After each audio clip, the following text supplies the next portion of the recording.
do that?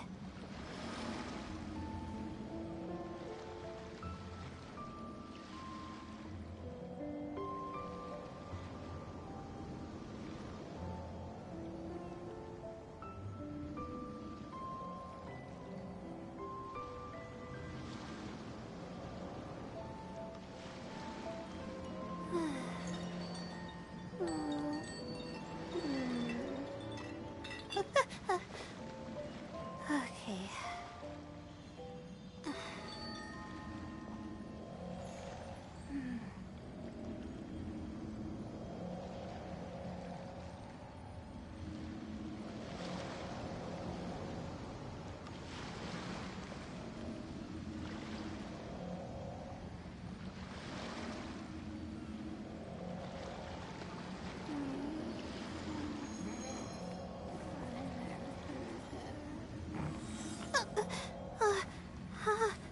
How did I do that?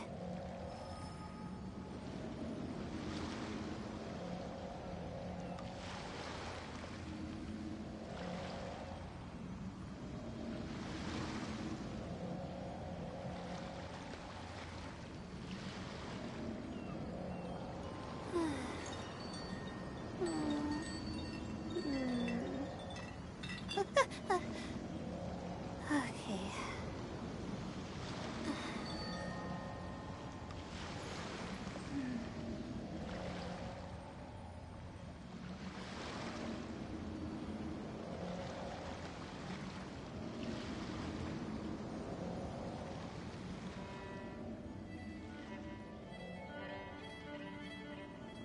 My legs are so sore. Guess I must have been sleepwalking last night. Again.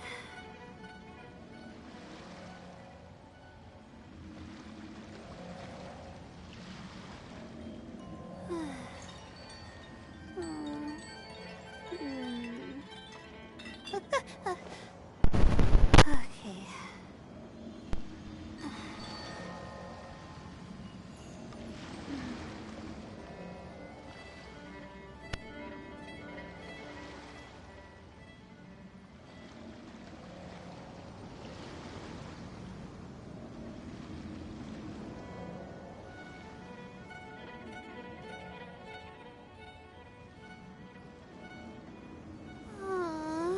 Why do I have to write so many papers? Why?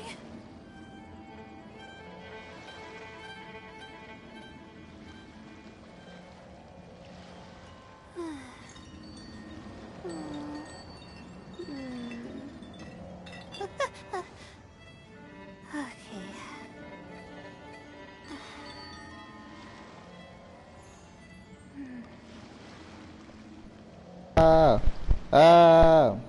Probando.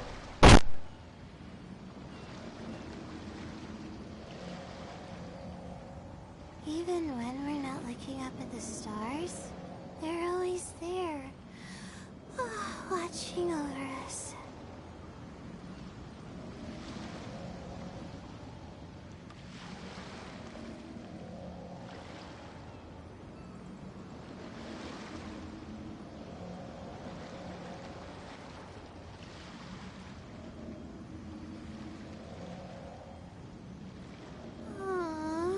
Why do I have to write so many papers?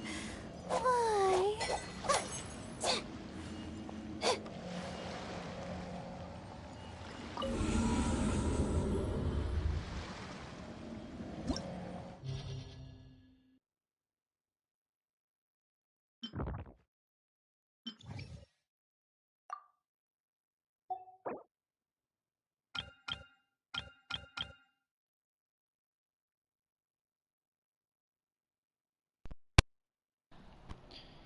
Mi micrófono funciona, pues. No voy a hablar. Solamente voy a jugar y ya. Si sale... Ahí hablo si algo sucede, pues.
The bond is strong.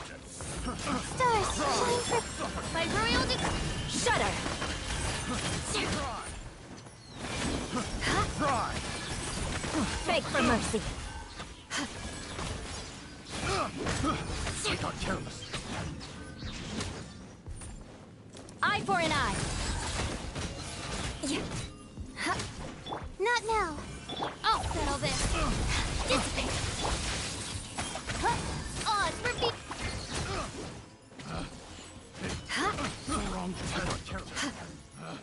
Like the game. Flood of frost. Crush.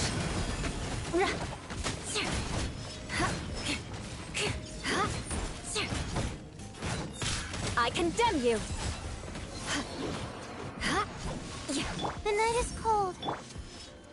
Midnight phantasmal. Shudder. Finally, no.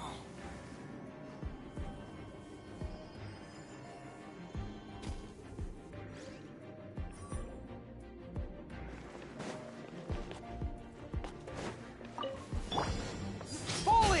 Press the advance! Don't waste my time. Give up. To the very Strike is one. I must leave no stone unturned. Time to clean up.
Get with me!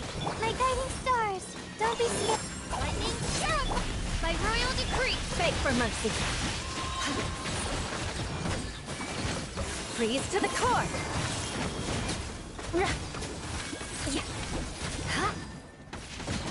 More speed! Eye for an eye! Stars, shine for me! Dissipate! Odds reveal the...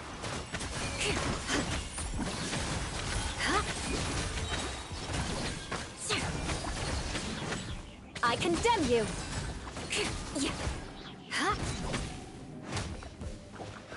Out of my way! Don't be scared. Not now. As you wish, mein Fräulein. Shudder! Vengeance will be mine!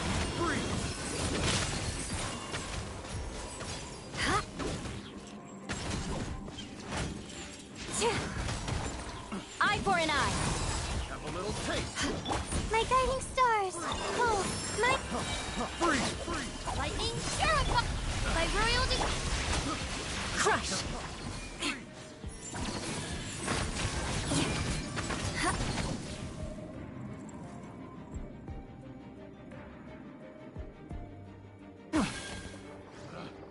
Picked the wrong test subject. Everyone on me! Submit! Don't waste my time. Break aloud! Steady as stone, as a dutiful maid would.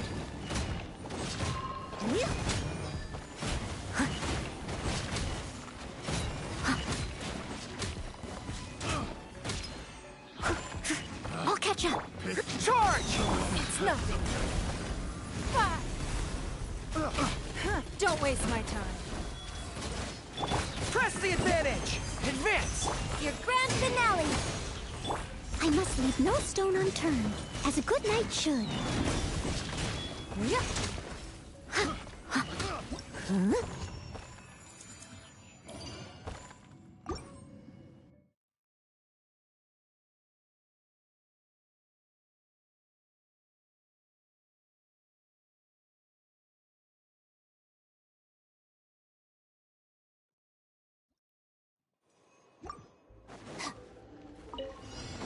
Our bond is strong. Not now. Odds, beg for mercy. Crush.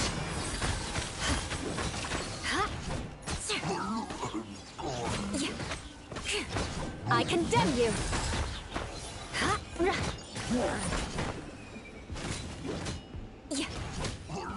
More speed. Out of my way! Dissipate! Stars, shine through. The night is... Midnight Fantastic. Flood of frost.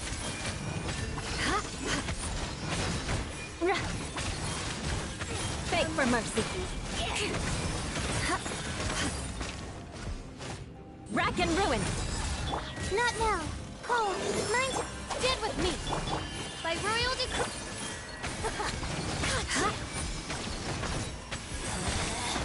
Out of my sight.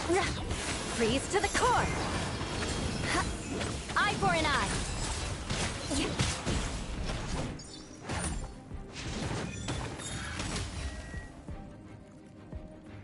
This bomb.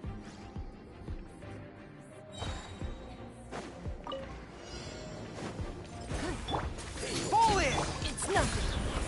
Submit. Strike is one. Flags up. And step. Steady as stone. Ah! Everyone on me! Give up. Your life is mine. Time to clean up. So soon!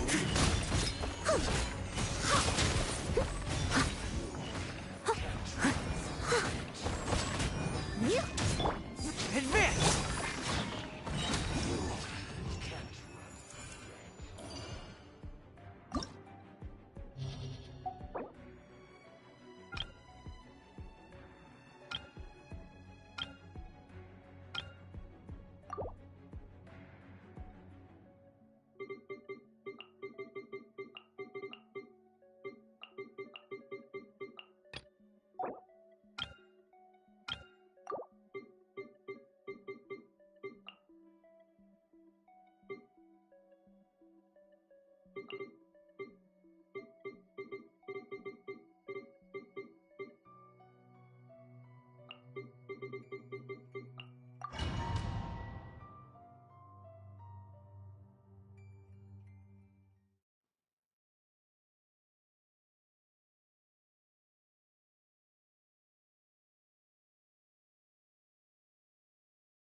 Fallen limbs, adorn my night!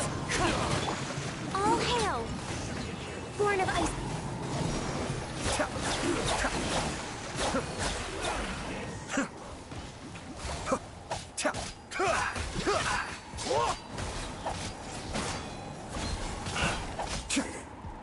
Cook this through.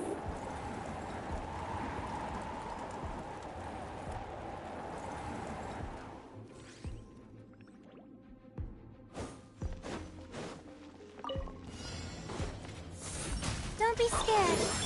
You're toast! Enhanced Animal Module 75. Stand clear. Absorption test.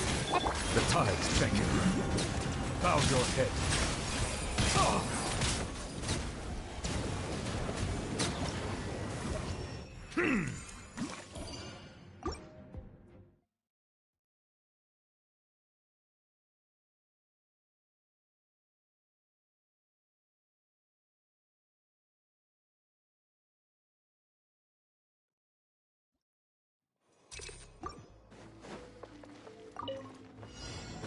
Allow me. No touching.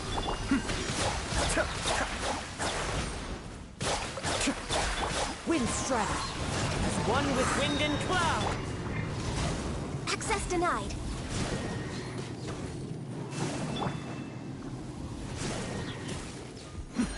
The depths beckon. For Rex Lapis! Time to go. The wind knows me. Hold the line! Cascade. Ta. Ho. Ta.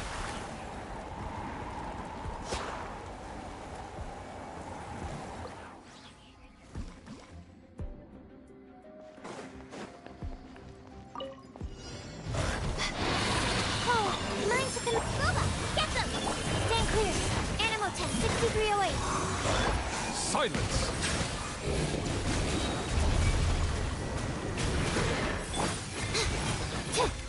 Eat this! Out of the frying pan! Don't be scared. Absorption test. Animal hypostasis. Be sanctified.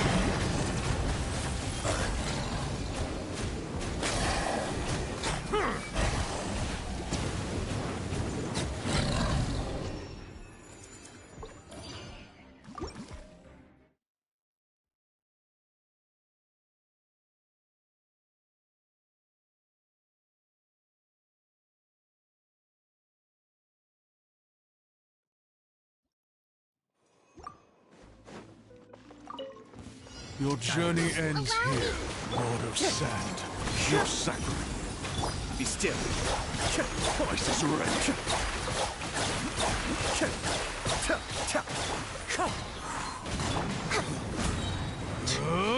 Testing my...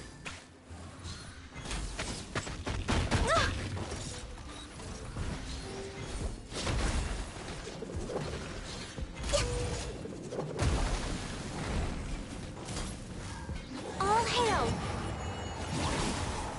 Born of ice and frost.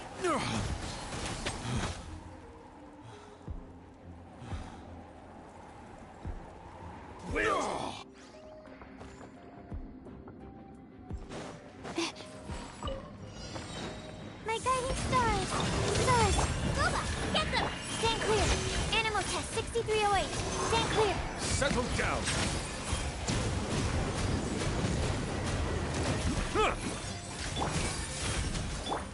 You're toast! Nice and spicy! Absorption test! Don't be scared! Swirl, mark! The tides beckon.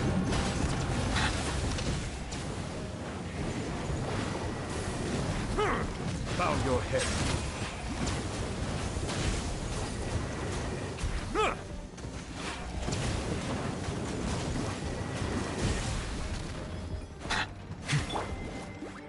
The night is cold. Animal test 6308. Absorption test. Settle down.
Into the wind. Clouds high. The bird. Your grand finale. Observe. Mind the deluge.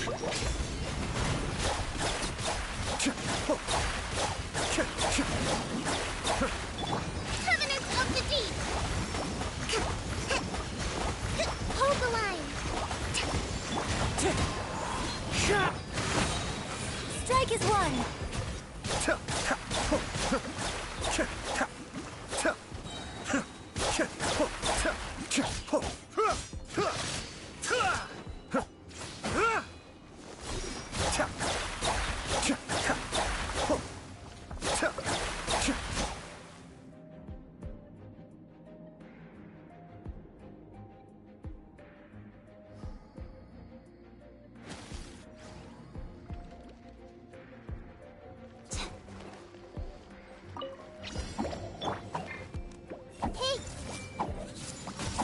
Witness the power of Gua. Rain outlines your fate. With all my strength. All eyes on me.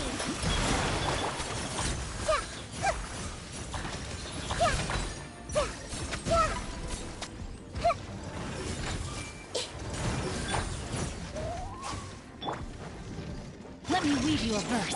Positions. Grow, grow, grow.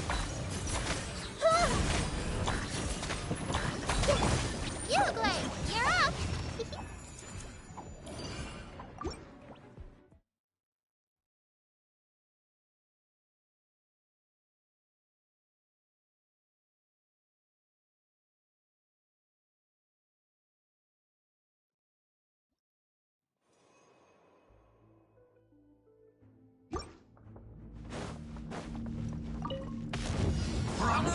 Rescue, rebuild! One with wind and cloud. Wind strike. Your grand finale. Unleash. The depths back. Cascade.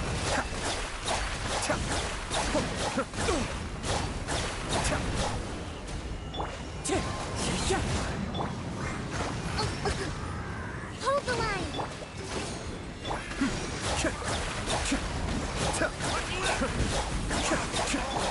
Covenants of the deep.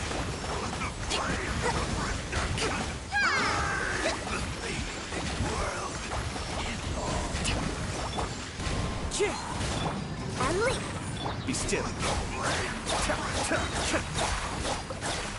Kamisato. Sweep. Strike is one. Unleash. Thrust and rebuild.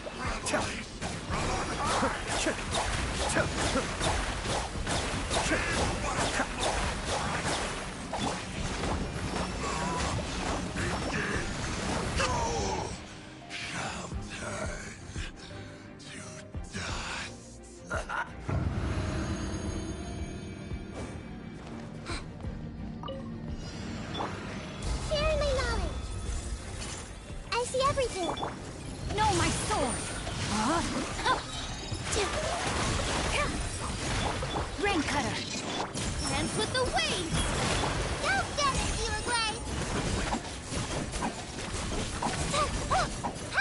Journey ends here, Lord of Sand.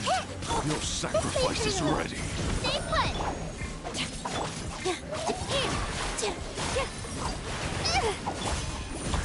Committed to memory. No, my sword. Pound into the ground. Grow, grow, grow. The golden.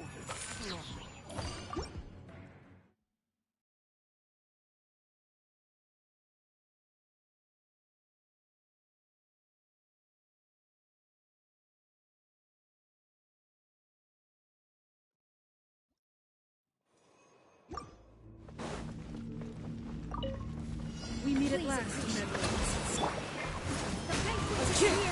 Fallen leaves. Adorn my... Cascade.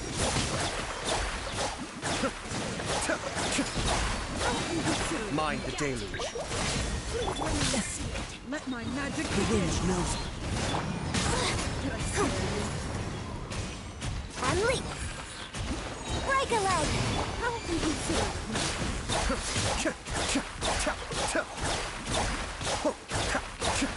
Wind strike.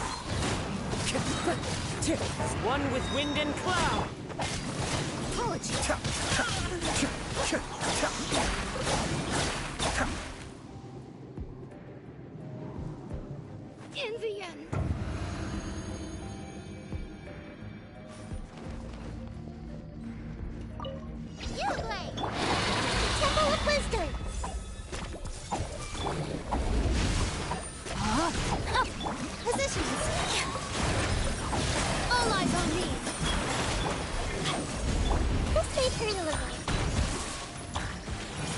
Let me lead you at her. Grow, grow, grow! Hey, hey, go away! Don't be scared! Let's lead her to here! Two!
Silence!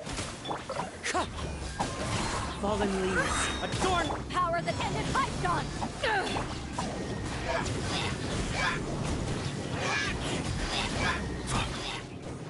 Be sanctified.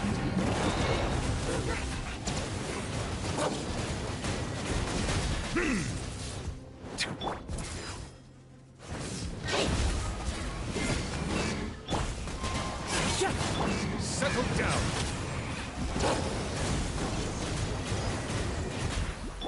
Don't be scared!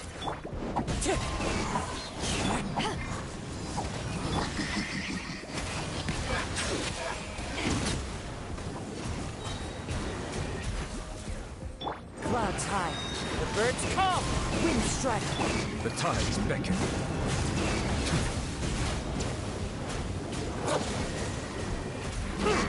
Stay put! To ashes!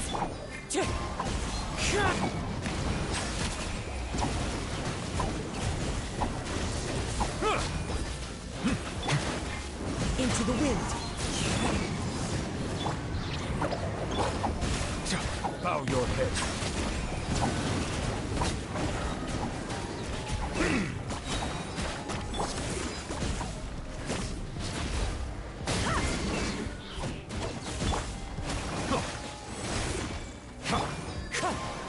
Ready, go! Don't be scared! Fallen leaves. Adorn my eyes on me! Let the mighty be humbled. Settle down.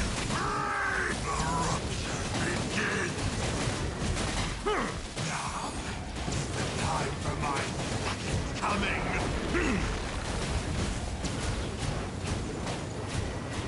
Revelation from on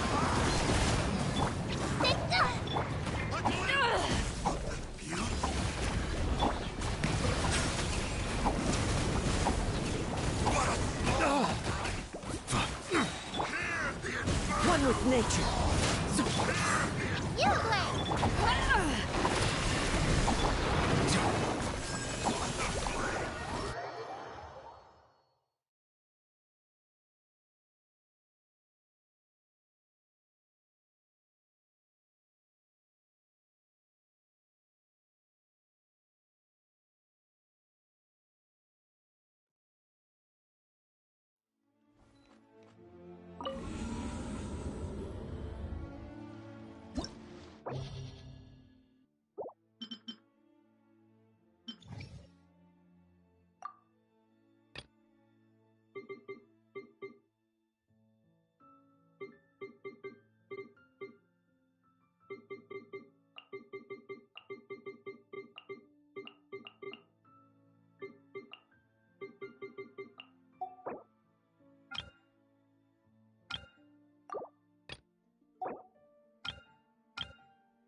Don't be scared!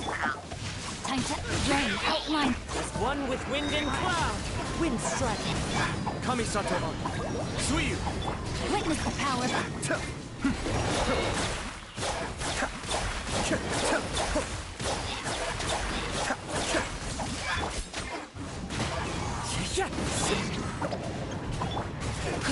Huh? Oh, no, my sword. The depths back. Clouds high. The birds call. Let me weave you a boat. Hey, go away! Stay put! Cascade.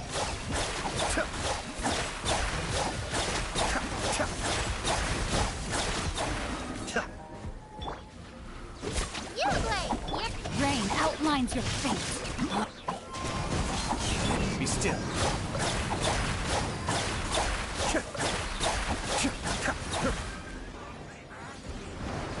Mind the deluge. Wind strike. Witness the power. Stay put!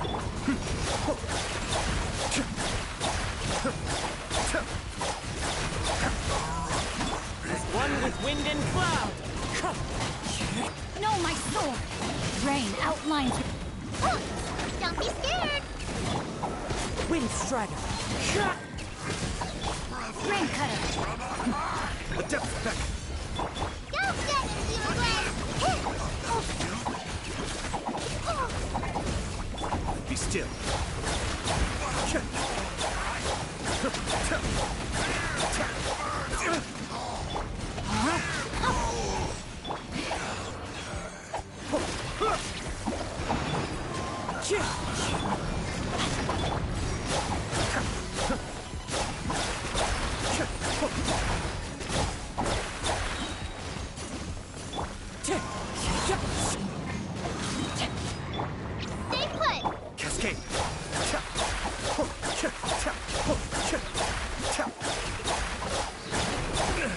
me.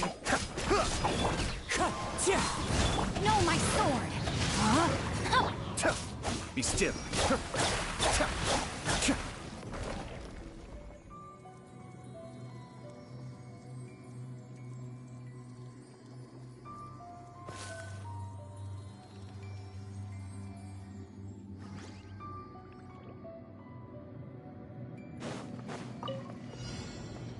Hold the line! Grow! Share my knowledge! Emerge. Right here. Nothing lasts forever. With sword comes shadow. Incoming! Hey! Right now. Emerge.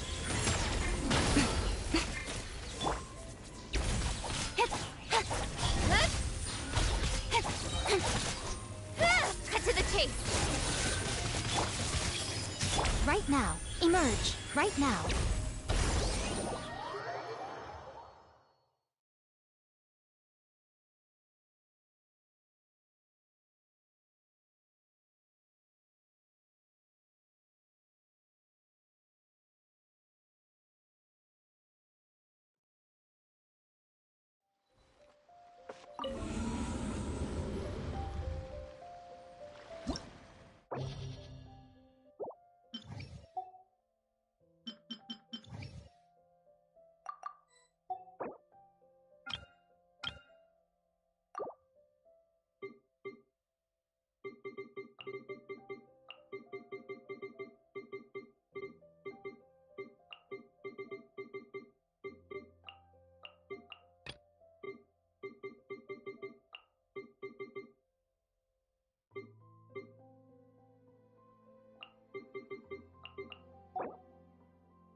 The Temple of Wisdom!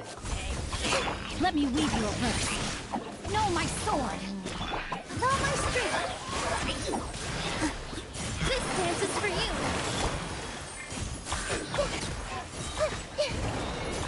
Everyone hold hands! Don't be scared! Make yourselves at home! I see everything! Witness the power of Gua! No, my Positions! Ready, go!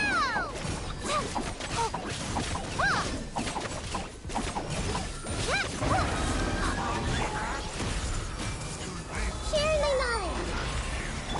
You play! Let me weave you a Here! Dance with the waves! This way through! rain outlines your face. No, my sword! Don't get it, you play!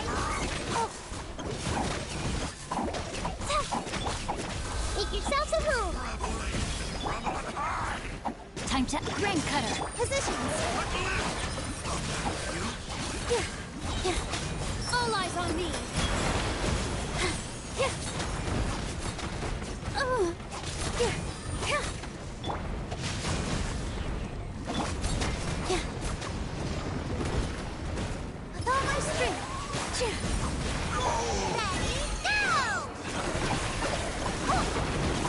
That hurt real bad.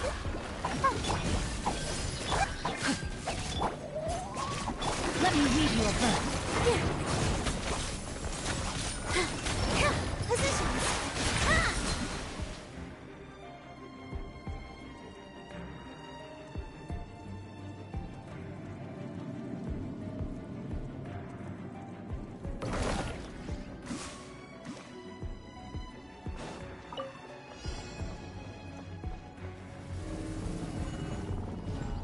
Rest and revamp. Right here. Emerge, a sight to behold. With sword comes shadow. Hi! Try this on your side. Right here, right now. Emerge.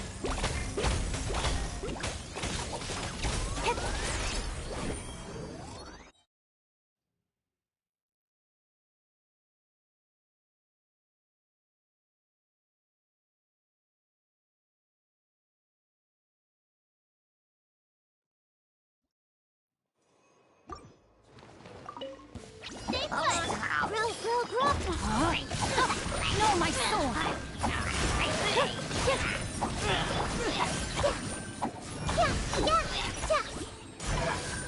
The Temple of Wisdom. Hey, Witness the power. dance with the waves. Here. Commit it to memory. Rain outlines your fate. No, my soul! I see everything.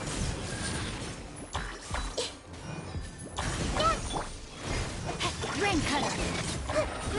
Grow.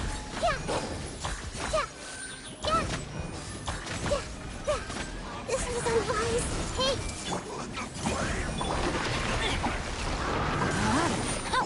Rain outlines your position. This dance is for you. Share my knowledge. What's my time?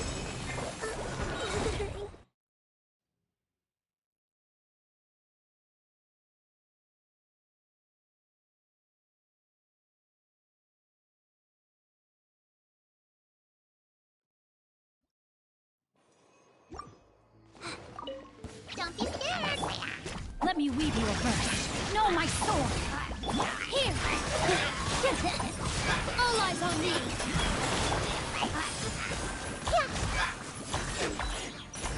Yeah. I see everything. Make yourselves at home. Rain cutter. With all my strength. You, Blade, you're up. Hey, go away.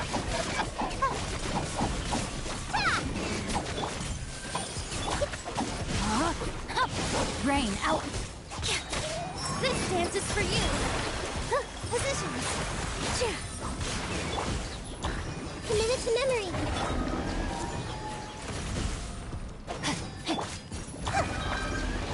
Everyone hold hands. Stay put. The Temple of Wisdom. Let me weave you a verse. With all my strength.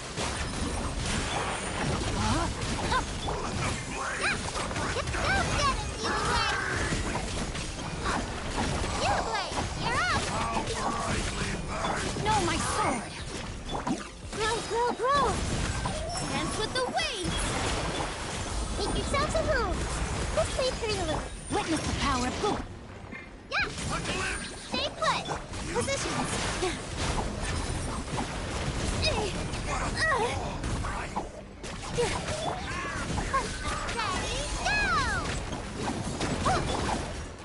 I see everything. Rain outlines your fate. Huh?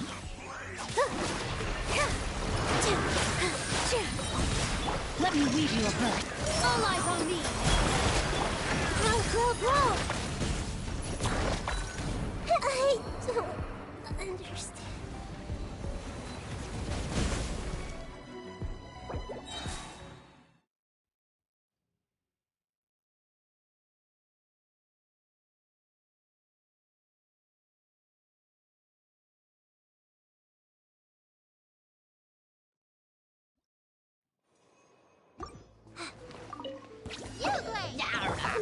memory. All my strength. Dance with the waves. Rain cutter. Rain outlines your fate. Huh? Everyone hold hands. Share my knowledge. Don't be scared. Positions. I see everything. Let me weave you a This dance is for you. Hey, go away. You play. Your thing? Yes. This may turn a little. Make yourself at home. No, my sword! Rain outlines your...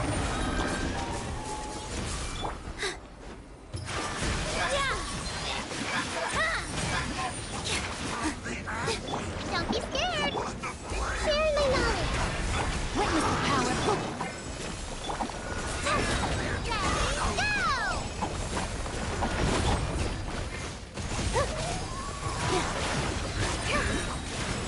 Dance with the waves.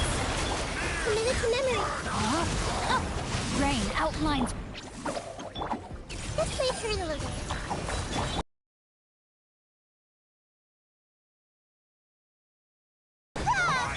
Here. Go get it, you great.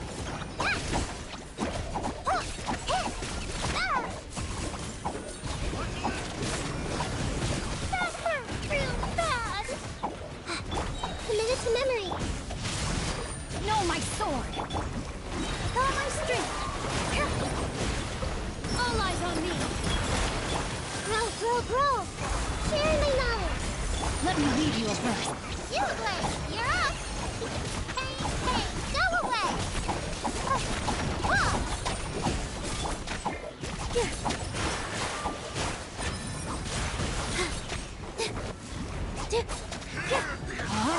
Up! Body and mind. Committed to memory. Stay put. Here.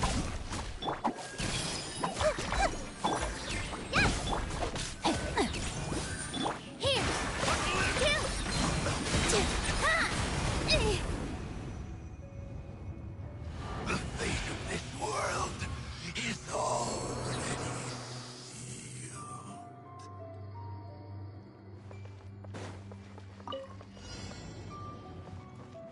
Hold the line. Hold it, give up. Help. Right now. Right here. Right now. I'm always watching. Right here. Right now. Right here. Cut to the chase. Speed of light. Go. Right now. Incoming. Hey. Yeah. Nowhere to hide. Hide. Fly. Right here. Right now. Right here. Allow me. Don't blink. Try this on your side. Emerge. Cut to the chase. Billowing surge. Right here. Emerge. Right now. Hi. Incoming. A sight to behold. Emerge. Right here. With sword comes shadow. Don't blink. Rest and rebuild. Fly. Just like we rehearsed. Right now. Cut to the chase.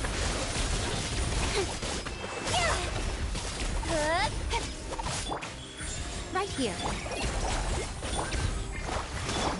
Speed of light.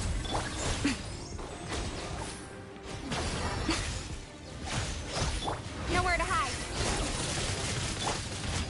Hide. Emerge. Right now. Polyamma, help! I'm always watching. Allow me. Right here. Emerge. Go! Incoming. With sword comes shadow.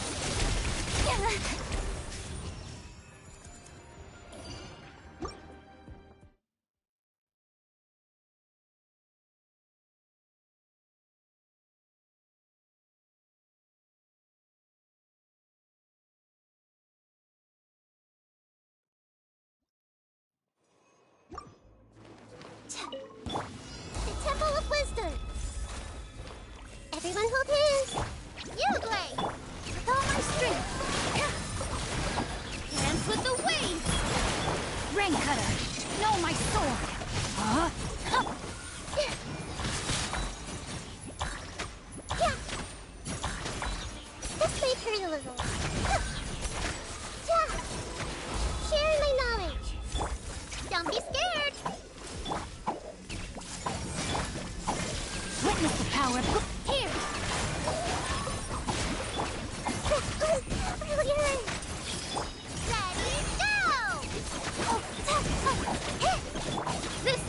for you.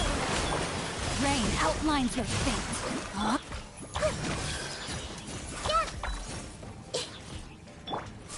Stay put. Make yourselves at home. Rain cutter.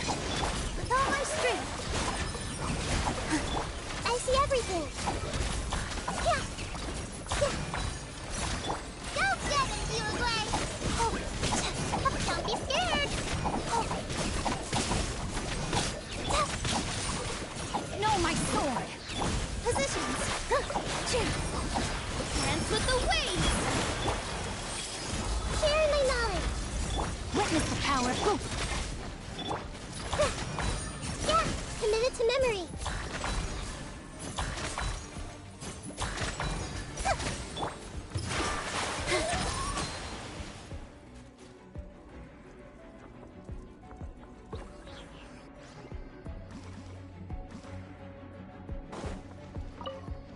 Right now. Right here. Right now. Hold the line. Hi. Flash. Speed of light. This might be hurt. Covenant of the deep. Cut to the chase. Right here. Emerge. Incoming. Yeah. Yeah. Hi. Rest and rebuild. Right now. A sight to behold. Emerge. Right here. Emerge. Speed of light. Nowhere to hide. Go. Fly. Right now. Don't blink. Try this on for some. With sword from shadow. Emerge. Right here. Emerge. Right now. Speed of light. Nothing lasts forever. Emerge. Right now. Nowhere to hide. Incoming.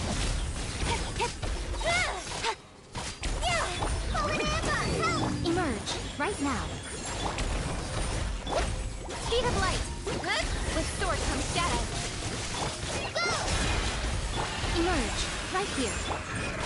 Incoming. Hold the line. Come on now.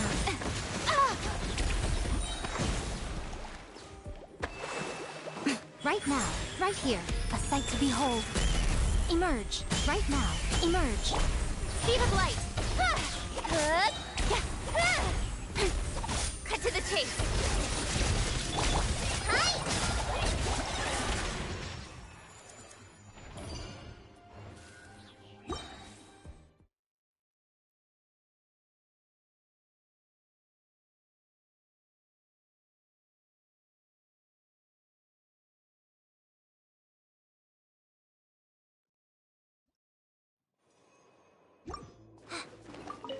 You play. You're up.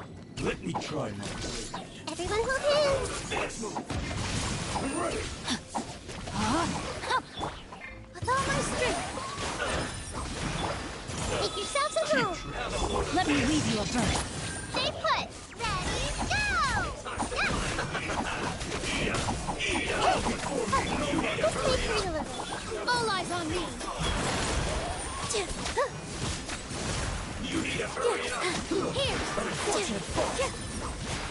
Rain outlines your fate. No, my Committed to memory. You play. rain cutter. Share my knowledge. You win. Grow, grow, grow. Positions. Dance with the waves. This may hurt a little. Don't be scared. Rain outlines your fate. Hey, go away. Witness the power of good. Cut down. Hey, Power of blade. make yourselves at home. Stay put. With all my strength. This dance is for you.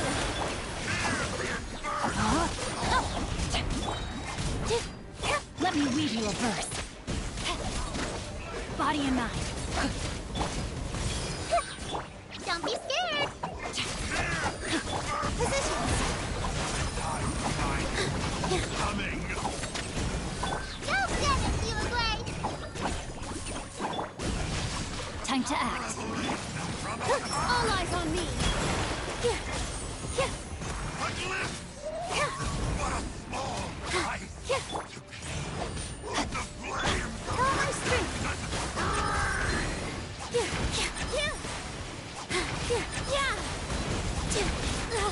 Don't worry about me.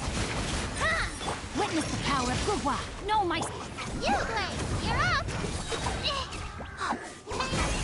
Go away! Ha! Positions!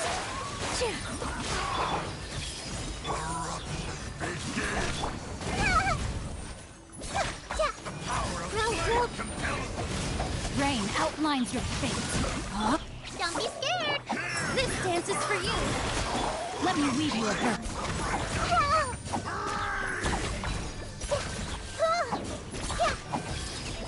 Sharing my knowledge with all my strength.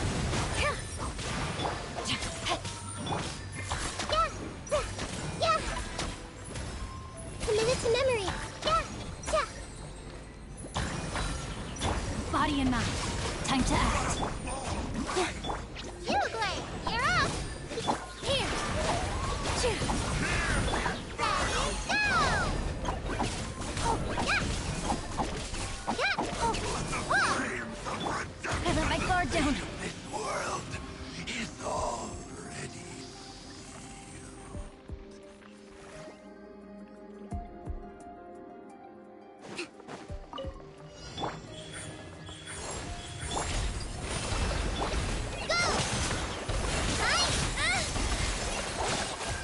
Just like we rehearsed.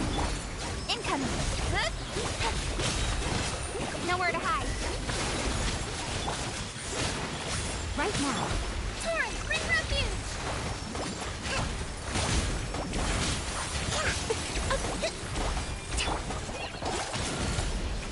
Right here. Right now. Right... Got lucky that... Hey! Rest and rebuild.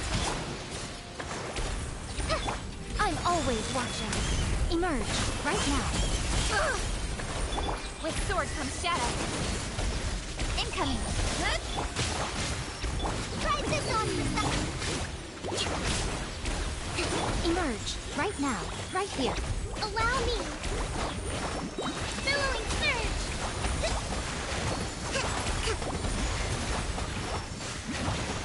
Cut to the chase. Don't blink. Hey! Fly! Right now. Right here. Just like we rehearsed. A sight to behold.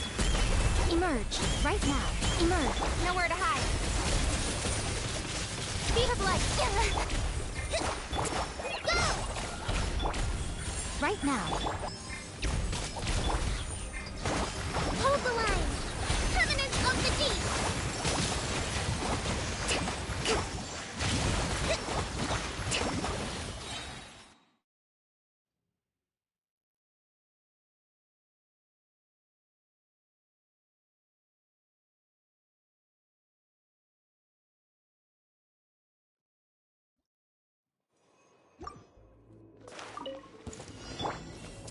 What's one more? Let's move. No, my sword. Body and... With all my strength. Witness the power of good. All eyes on me. Temple of Wisdom. Well, whoop. Go get it, Dealer Gray.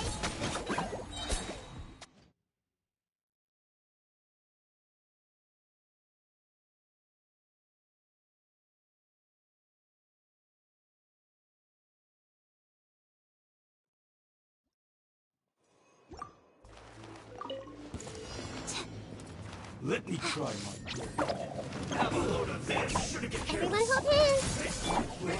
Rain outlines your fate. Huh? Here. Make yourself at home. Let me weave you a verse. Hey, go away. Stay put. This dance is for you. Cut down.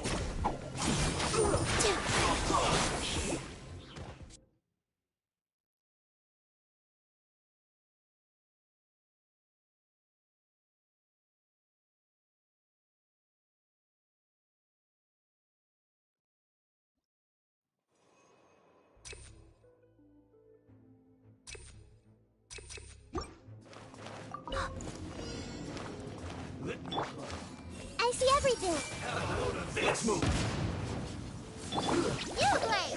Rain outlines your fate. Positions! Sharing my knowledge! Rain cutter. All eyes on me! Unfortunate fault. Hey!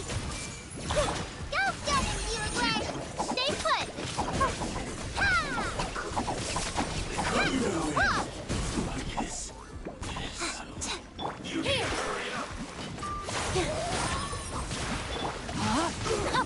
No, my sword. Committed to memory. The Temple of Wisdom. I see everything. Let me weave you a web. This dance is for you. This way for you. Hey, go away. You play. You're up.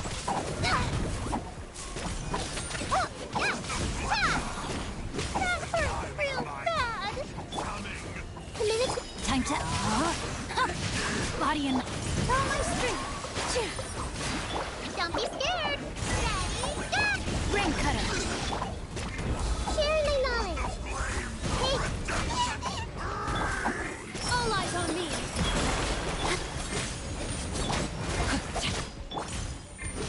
You play. You're up. This way, Turtle. Here.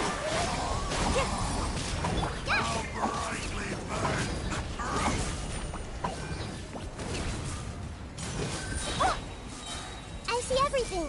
The Temple of Wisdom. Don't be scared. Beauty. Don't leave.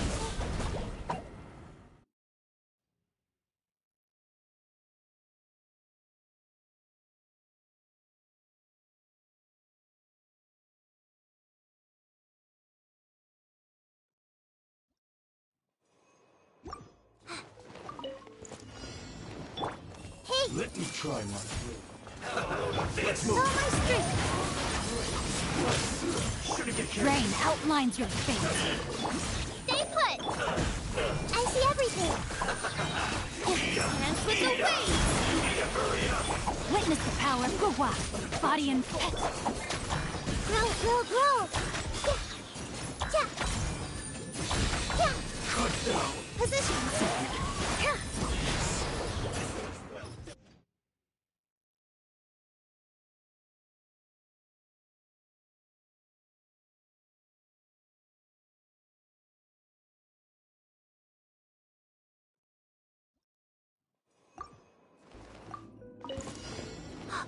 Let me try my Everyone hold hands. Let's move. No, my sword.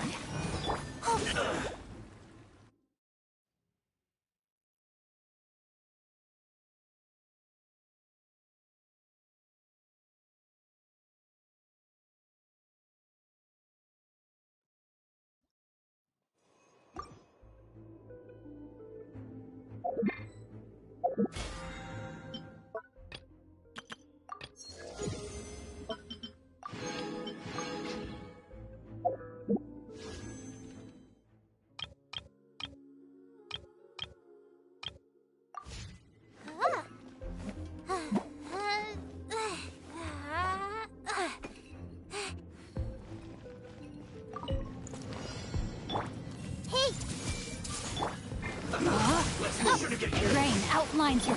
All my strength. Sharing my knowledge. Everyone hold hands. Let's move. Let me weave you a web. All eyes on me. Yeah, yeah. You win. Cut down. Make yourselves at home.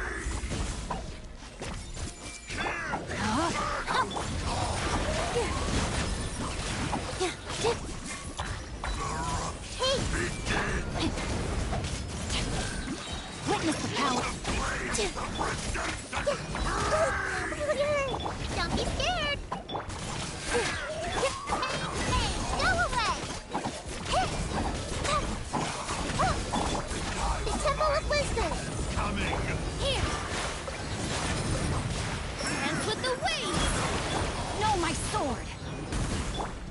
Commit to memory. Uruguay, you're up. Time to act. Yeah, this may turn a little. With all my strength. Let me weave you up. Yeah. Sharing my knowledge. Committed to memory. Yeah. Go get it, Uruguay. Stay put. Yeah.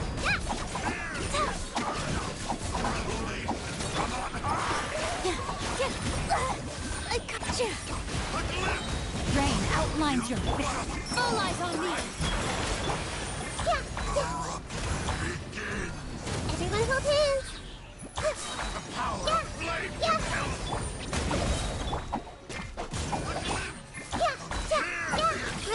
Roll. Here.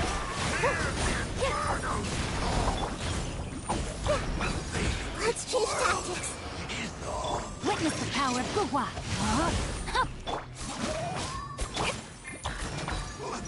Committed to memory.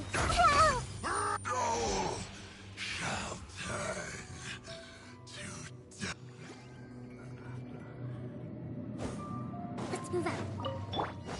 Right here. Emerge. Allow me.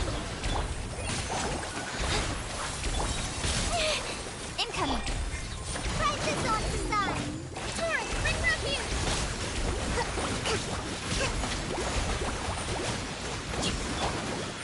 Right now. Emerge. Hi. With sword from shadow. Speed of light. Hold the line. Oh. Right here. Emerge. I'm always watching. Fly. Forward and up. Help. Don't blink. Hey! Nowhere to hide. Right here. Emerge. Billowing surge.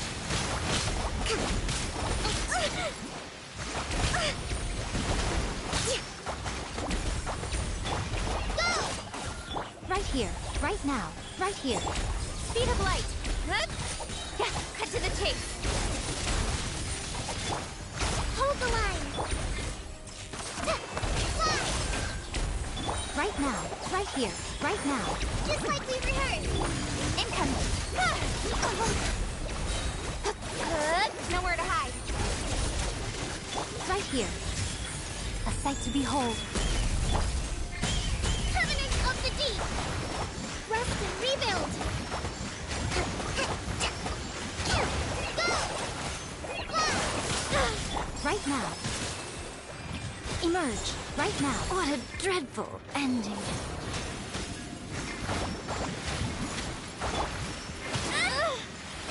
Forest Ranger. Forever. To the chase.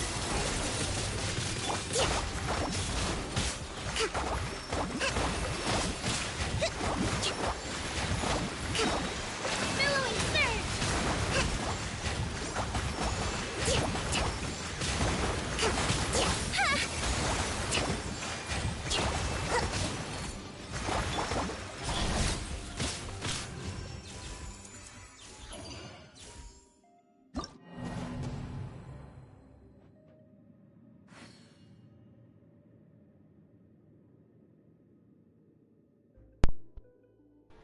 Y hijo de puchica, mae.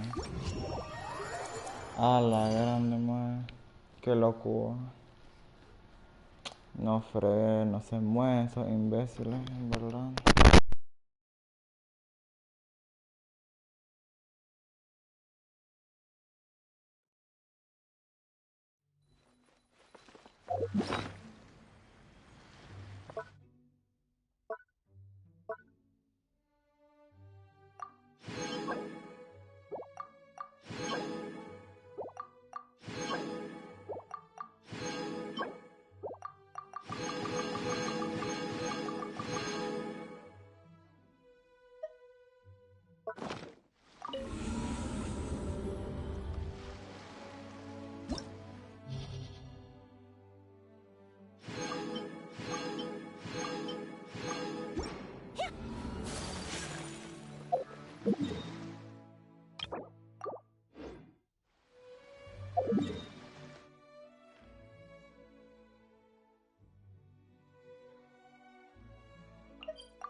for me.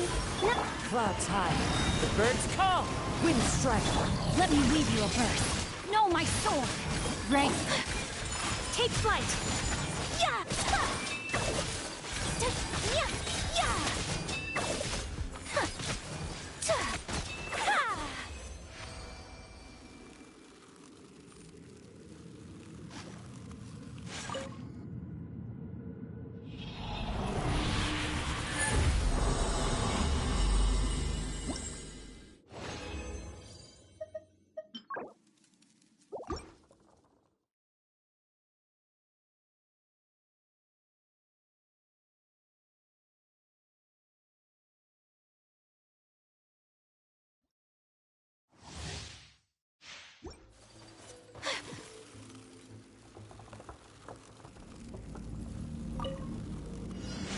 Don't be scared.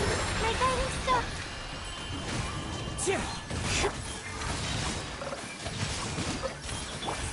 Embrace the ice. Witness the power of good work.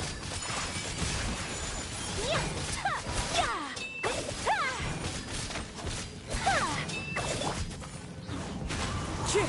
Yeah. Cold. Mine to command. Not. Fallen leaves. Adorn my...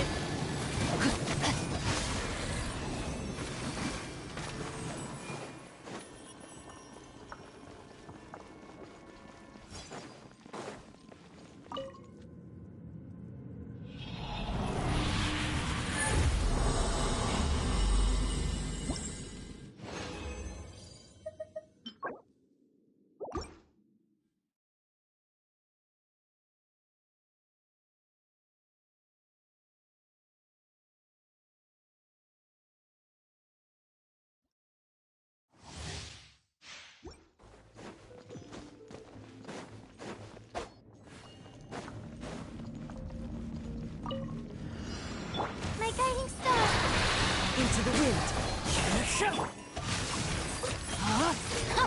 Rain cutter. My apologies. Sakura swirl. Don't be scared. The night is cold.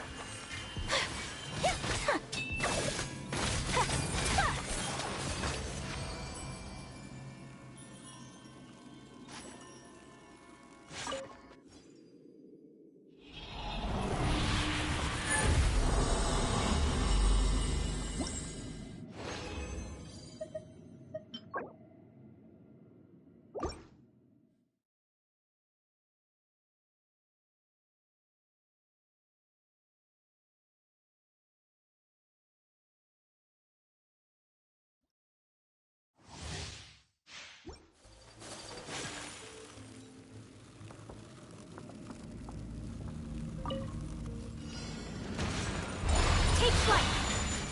The wind knows me. Rain outlines your fate.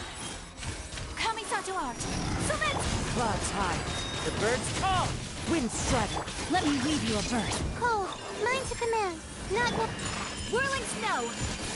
Ha! Ha! Yeah! Yeah! Ha!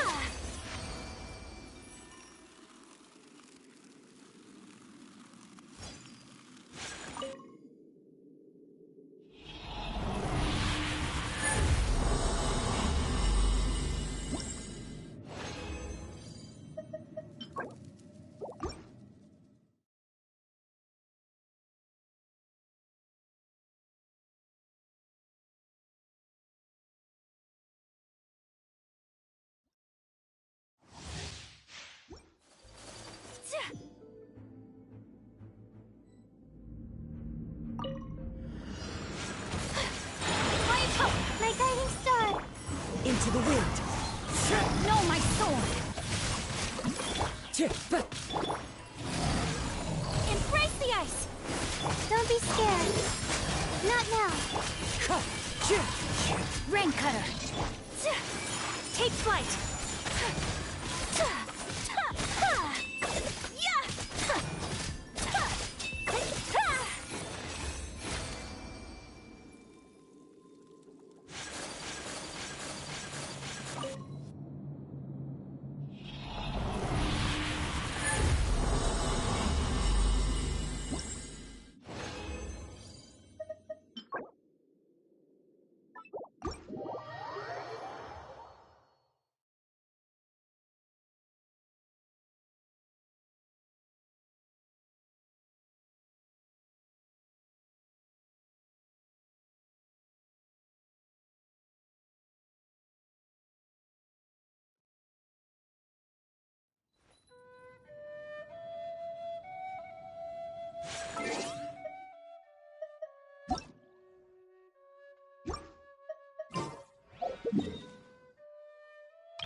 This realm...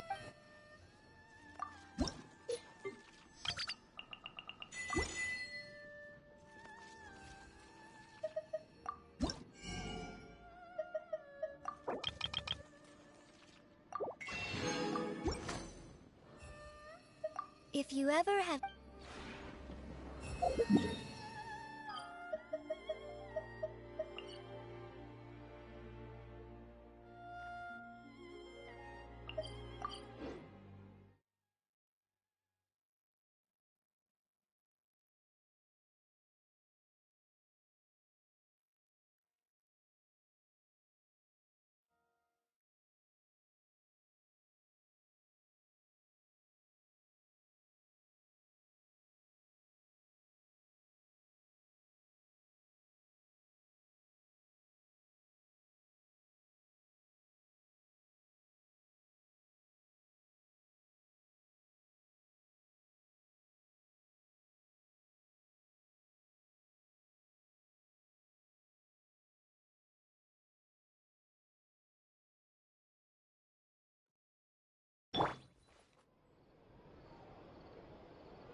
Which opera shall we perform today?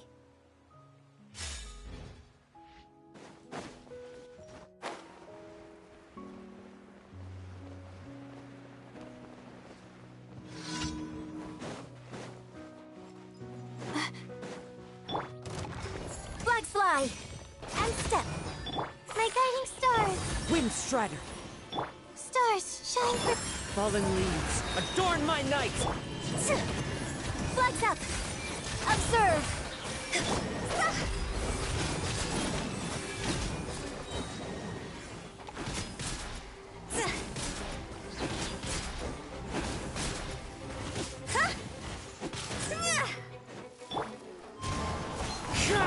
The night is cold. On leap!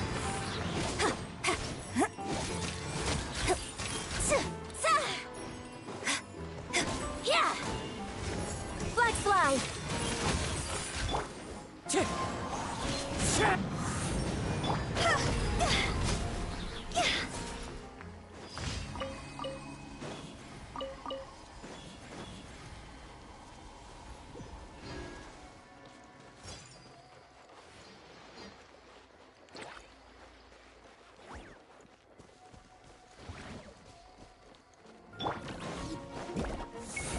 Cold, nice and... One with nature! Your grand finale! Observe! See? Higher, hands on fire!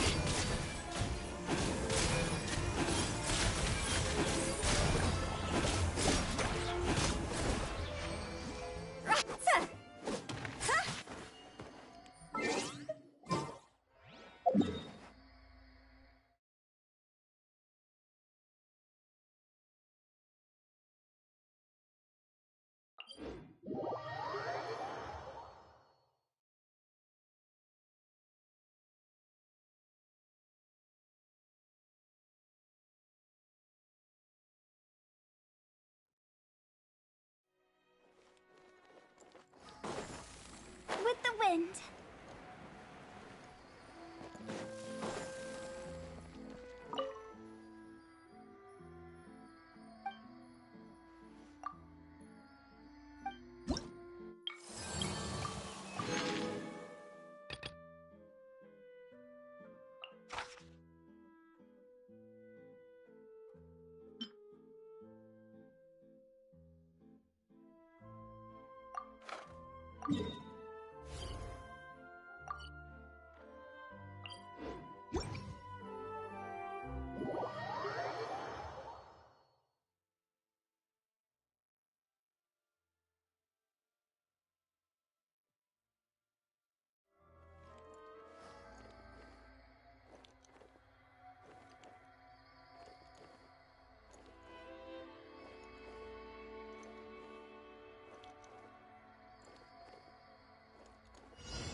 My guiding stars, don't be scared. Wind strider. Clouds high. The birds come. Strike is one, and leap. This isn't good. Time to go.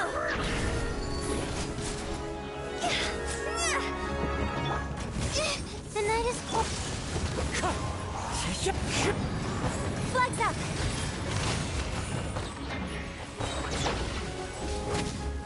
Stars, shine. Break a leg and step.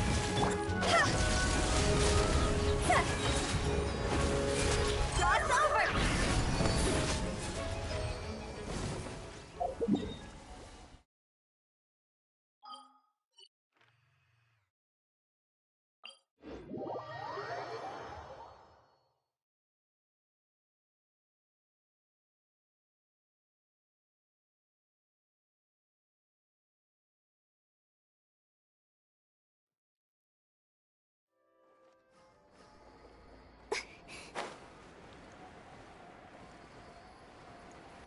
Phew.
I see everything.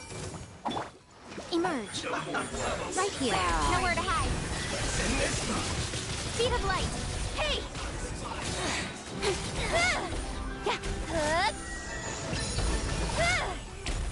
Incoming. Cut to the chase. Emerge. Right now. Right here. This may flows through me.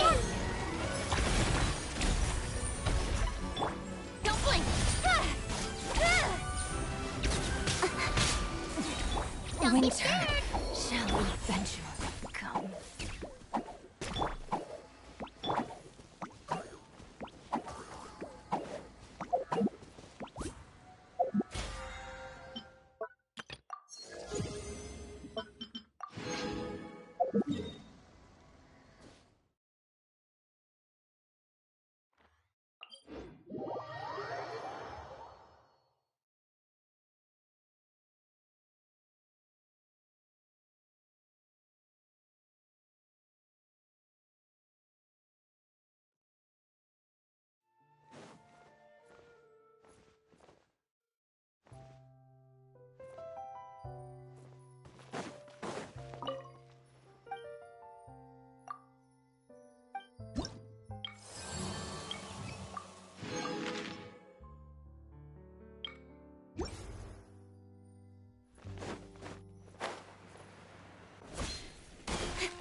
Now for a little rest after breakfast.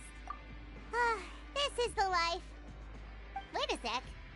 Isn't something important supposed to happen today? Oh, today's our big day! We're supposed to leave the Fortress of Mirapede! Come on, we've got to go complete the release procedures now!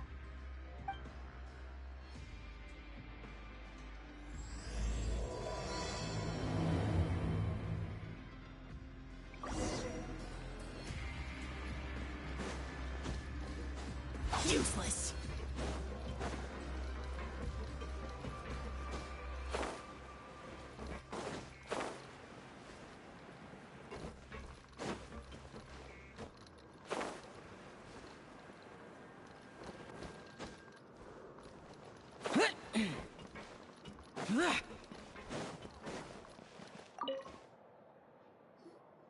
Please, sign here.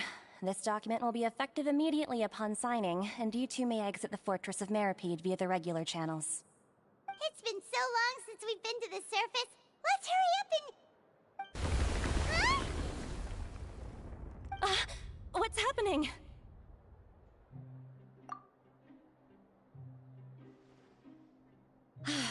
I'm fine, thanks. But I wonder what that tremor was just now. Let's go ask the Duke.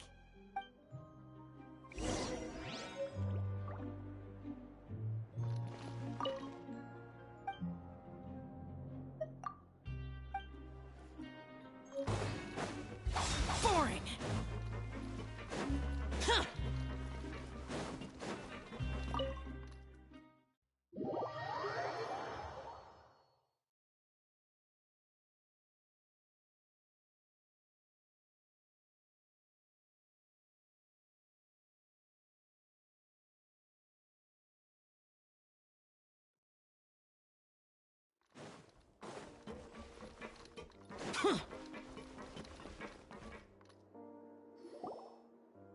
Your Grace?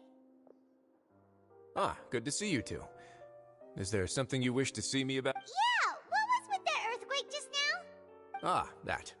The tremor didn't originate from the seafloor. In fact, it seems it came from the surface. Over the years of serving as the warden here, I have developed a sense for distinguishing between what occurs on the surface and what occurs underwater. Besides, the seal that Monsieur Neuvillette set in place won't fail so easily. So the fortress is okay? If you recall our last incident, if there really were a problem, there would be crowds of inmates in a panic right now. Huh, you've got a point. Okay, seems we need to get back up to the surface and ask about... by the way, do you know what day it is today? I believe today is this month's pipe cleaning day. Wait, seriously? Aha, yes. Have you completed your release papers? Yep. It's you two. Are you leaving now?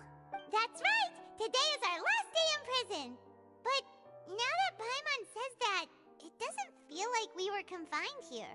It's actually been pretty nice. Oh yeah, Paimon feels fond of this place now. Then be sure to come back and visit. I'll miss you. If you've signed the release papers, then you're free to go. The guards will escort you out. You're not going to see us off? I knew you'd ask. All right, sure. Let's go. Well, you actually agreed. No worries, you must be busy. Paimon was just joking. Ah, so you do have a polite side, I see. After being down here for so long, I imagine you must feel like you're lacking companionship. Shall I come along too? Yeah, don't worry, we'll come back to see you. Paimon really likes the cafeteria here. The chefs sure do know how to make good grub. I hope you won't be here as convicts the next time I see you. We'll do our best to stay out of... Well, it seems our work in the Fortress of Mirabede is finished. That's the end of another chapter in our journey. And since Nervalet was the one who asked us to come here, we should probably go report to him now. Next up, You're going to see Monsieur Nervalet? Please pass on our kind regards. I'm sure just your regards will do, no? I believe it would be the polite thing to do. You're right. I've heard the Palais has been terribly busy these days. Tell him that I hope he hasn't been overwhelmed by the recent string of troubles.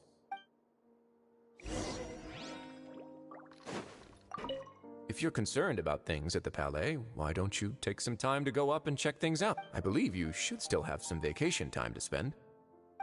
Thank you for being so understanding. It's been some time since I've gone to the surface. I must say that I've started to miss it a little.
The Palais Mermonia sure is buzzing with activity today.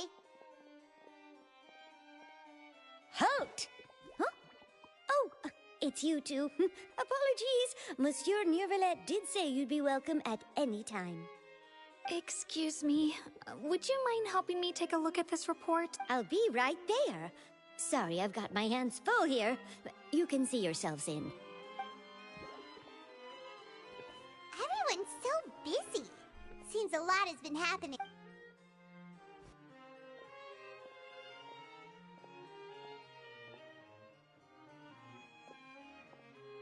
Nervalet! Hello. You've come at the right time, but you'll have to wait for just a moment, as there are some urgent matters I must tend to. In the meantime, please, have a seat. If you'd like to have something to drink, let the Melusine outside know. That's all right. We just ate. Very well, then. Let's take a break over there while we wait for him to finish his...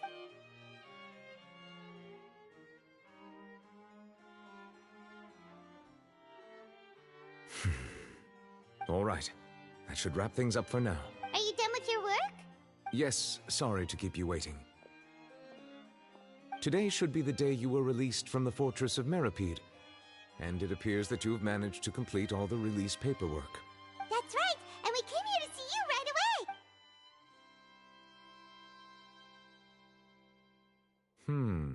A massive whale.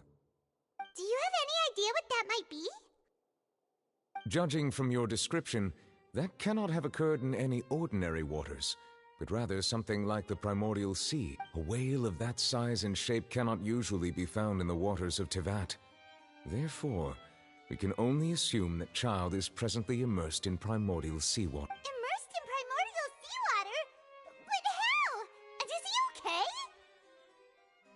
Most people wouldn't be capable of entering in the first place. I'm not completely sure how he could have gotten there myself. Yes? What is it? Ah, right! Paimon felt it too! We asked the Duke and he said it wasn't from underwater, so we figured you might know something. It turns out that I have just received a report about this particular matter. In fact, that's exactly what I was busy with a moment ago. The source of the tremor was here on the surface near Poisson. After the shaking stopped, the water levels in the Poisson area rose at an alarming rate. The water levels rose? Oh no! Fortunately, the water levels only rose for a short period of time and have already returned to normal now. However, I still have a bad feeling about the whole phenomenon. If the change in water levels is connected with the leaking primordial seawater, then the situation in Poisson may be much worse than it appears. Navia should be in Poisson, right? We need to go check on her! I would also like to go there as soon as possible, but I'm afraid I can't leave just yet. We must immediately formulate disaster prevention plans for the surrounding coastal areas to avoid potential catastrophes. I'll have to ask you two to go to Poisson first. I'll meet you there to check on the situation once I've finished things here. There's no time to lose! Let's get going! Please be careful.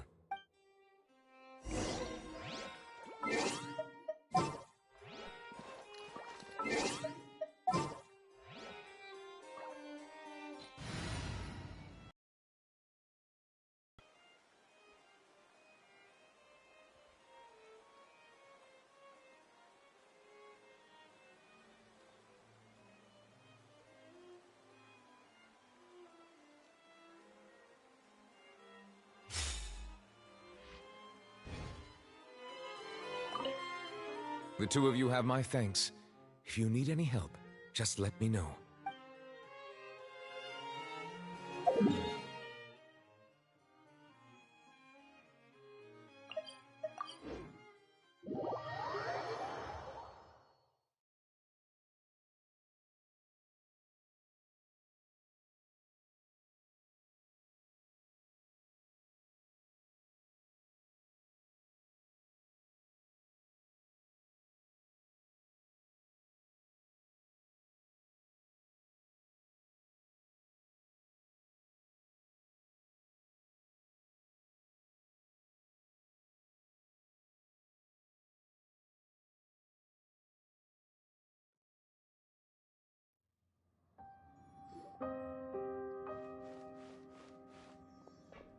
Oh no! What happened here?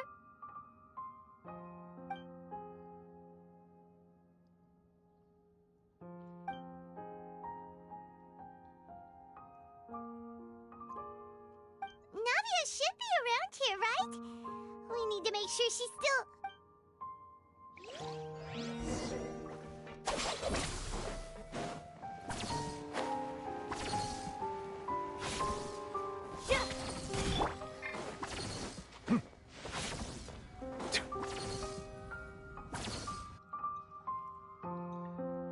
We haven't seen a single soul all the way here. What will I ever do now? Look! There's someone on the roof over there!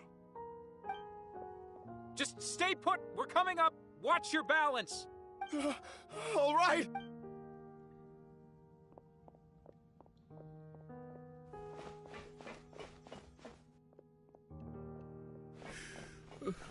I'm not young anymore.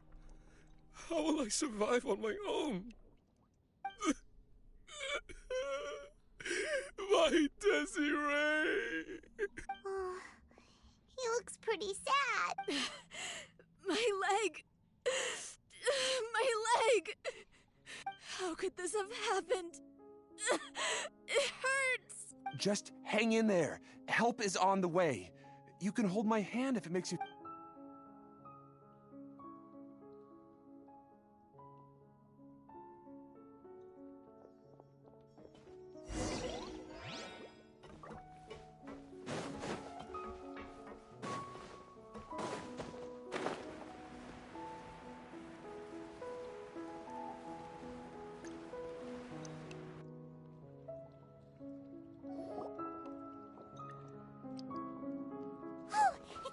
Navia! She's over there! Hey, Navia! Are you okay?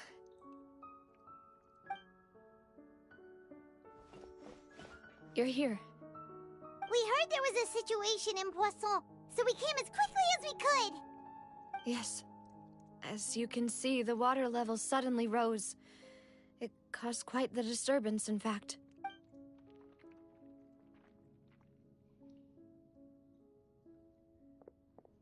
Demoiselle! There was a wounded resident next to a building southeast of here. We've already transported him to safety, but we've run out of medical supplies. He's wounded? How badly? He fell, so it's probably a broken leg. He's pretty shaken up. When the water level rose, he desperately climbed up to the roof. Once the water receded and he saw the ground, he became terrified and eventually... He jumped down then. Find the leader of Squad 1 and tell him to take the wounded resident to see a doctor. Understood. I'll take over his search and rescue mission in the meantime. All right. You'll be in charge. I'm sorry. This situation? Right. A little earlier, we suddenly heard a loud noise. At first, everyone thought that something might have exploded in the waterways. But before we knew it, water started... The rushing water seemed a little odd, almost like the unique color of primordial seawater. Some people didn't realize the danger and thought it was just ordinary water. Everyone on the street who happened to be close to the water didn't have a chance to escape. As the water levels rose, they suddenly disappeared. Those who realized what was happening started to flee in a panic, desperately trying to get to higher ground. Many were injured in the stampede, and some people fell from significant heights. The Spina di Rosula initiated rescue operations as quickly as possible, but there have been a lot of casualties. Fortunately, the water began to recede after some time, and the chaos came to an end. The water that flooded the area contained primordial seawater, so the lower levels of Poisson are still hazardous. To ensure everyone's safety, I've asked the people there to leave as soon as possible. No one knows if this could happen again. All we can do for now is try our best to help evacuate the residents. We still haven't completed the head count, but we'll have some numbers soon. How awful. And all of this just... It was quite frightening indeed. I only wish that everything that just happened was... Is there any way we can help, Navia? Thank you for being so willing to help in a moment of crisis like this. You don't know how much it means to me. I really... can't...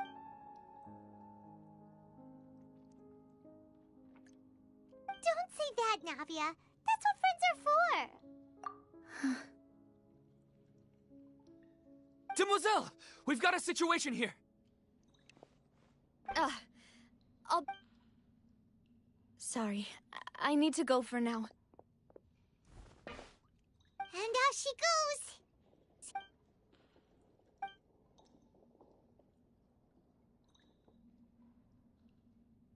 Okay. The wounded are being tended to, and we finished a preliminary head count. More support has just arrived, so... I suppose I finally have a moment to focus on my own matters. Of course, we should remain ready for anything, and continue doing our best to rescue others. I'll be sure to have everyone at the Spina di Rosula ready to render assistance. Traveler, Paimon, would you two accompany me to my father's grave for a moment? Huh? Right now? Thank you.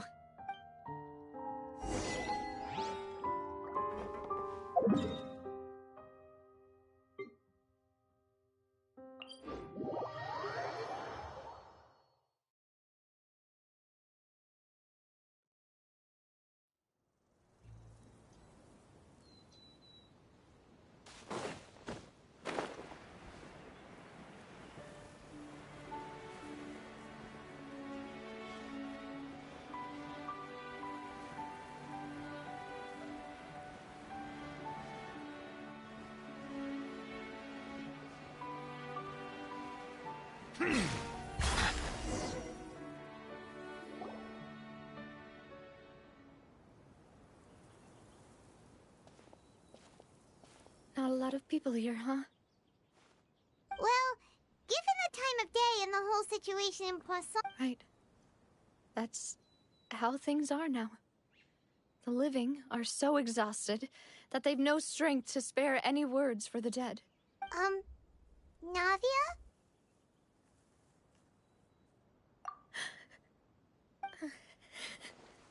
Navia, what's wrong? Sorry. I just... Malus and Silver. They won't ever come back here again. What should I do, Papa? Huh? What happened to them? Everyone agreed on the rescue plan, but still... I was the one who initiated it. They were helping evacuate the residents, but they couldn't leave in time. And they were... I've known them for so long. And I know they weren't afraid. But I could at least hold a funeral for my father. And I know where he rests. But as for Malus and Silver, they're just... gone. I just... Everything looks so clean after it rains. Even the gravestones. I didn't expect that you'd enjoy a glass of red wine in front of Master Callus's grave. I can understand. Besides, the scenery here isn't half bad. See, it's not just me. I always want to bring something when I visit Papa. Perhaps we might even have a picnic. He wouldn't be angry, would he? How could Master ever be upset with you, Demoiselle? Yet the cemetery is the home of those who have passed, is it not? Everyone ends up here sooner or later, no matter... Buying yourself a plot in advance, are you? No need yet. But when I do, I hope you'll let me be buried beside Master Callus. Hey, stop. I'm quite serious. That way, it'll save us both the trip to see each other whenever you visit your father's grave. That makes sense. In that case, could I be buried on his other side? After all, besides you, Demoiselle, the two of us could certainly be considered Master's closest companions, no? Personally, I believe we fill those shoes just fine. Why are you bringing this up all of a sudden? Seriously. All right. I'll remember your request. But I'd really prefer not to talk about this stuff. And what do you mean by saving me a trip? I'd make the journey even if I had to visit you two somewhere else. I'd promised to let them rest in peace here. But here I am breaking that promise. I'm sorry for letting you see me in a mess like this. I don't usually cry, really. Paimon doesn't know how to help you feel better. But, well, she understands how you feel. I had always thought I could make my wishes come true. But now that I think about it, that never solely relied on me. Many things can only be accomplished with someone else's help. Malus and Silver have helped me so much. But by contrast, I could do nothing for them. I'm so sorry. You can spend as much time as you need here, Navia. We'll stay with you. Thank you. Right now, you don't know how much... By the way, you can have a look at this. It's a list of victims from the incident that took place here. Obena, Khan, Burnett, Giverny, Francine. So, everyone else is safe. But... It's okay. I know what you're thinking. And you're right. We lost Malus and Silver. But we were able to save more than we anticipated. The overall outcome indicates that the cost was worth it.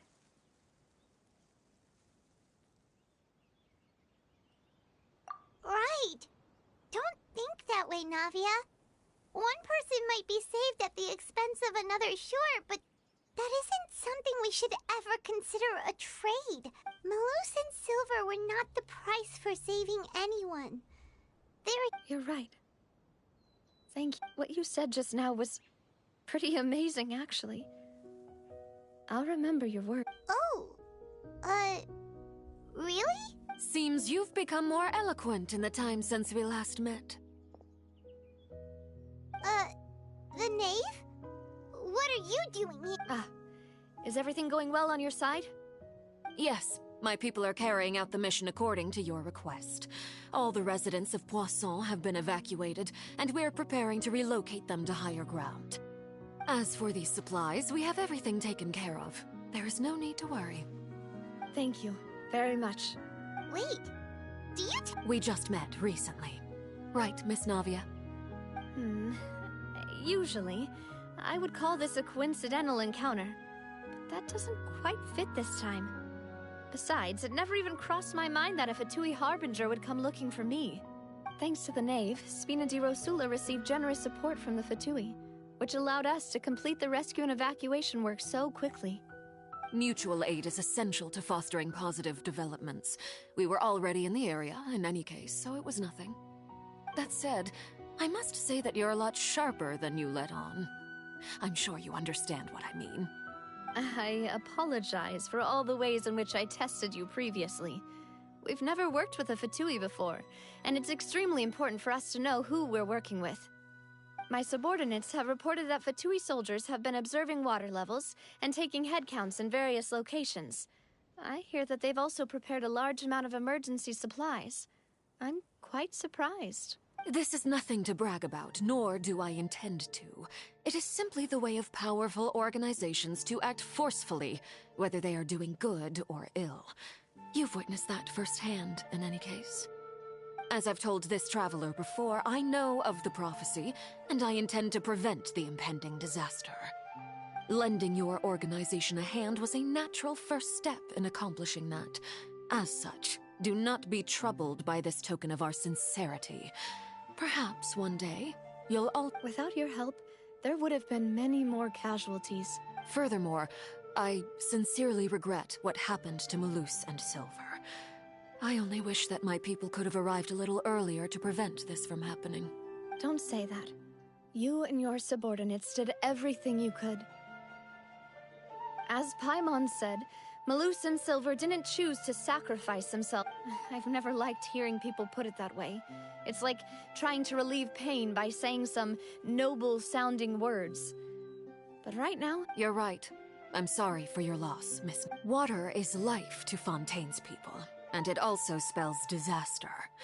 It's no wonder that people always say that prophecies represent fate.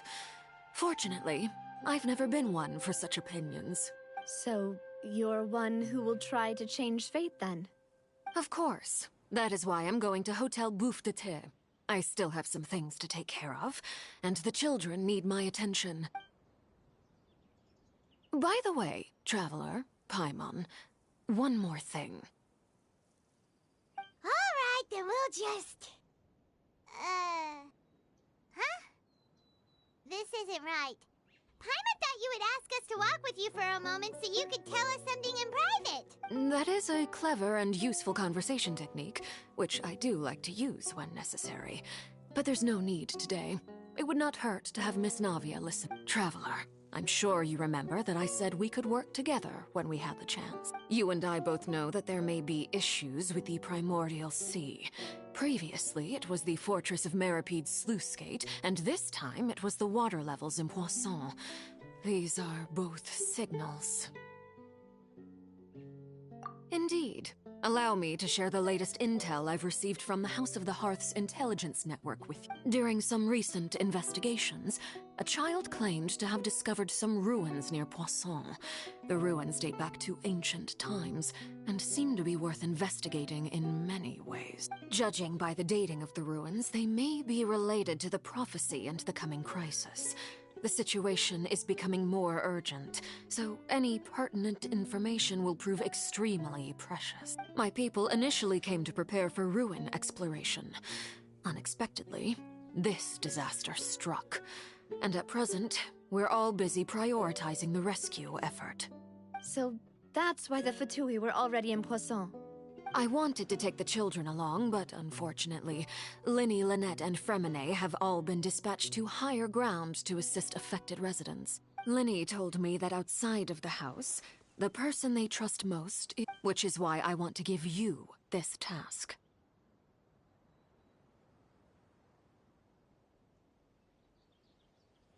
The House of the Hearth's members see each other as family, but Linny, Lynette, and Fremine said that they also see you as such, even though you are not from the house. I'm sure you already understand how earnest they consider their friendship with you to be.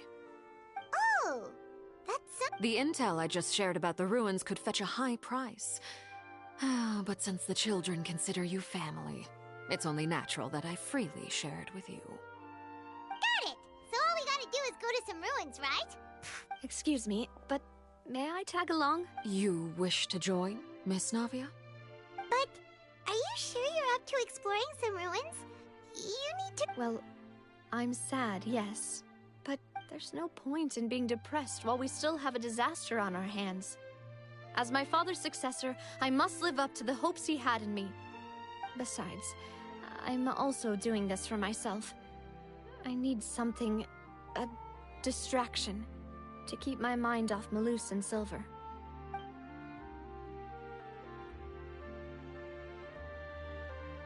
Since you put it that way, I have no objections.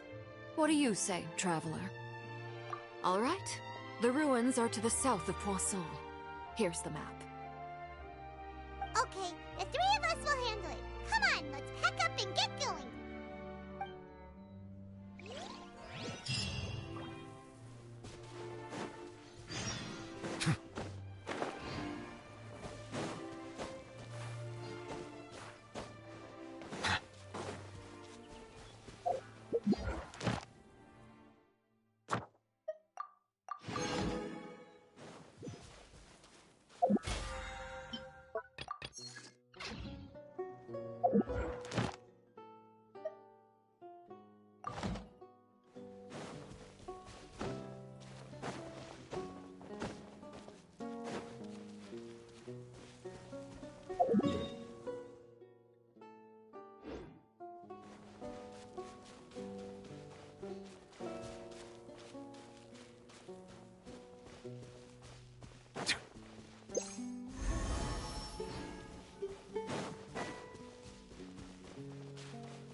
So, are these the ruins the knave was talking about? Whoa, talk about old. They seem to be pretty ancient, all right. Let's go in and have a look. Just be careful.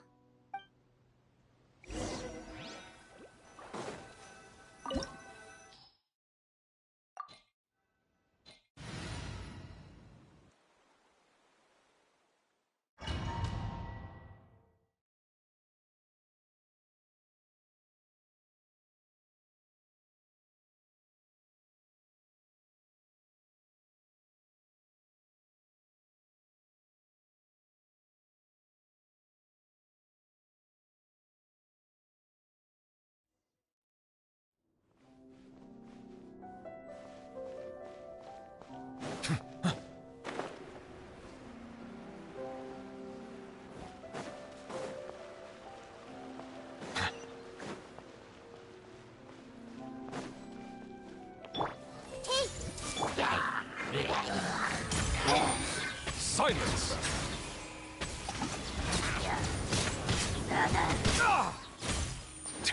Our bond is strong. I'll settle this.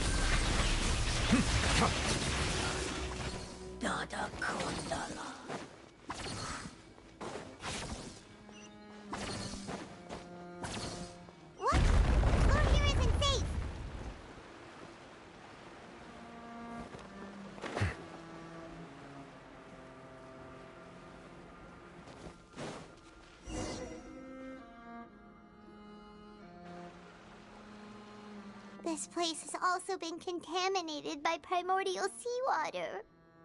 Yeah. And a lot of it, too. A Fontanian would most likely dissolve the moment they fell in. Right! You can't go down if there's primordial seawater. It's too dangerous, and it won't be any help for you to just... don't get Paimon wrong. We're not saying you're useless. No, you're right. I can't do anything in this situation. I'll leave this to you.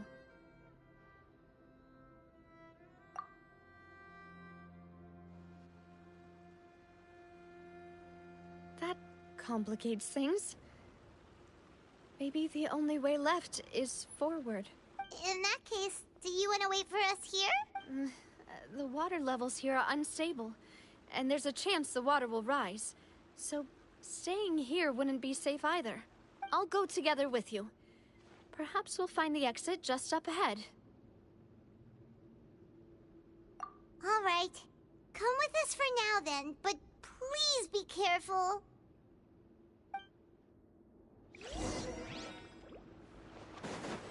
Oh no, it's a dead end! Let's try climbing over from the side.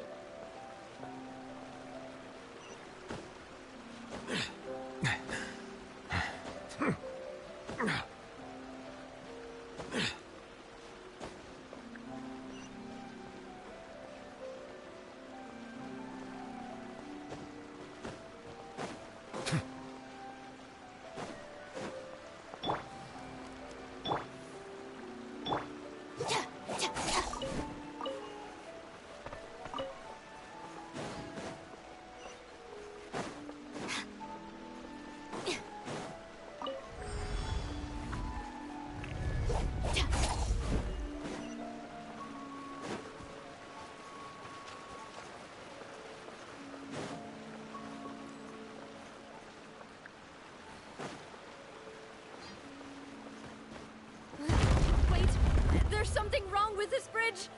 Run for it!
Demoiselle? Huh? Demoiselle, what are you doing here by yourself? Would you be standing here till dark if I hadn't come to get you? Maybe she just wants some time to herself, Malus. Hmm? Oh. Was I sleeping? Yes, it would appear so. I must be tired. That's quite possible. However, you were the one that suggested we go out for a walk. Oh, right. I nearly forgot. It must have slipped my mind when I dozed off. I haven't had a nap today yet. This is a familiar feeling, yet something's a little strange. Is something the matter, Demoiselle? Oh, no. No, I'm fine. I was just trying to recall why we came out for a walk. Do you remember Mr. Giverny? He'd requested our help before with foreign merchants who had a debt dispute with him, and we'd resolved the matter not long ago. We were headed to see how things were going with him at the moment. Ah, right. Yes. I remember now. Oh, Miss Navia. Ah, Mr. Malus. And Mr. Silver, too. It's good to see all of you. How have you been? I've been great. Thanks to your help, those bothersome merchants finally realized that I wasn't the one they were looking for. Why, I wasn't even the guarantor for that person. They were knocking at my door day and night. Even my neighbor, Obina, was getting fed up with them. Sometimes force is required to calm someone down and get them to listen to what you have to say. That's right. Oh, by the way, Burnett, what was it that you wanted to give to Miss Navia again? Oh, yes. One moment, I have it right here. Miss Navia, these are some flower seeds that I prepared. Please take them. They're a very good variety, and they'll become very big and beautiful once they bloom. I don't know what we would have done without your help, so this is a little token of our appreciation. I hope you won't refuse. Ah, did you cultivate them yourself? Thank you so much. I'll certainly take them. Malus, we do still have some empty flower pots at home, right? Why, we can have as many pots as you'd like, demoiselle. Perfect. In that case, we'll swap out some of the decorative plants for some of Mrs. Burnett's flowers. Very well. Wait. Something seems to be off here. Excuse me, madam. If I'm not mistaken, your name is Burnett, correct? That's right. Is something wrong? No, it's nothing. This is the first time we've ever met, but your name seemed familiar to me. I must have heard it when I was discussing things with your husband previously. I've heard this name before. Sometime recently, I'm sure of it. And why are there so few people around here? Where did everyone go? We must mind the time, demoiselle. We still have important things to attend to today. Huh? We do? Like what? Well, now, did you forget? Miss Navia, here you are. I've been looking for you. Please, come to the Opera House. Your trial is about to begin. My trial? Wait, why would I need to go to the Opera House? Yes, she's right, demoiselle. It's just about time now, so we should get going. Oh? All right then.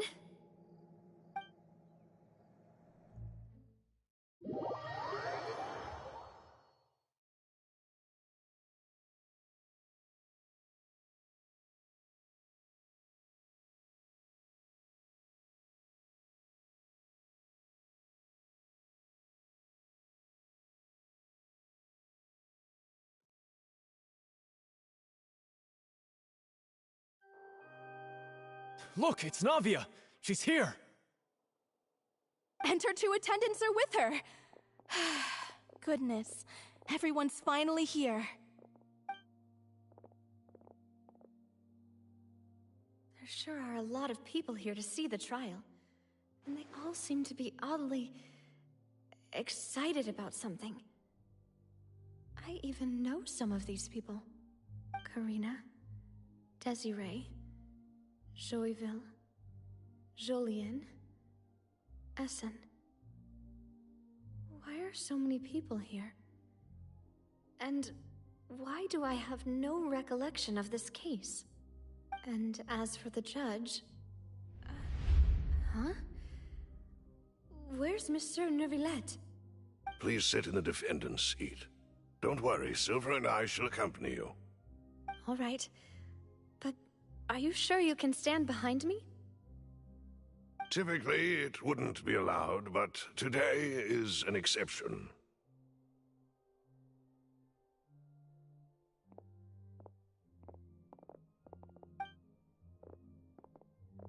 what kind of place do they think this is? Come on, do they have any idea what they're doing? Seriously. Enough with the whispering!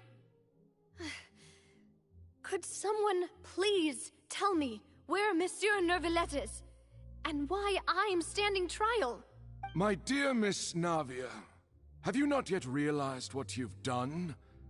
And that, as all here know, you are Master Callus's successor, the head of the Spina di Rosula, someone held in high. After you took over the Spina, you treated all of us just like the late Master Callus had.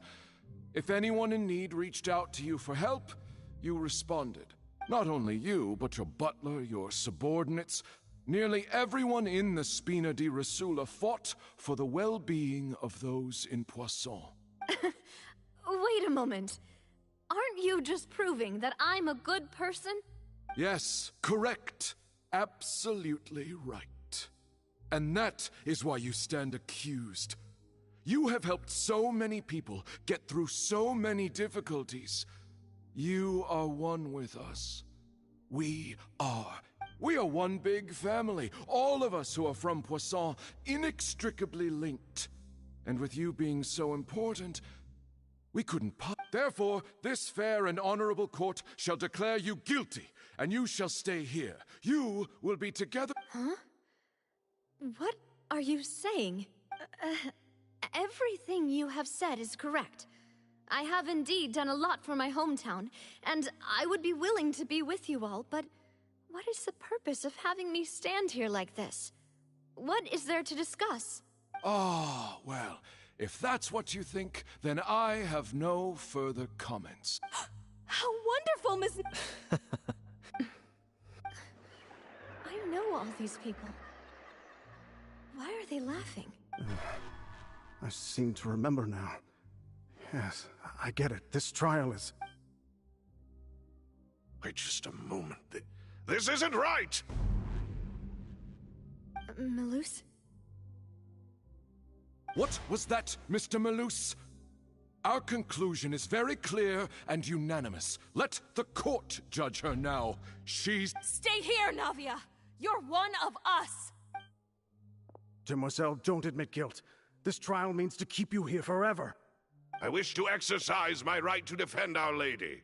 Mr. Joinville, you only know of Navia's goodness, but nothing of her utterly independent mind. She was born a free and independent spirit. She has never been tied down by anything. Indeed, even the death of Master Callus couldn't stop her. Her actions cannot serve as proof that she identifies herself as part of any group. She merely acted as an individual, extending her hand to help others. Please do not mistake her actions as being otherwise. Really? As an individual, you say? Don't forget, we are all Fontanians here. This, even if Miss Navia only voluntarily rendered her assistance, that doesn't change the fact that her beautiful soul must return to everyone.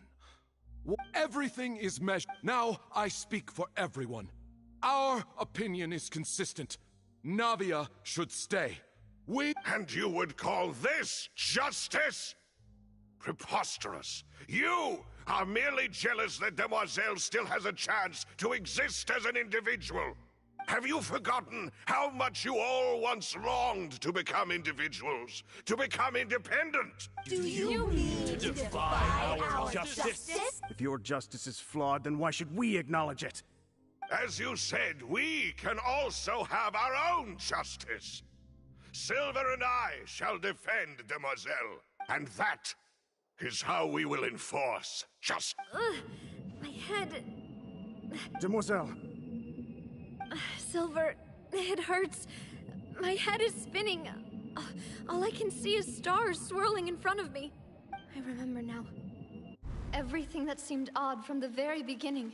Karina, Desiree, Joyville, Jolien, Essen, and Mr. Giverny and Mrs. Burnett, who we met earlier.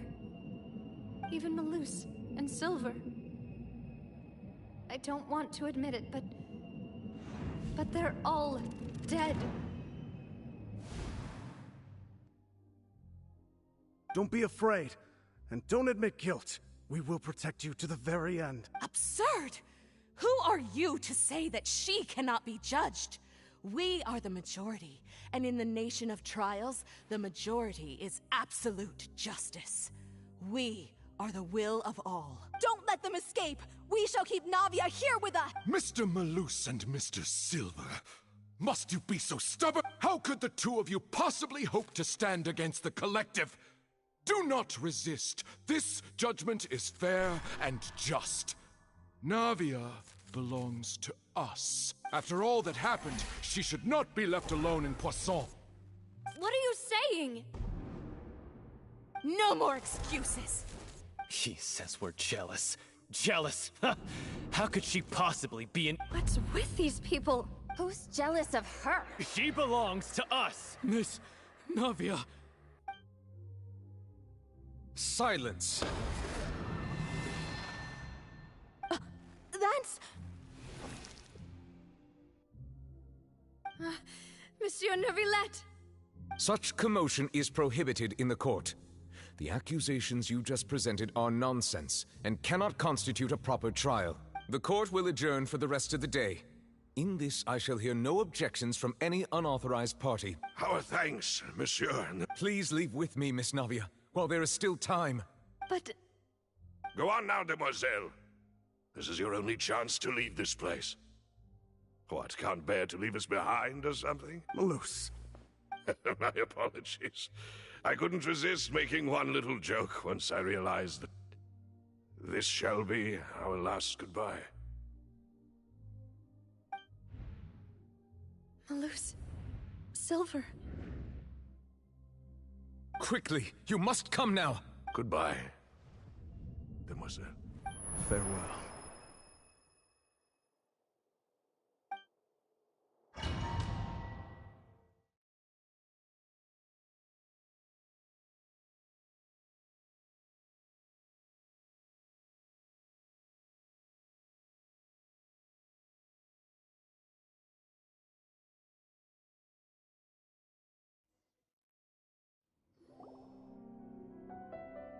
No, wait! Just a second! Navia? You're awake. Good. I must have been dreaming. Malus and Silver were still alive, and they were defending me at some insane trial. It looks like you're all right. Did all the sad feelings cause you to have a nightmare? The ruins you were exploring suffered a cave-in.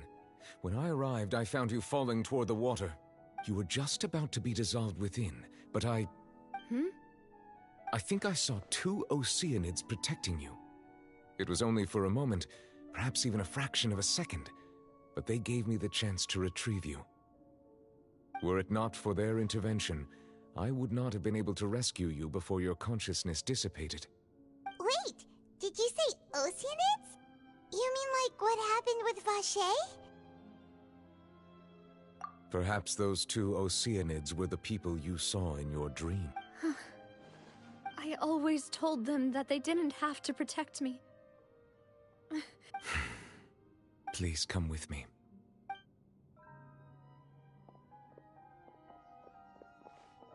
Neuvillette, are you okay? Oh, I am quite all right. Perhaps there's something we could chat about? Why do you look so stiff all of a sudden? Oh, Paimon knows. You're the type who feels awkward when there's nothing to talk about, right? I merely thought that we should give Navia some time to herself. Huh? Why didn't you just say so then? Don't you think it's even more awkward to call us over like this and then have nothing to talk about? I suppose so.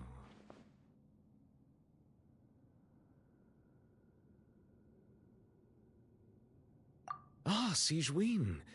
I hope all is well with her these days.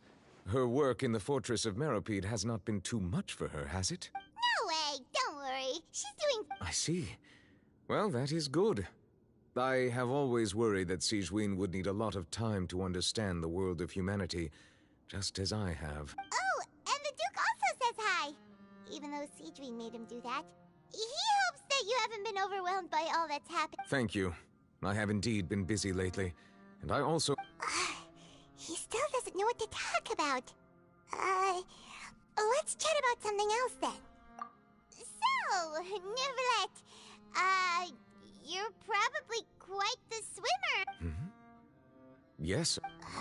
This isn't going anywhere. Let's try something else. How did you find these ruins? Did the Yes, in fact. I had arranged to meet you in Poisson, but when I arrived, I discovered that the Fatui were helping the residents evacuate. They had even transported a large quantity of supplies to the area. Amid my astonishment, I ran into the knave, and we had a chat. She informed me that she had asked you to investigate the ancient ruins here. Yeah, we originally planned to meet up with you, but we thought you might still be busy with all those official documents. We didn't think exploring the ruins would take very long, and who would have thought you'd wrap things up so quickly?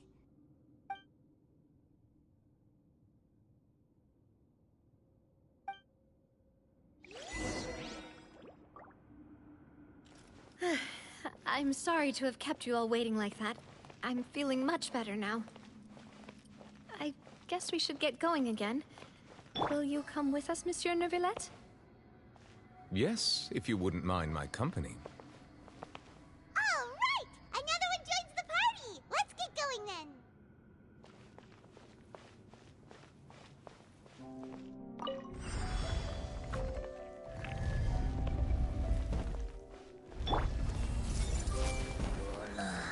Shadow Raven!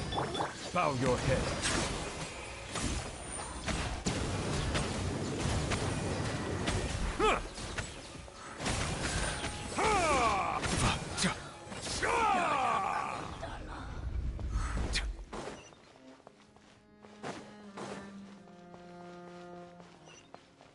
Oh no! Another unstable path! Watch your step!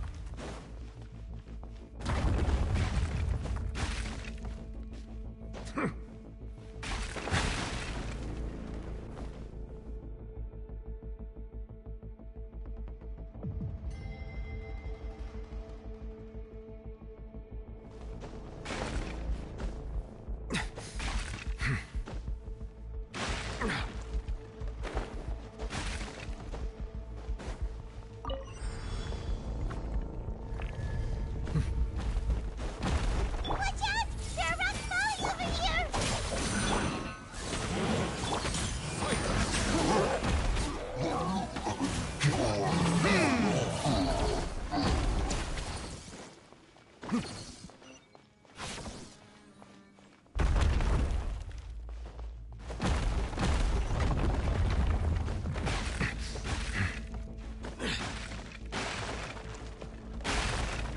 Seems we're almost at the top.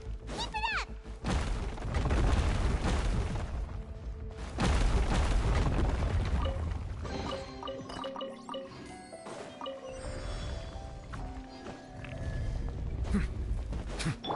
Everyone hold hands. Yeah. Make yourself a move.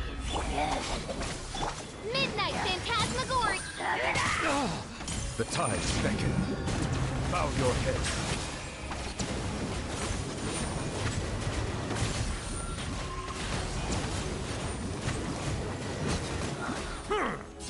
An oversight on my part. The bond is strong. Grow!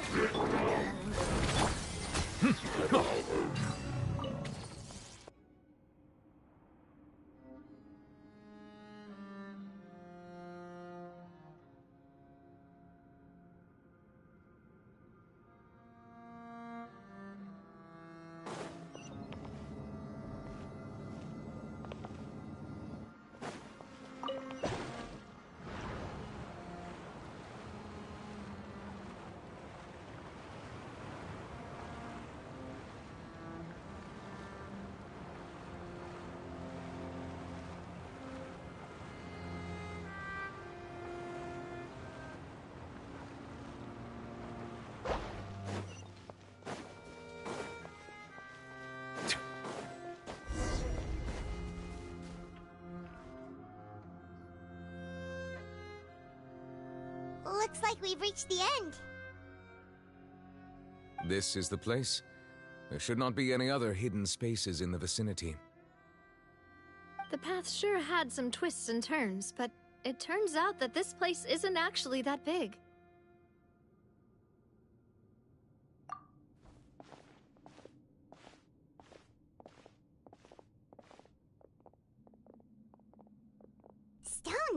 slates. It seems like they were put here as an offering. Could we take them down and have a look? Perhaps we should just leave them be for now.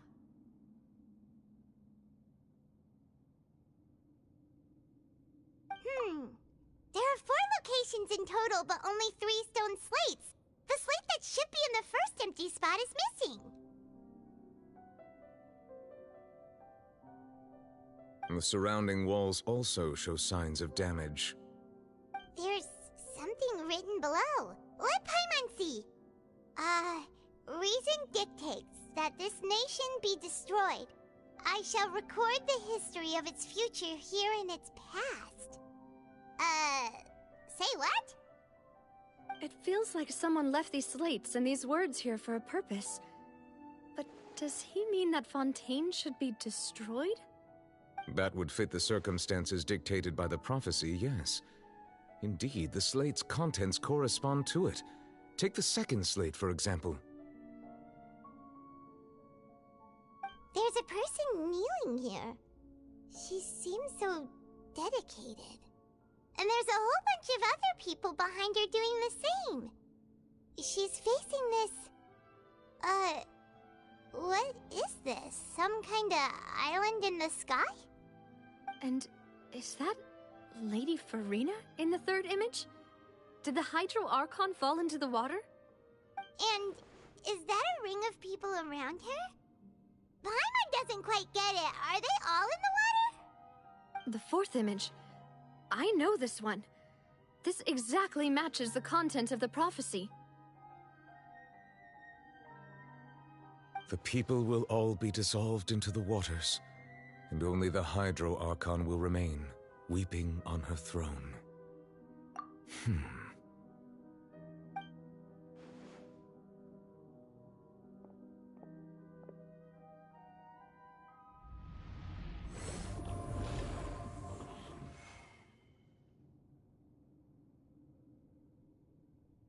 More information should be hidden in these slates, but I fear I cannot easily uncover it, most likely due to us missing the first slate. I am very sorry. Don't blame yourself, Monsieur Neuvillette. Deciphering ancient stone slates isn't one of your duties. Ooh, Paimon's getting the chills just looking at these slates. This says that it's the history of the future, right? That means the prophecy's sure to come true. I really hope it doesn't mean that. Still, Paimon feels like these images are kind of weird when you look at them together.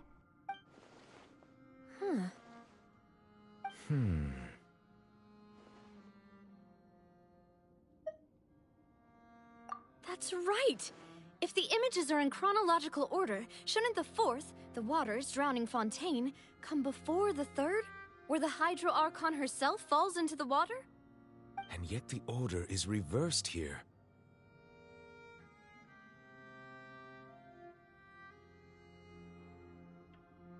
If we go by timing, Lady Farina only emerges in the third image. That means that the person in the second image might be the previous Hydro Archon. Egeria, then. I had never met her, but her appearance here does match the records. The previous Archon kneeling before the floating island in the skies, as if confessing a sin. Did she herself commit that sin? And if not, why would she be in such a posture? Also, I'm still wondering why these ancient stone slates are here at all. Judging from their contents, could this place be the origin of the prophecy? Does that mean that someone, or some people, once saw these slates? But who would have created these slates and left these words here?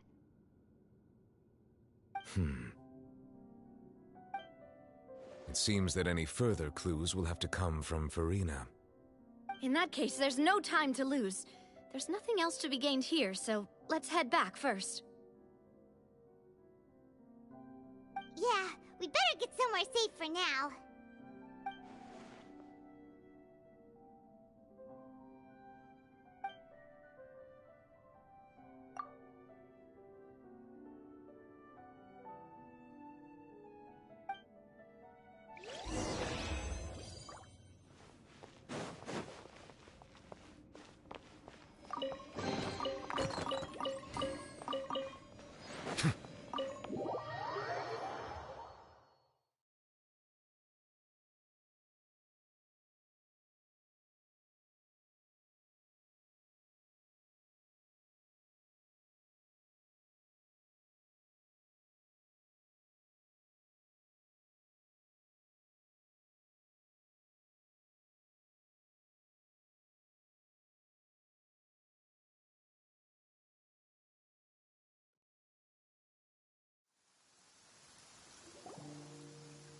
let's split up here.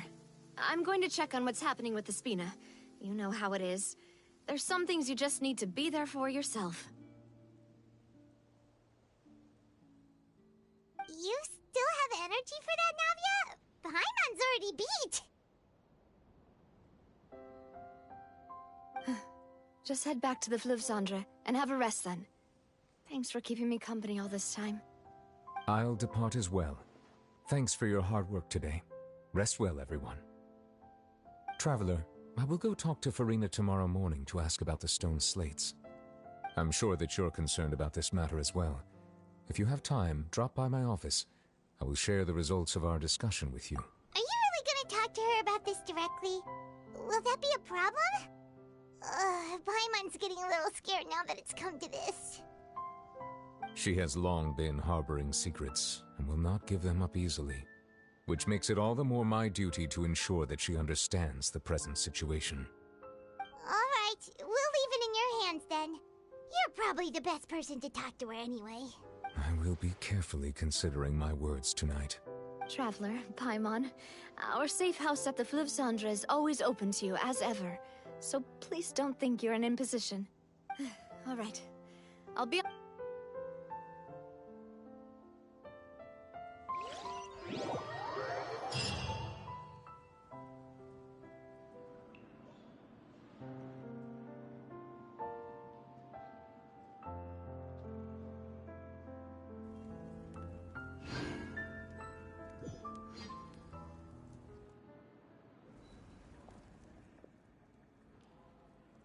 Welcome back. We've got a special menu prepared for you two tonight. Yay! And there's good food too! Navia! Paimon's already starting to forget what happened today. Oh, that voice. Is that who I think it is? Huh? It's you two. What are you doing in Fontaine?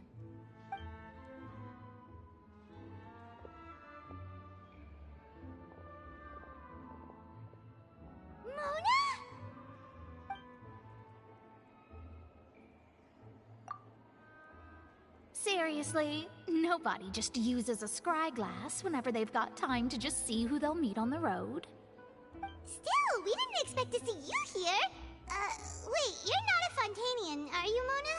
Well, I have some business to attend to here, so I booked a hotel in the city.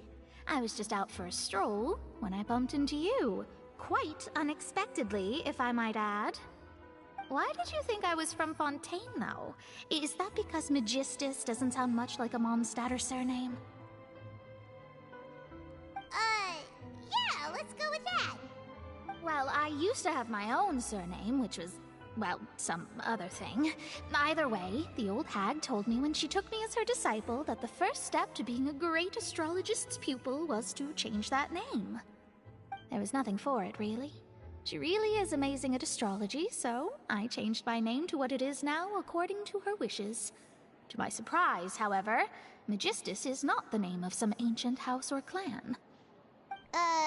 It isn't? Nope. Although it is used by us in place of surnames, it generally just means great. Wow! Imagine including a boast in your name.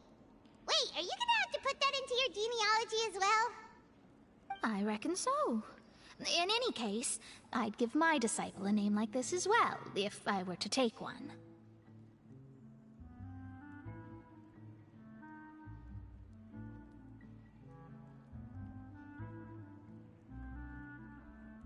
Astromancer Barbeloth Trismegistus. Whoa, that's a long one. Does it also mean great or something? My name means Mona the Great Astrologist. As for the old hag, hers is, in plain speech, the thrice-as-great Scholar of the Stars. Just take it as a title specific to astrologists. Thrice as great? That's so petty. I know, right? That's just how she is. She used to call herself Magistus, actually, but when she took me in, she changed her name to Trismegistus. Talk about obsessive. Megistus is thus the calling card of our school, so to speak, which makes it about the same as a surname. It's all right if you don't get it. You can look into it further should you need to study astrology more deeply.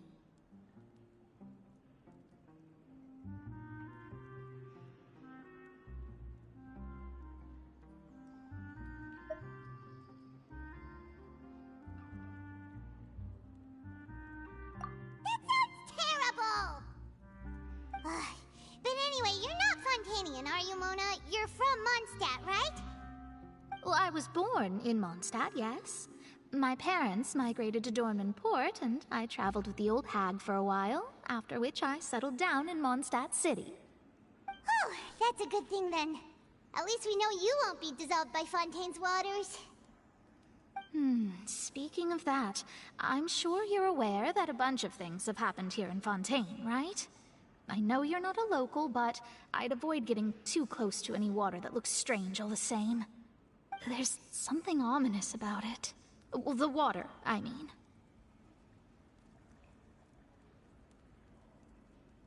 That was the main reason, yes.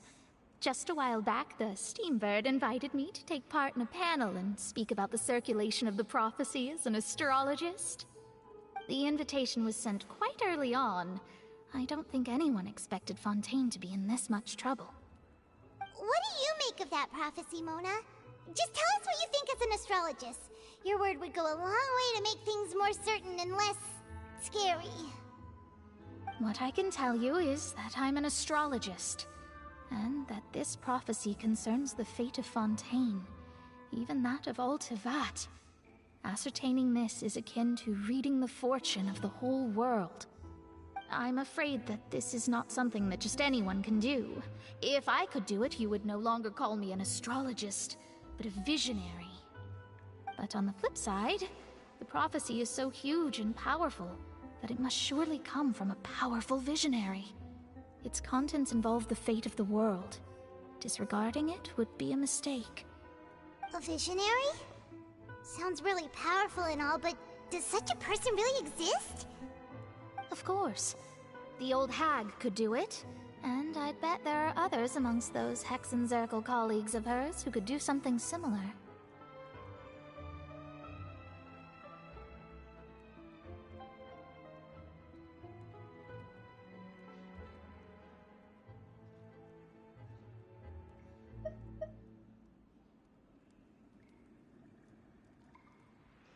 Huh? Are you sure? All right, I'll help you. It isn't often that I see you with such a serious look on your face. I'll tell you once I hear back from her. Thanks, Mona! You're amazing as always! Oh, well, this is something only I can do after all. So yes, your praises are quite welcome. That's the greatest of astrologists for you! Of all the people we know, you know the star's the best! Indeed, indeed. That's the spirit. Oh, sorry. I came to see what all the commotion was about. If there's anything you need, do not hesitate to inform the Spina di Rosula. Oh, whoops. Guess we were getting a little too carried away there. Well, I'll go tend to my own business. And there she goes, quick as rushing water. And here we are with the Spina guy giving us suspicious looks. If Paimon hadn't spoken for you, it'd be you getting all the weird looks. That's more like it.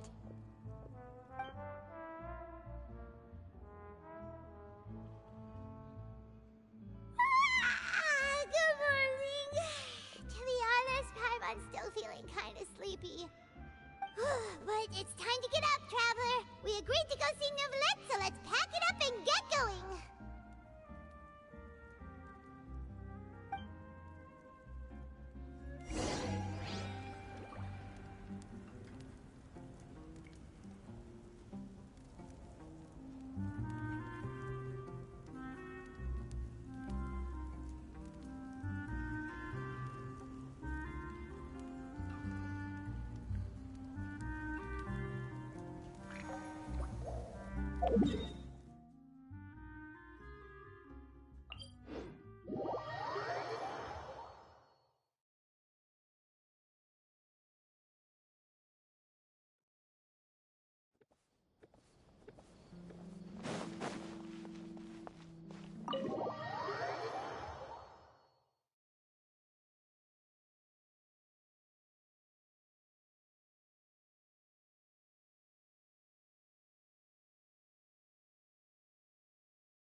you're here! Finally! Is something wrong? Monsieur Neuvillette and Lady Farina, they seem to have gotten into a dispute. Please go see for yourself.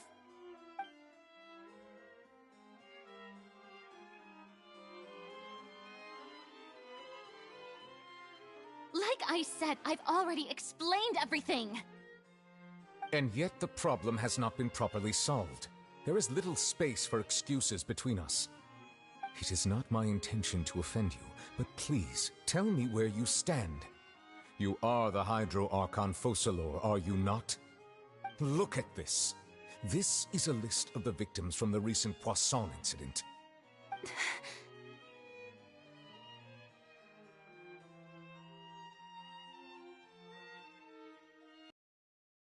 I mean, they're all...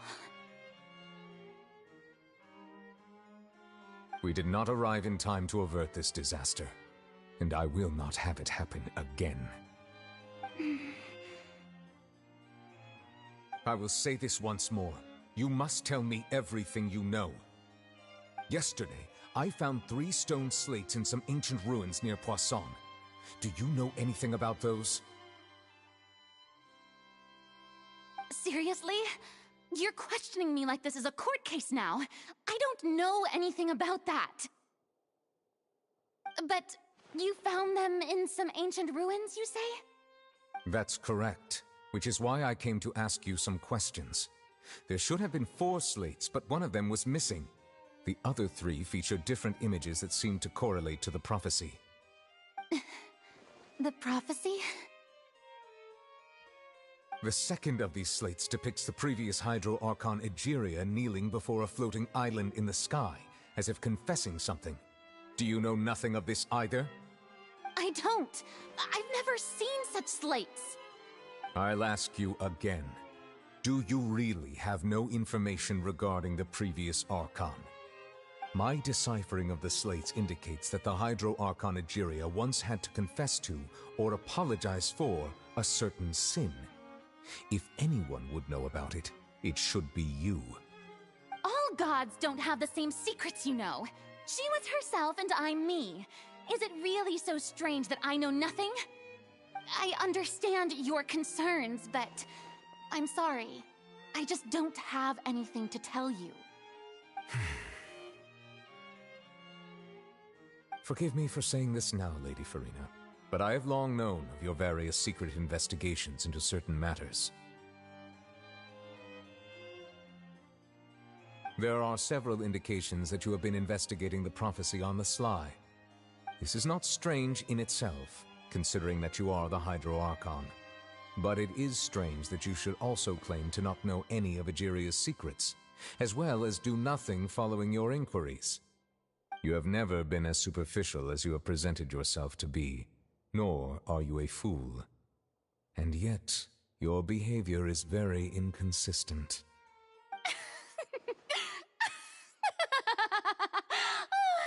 So you've been watching me all this time, have you? I didn't think you were that type. You... Well, since you know about my secret investigations, then you should know I'm actually working to take care of it. There's no point questioning or suspecting me. You're the Eudix, but you're still my subordinate. You should be following my lead. Just trust in me, your Archon, and do as I say. Never mind whether you can truly convince yourself to or not. It'll all turn out fine. That's all I have to say. We do not discuss this matter again. Oh, the opera's about to start. Toodles!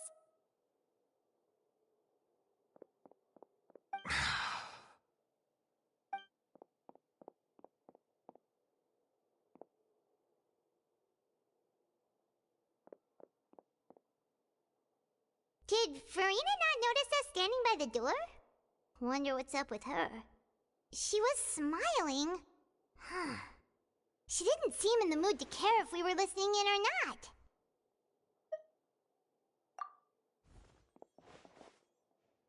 I assume you've been outside for a while now? Oh, you noticed. Seems Farina didn't even realize we were here. She was in a great panic, though I cannot discern the reason. Our discussion reached impasses time and again, a state of affairs that we cannot allow to continue. Still, I do not understand. Dialogue is the basis for understanding, so why did she keep refusing to engage?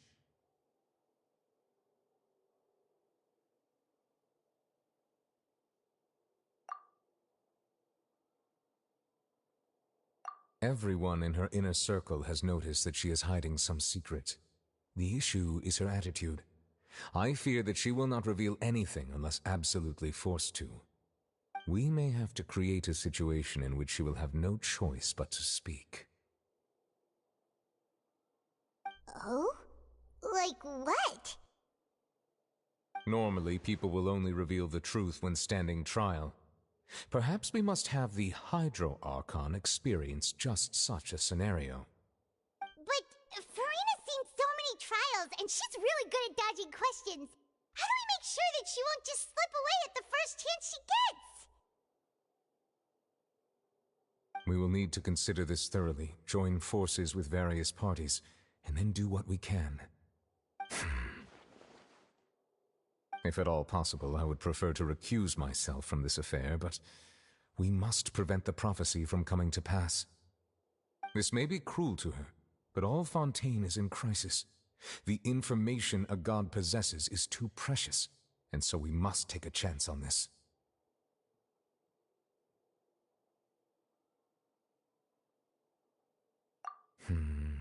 But who will lend us their aid to do such a thing?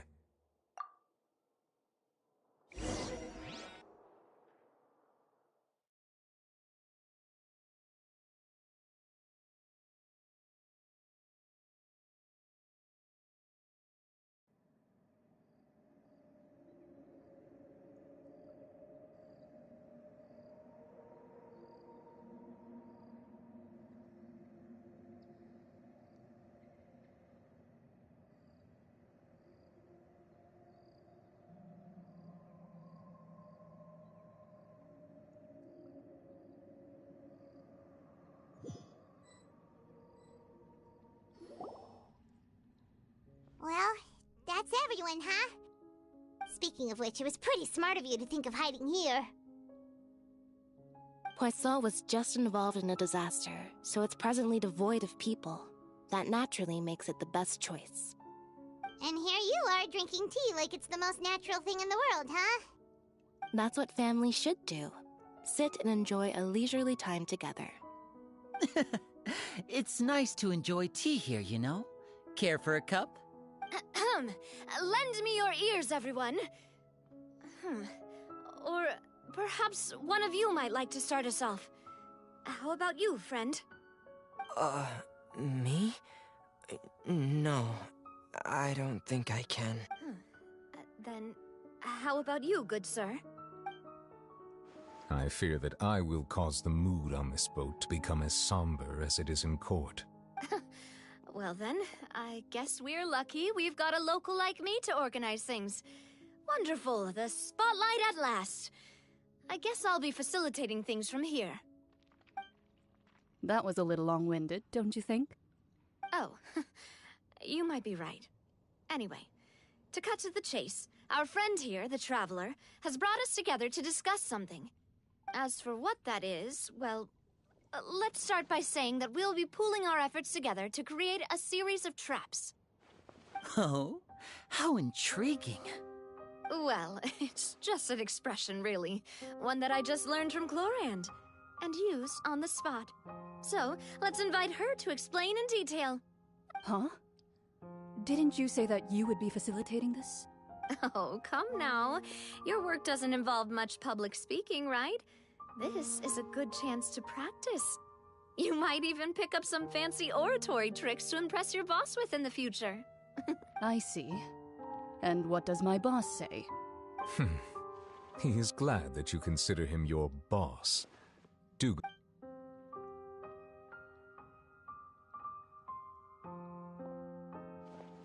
In that case, do any of you have experience hunting? Not that I recall. Fremine and I once used a wooden stick in a basket to catch wild rabbits when we were younger.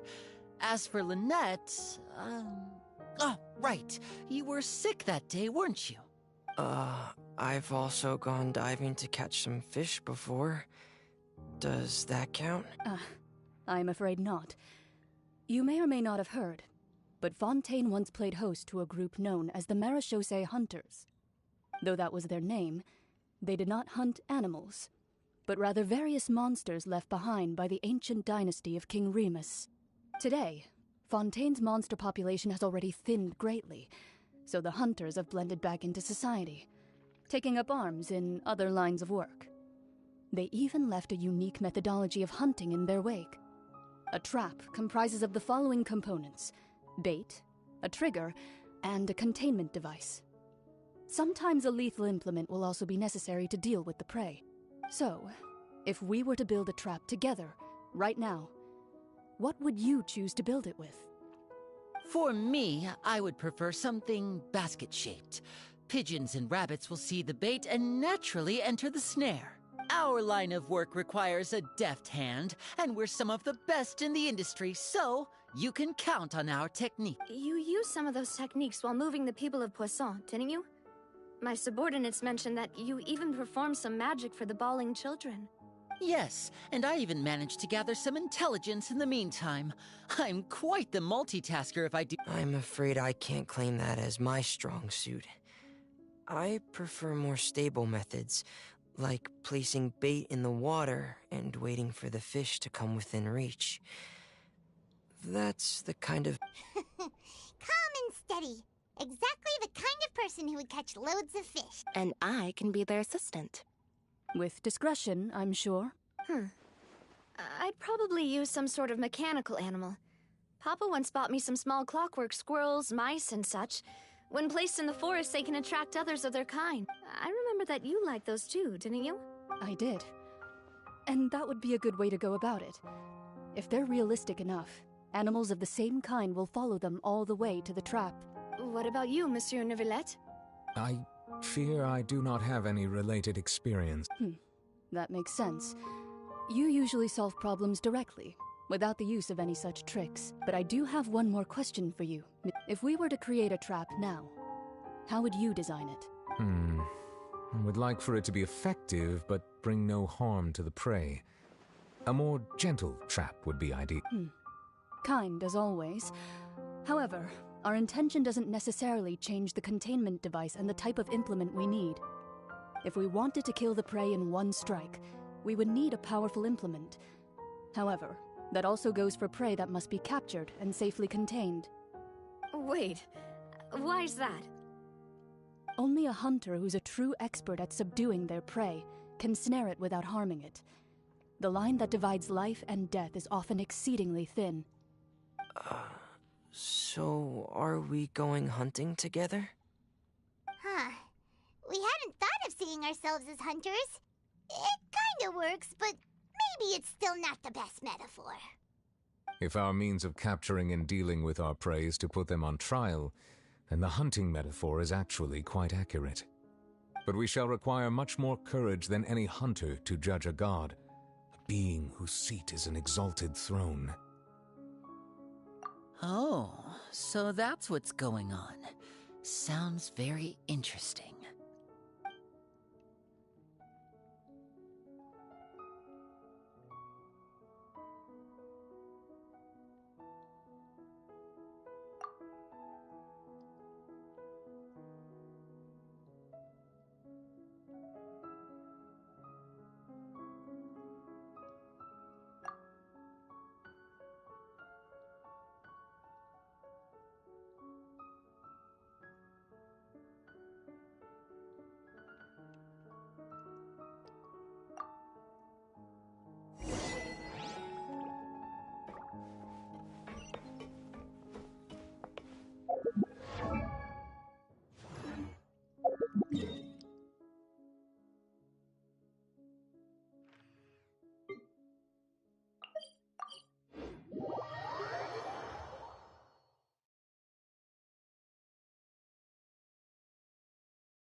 days, hasn't it?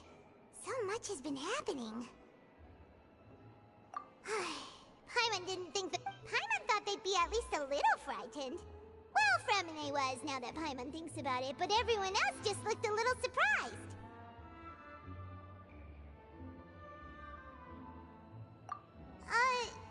It's hard to say. Paimon doesn't have any experience with this sort of thing. But after all, you're the most reliable person in the world, aren't you? Did you just pour some tea? Paimon didn't notice you doing that at all. Then Paimon's never seen that cup before. Don't be frightened.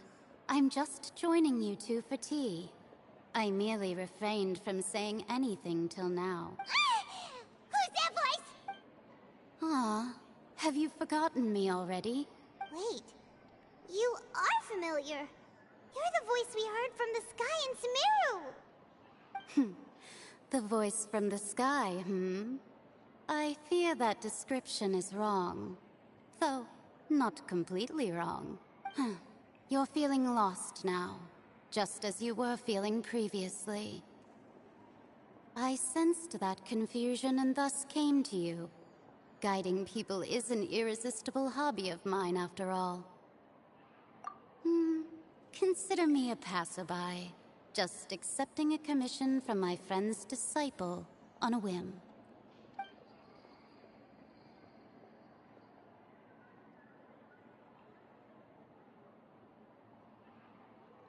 The prophecy.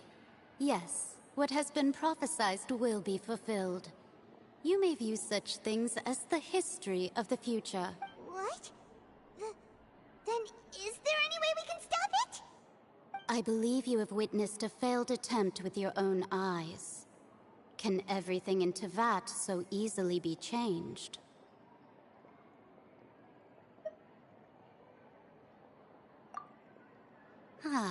So you've caught on. Just as prophecies are usually only the future as seen from the perspectives of the gods, could things be happening in hidden corners where the gods' gaze does not fall? Are the things that you shall see different from the fate that the gods perceive? What is she talking about? It all sounds really impressive and important and stuff, but it also sounds kind of scary.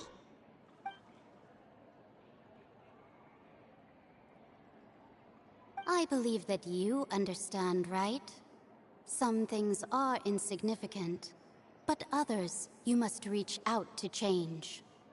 Ultimately, fate shall serve as your only guide, no matter what will happen in Teyvat's future. All you need to do is to play your part. This was good tea, by the way. Thank you for your hospitality. Well, that'll be all for today. The voice. It's gone.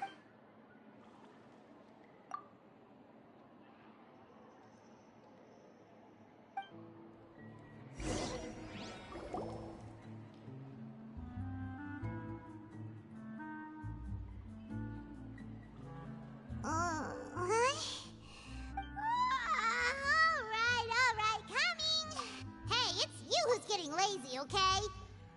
Well, I see I've walked in on some lively banter. Mona!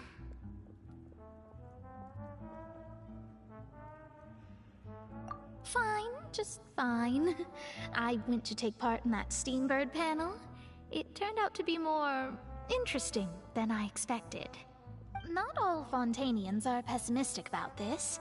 One journalist mentioned that sitting around and waiting for the end to come would be wrong, and that they should make their own rescue preparations. I agreed, so we had a brief chat with her. Did she have pink hair by any chance? Why, yes! It was Charlotte. You remember her, right? That dared... I'm in full support of her view. Prophecies are very important, but how can people allow their lives to be commandeered by just a few words? That's right! Paimon's glad to hear something sensible for once. Yes. About what we had discussed before. I did try, but I'm afraid I couldn't reach the old hag. I'll try again tonight, but I wouldn't get your hopes up. Huh?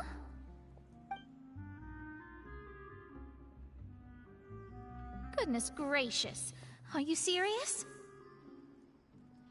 She said that even the god's gaze has blind spots. Pretty bold if you ask Paimon. Most people would believe the gods to be all-knowing, right? The Hexen Circle members are certainly anything but ordinary. As for the mage named N, the old hag has mentioned her a few times. She said that N's sense of direction is incredible, and that she loves guiding those who are lost. But I've never met her, and if she were still alive, she'd be... well, suffice it to say that the hag's at least a few hundred now, and N's been around for longer than that. Whoa. The Hexen Circle sounds like a scary group. But they must really stay in shape to live so long. Their abilities alone are pretty terrifying. If she came to see you personally, then the problem you're facing must truly be of great importance. Well, it's not like Paimon could understand anything she said. Yes, she was quite cryptic, but I suspect she means that there is still a way to turn things around. She didn't say when or what that would be, though, so perhaps it is something that you cannot know right now.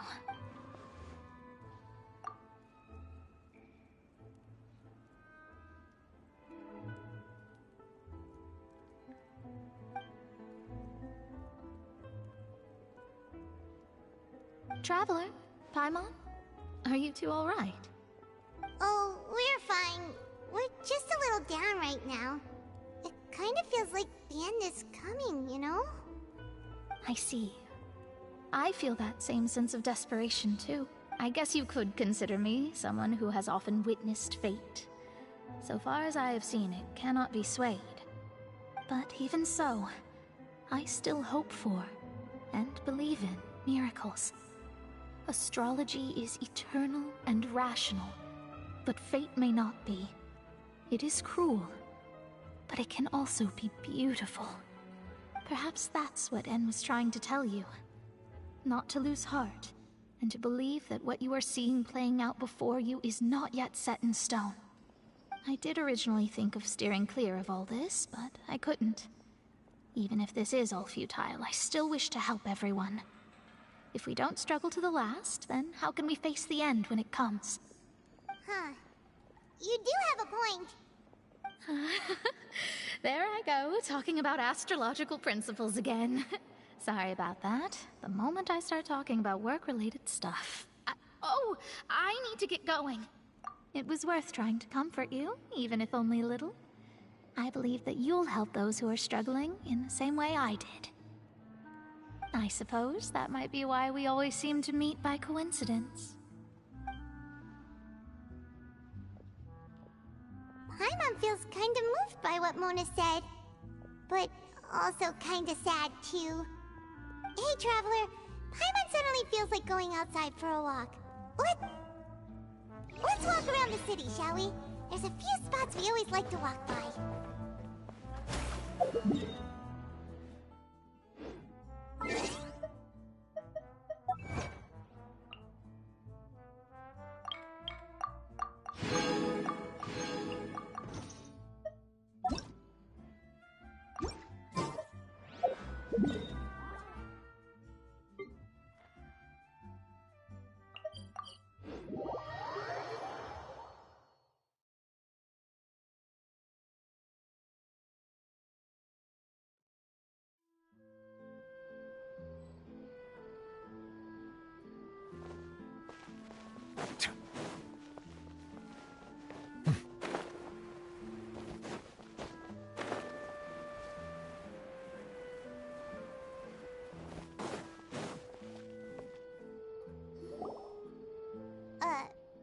Huh? Our names are written in this newspaper. What's going on? Let Paimon see!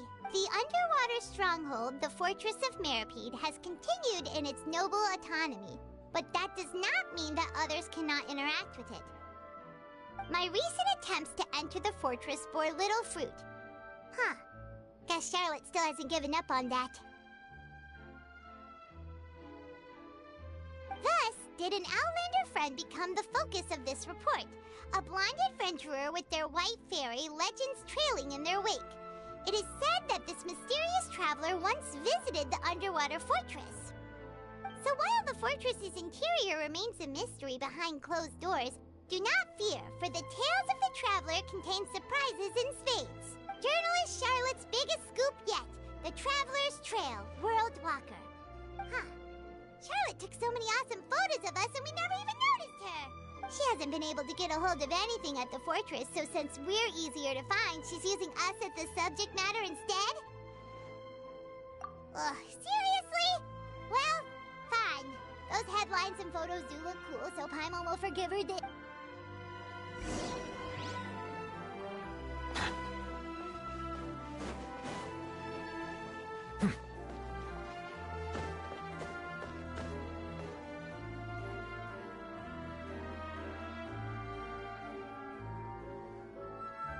We're here!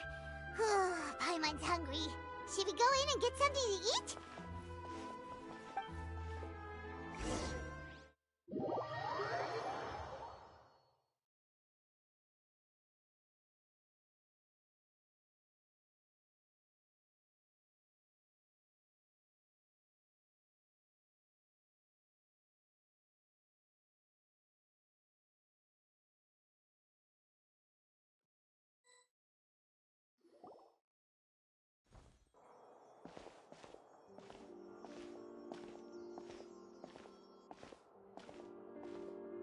Hey, quick! Look! That's the limited edition only 16 slices a day cake! It was so delicious the last time we tried it, despite the tense situation we were in. Let's give it another go. I'm sure it'll be great. 1 slice of cake, please. Someone showed up after all.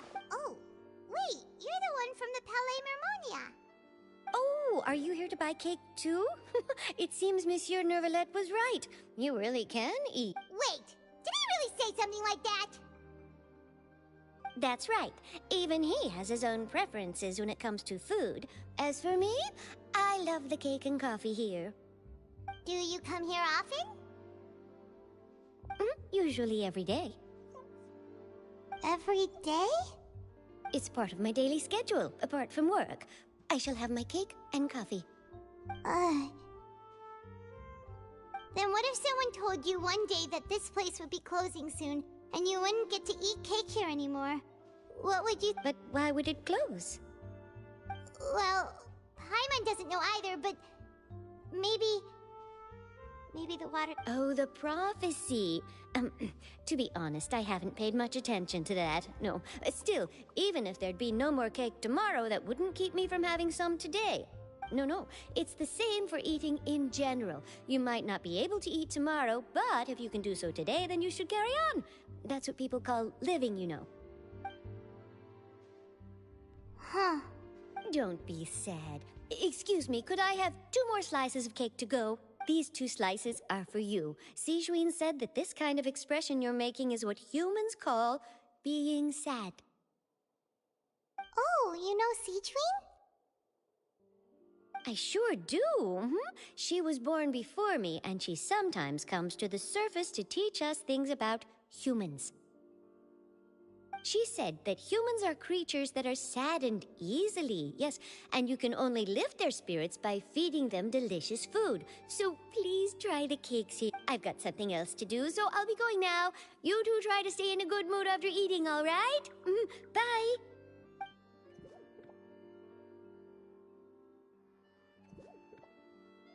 And there she goes. All right, let's dig in. I'm unsure this cake will be delicious. It's more delicious than last time! And the flavor gets even better with a sip of tea. It sure would be nice if we could come again tomorrow. Sure would be nice if we could always eat delicious food here.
near the Steambird office. Let's go look for Charlotte and have a chat.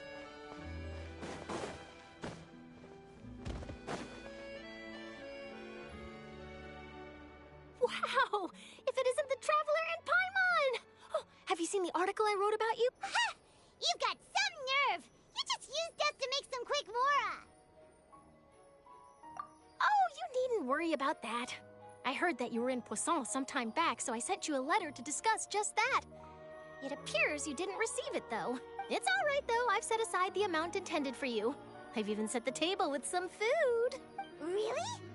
Oh, you're the best! You're almost a little too easy to win over, Paimon. If I were a journalist with ulterior motives, you'd be in trouble now, you know. Oh, Paimon knows you're not like... Still, what brings you here all of a sudden? Were you looking for me? When Mona mentioned you, we thought of coming to see you at work. I see. It seems you've already bumped into Mona here in Fontaine. So she mentioned me? What did she say? She said that you're a real daredevil of a journalist. Nice. In which case, can this daredevil journalist dare to request an exclusive interview with the legendary Traveler and Paimon? Huh? So your article in the paper today... Oh, of course it doesn't. That was more like live photography. What I'd like to do is dive deeper and ask you to talk about the things you've seen and experienced. Yeah, are we even qualified enough? Why not? If I say you're worth an interview, then you're worth it. But not right now, of course.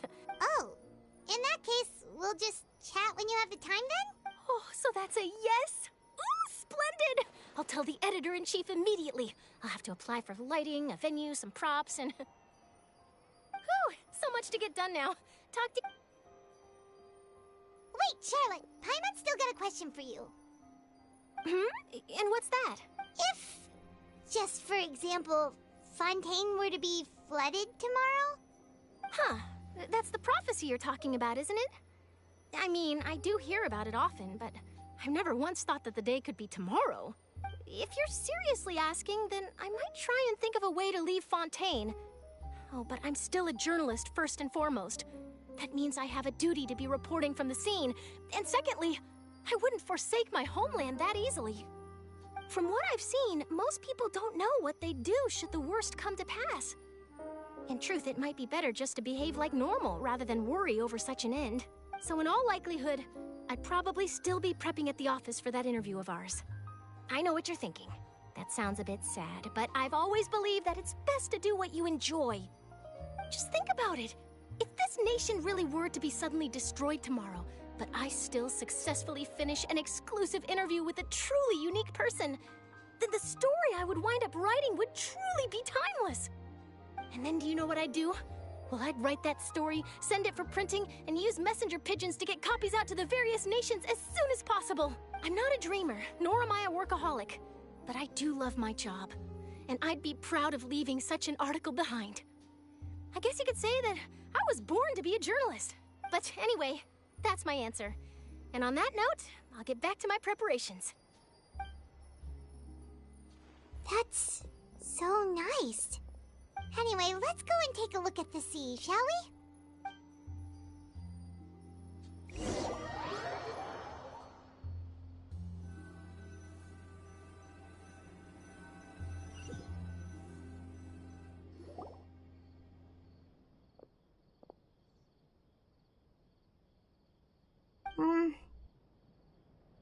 Paimon's been thinking.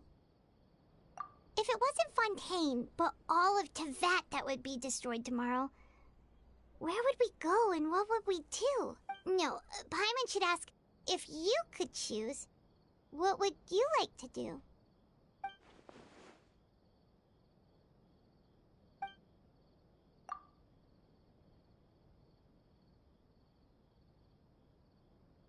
We've always been moving to the next destination, so we haven't spent much time thinking about these kinds of things. We didn't have to either, with us always being on the road and whatnot. You mean, still traveling?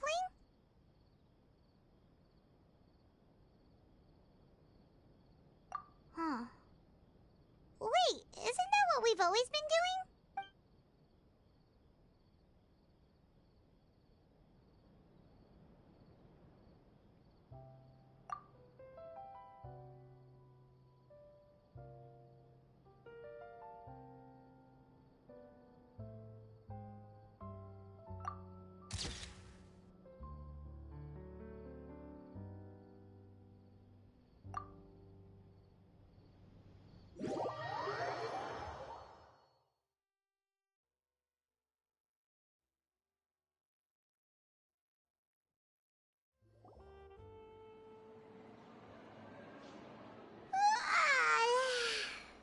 like you'll grow mold if you stay here long enough. But it's still better than the Fortress of Mirapede, that's for sure. It's not only damp there, but salty too. Ah, so the two of you are still here. Oh, you're from the Palais Mermonia, aren't you? Yes, I'm Isadora. Monsieur Nervillet sent me to look for you two before. I heard that afterward you went to the Fortress of Meropide.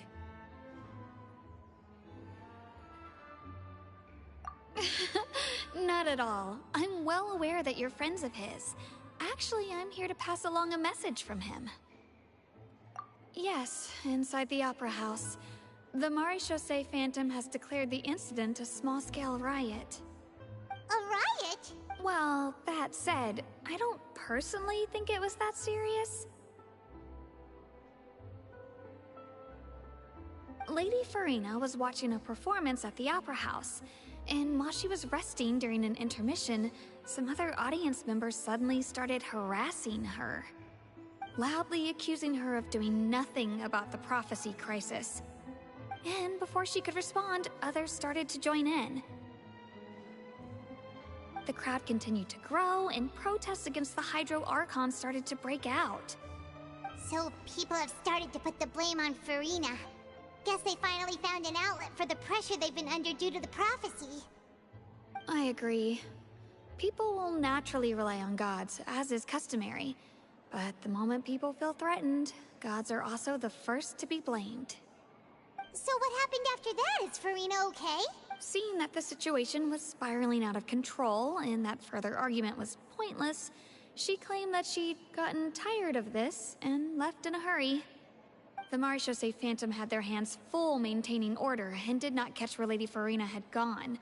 Only when things had stabilized did we realize that she had gone missing. So, you mean she's still missing? That's right. The Maréchaussée has dispatched many people to search for her, but we don't have any leads yet. That said, I don't think there's much to worry about. She is a god after all. Even if she were to fall into the hands of rioters, what could ordinary people do to her? Good. Monsieur Nervillet sent me to tell you about the situation, but he didn't say anything else. Don't worry, this is more than enough to go on. Thanks for keeping us informed. Ah, is that so? Well, alright then. In that case, you two take care. I'll be heading back to the Palais now. Well, sounds like we should hurry over to Poisson then.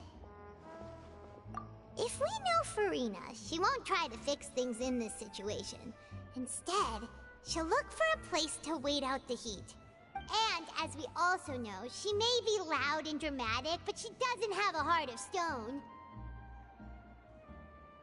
When Nervillet was talking to her in the Palais Mermonia, and she heard about Poisson, she couldn't hide her sadness and remorse. It would be hard for her to ignore being accused by the public today.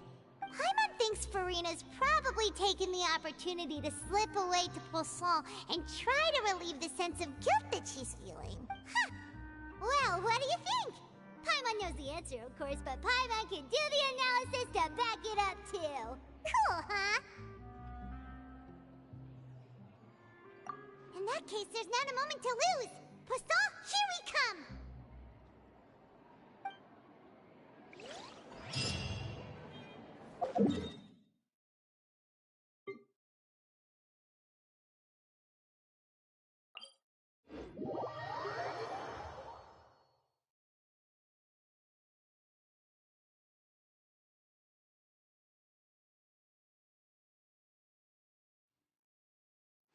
This place looks deserted. Guess all the survivors must have evacuated already. All that's left here are signs of devastation. Could Farina really be here? Let's try to find her as soon as possible.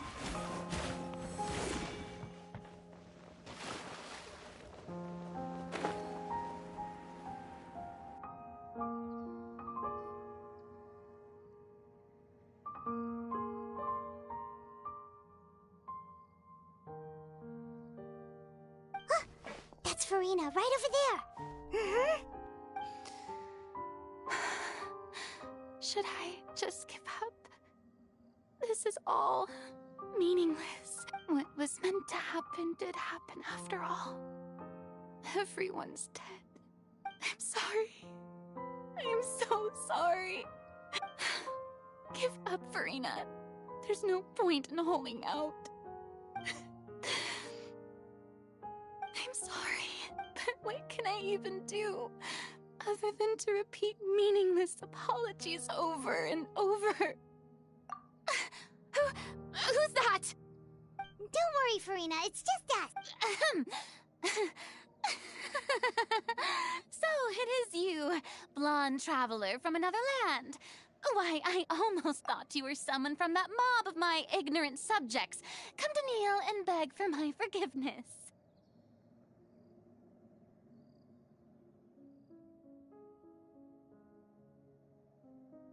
Farina, you were crying just now, weren't you? The tear stains on your face are obvious. What do you mean, tear stains? Oh, I remember. The show at the Opera House earlier this morning was so moving. I'm still trying to process it. Who did that uncivilized rabble think they were, disturbing my enjoyment of the arts? They even dare to tout their Archon. I must teach them a lesson. I can just imagine their twisted and frustrated faces once they realize that I'm nowhere to be found. Oh, and I'm sure Nouvellette and those people from the Maréchaussée Phantom are freaking out right next to them, too.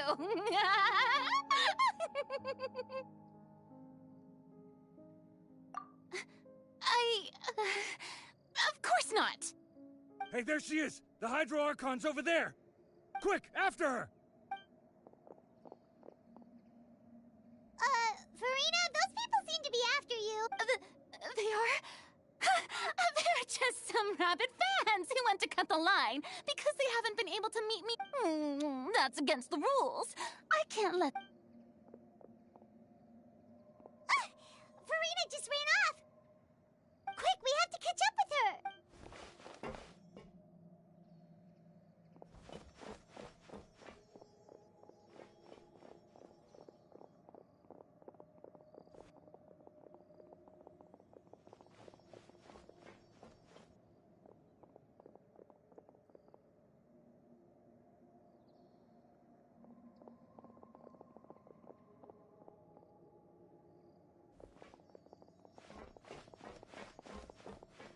This should be the place, right? Hey, Farina! There's a good hiding spot over here. Quick, come to Paimon before...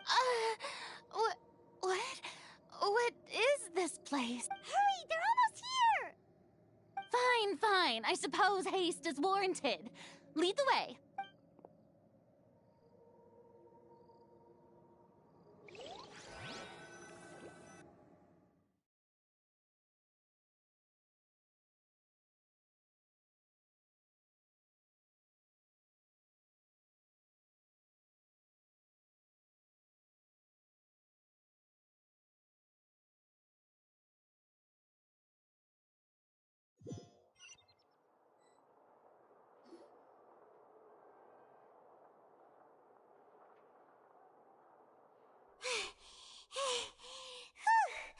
Paimon's exhausted.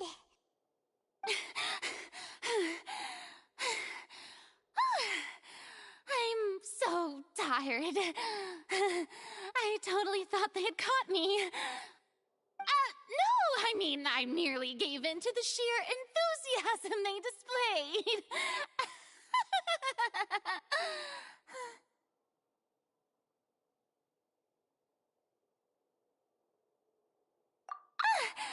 You're right. Yep, that's a good girl.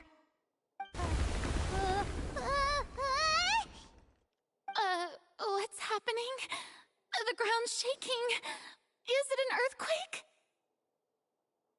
Yeah, a quake of this kind preceded the flooding in Poisson, didn't it? It can't be.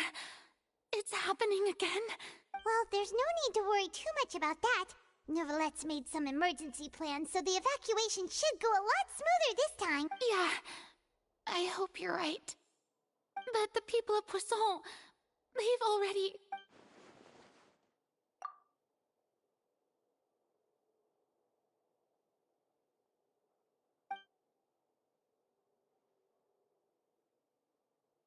It's true.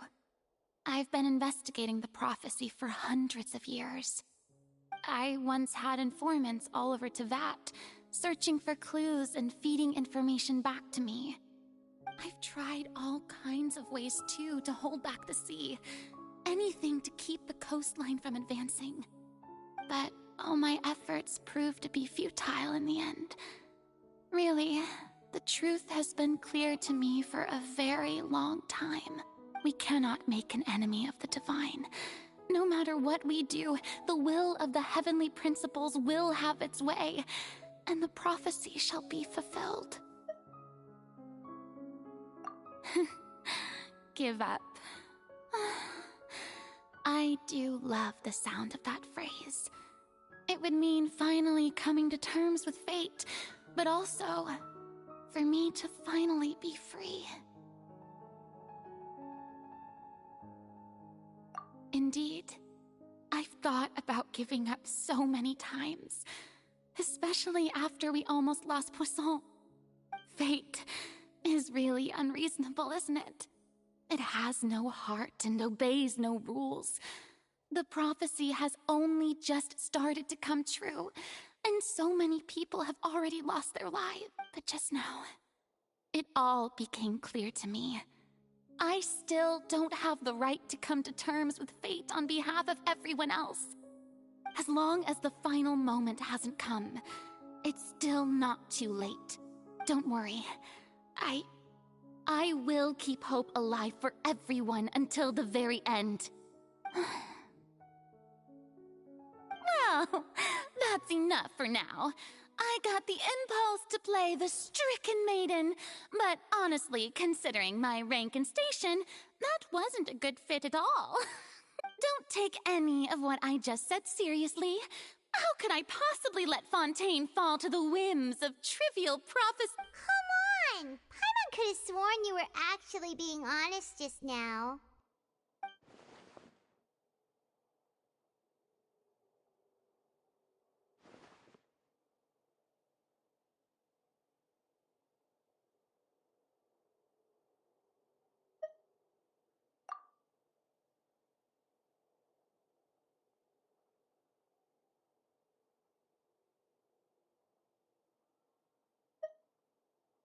Share my burden.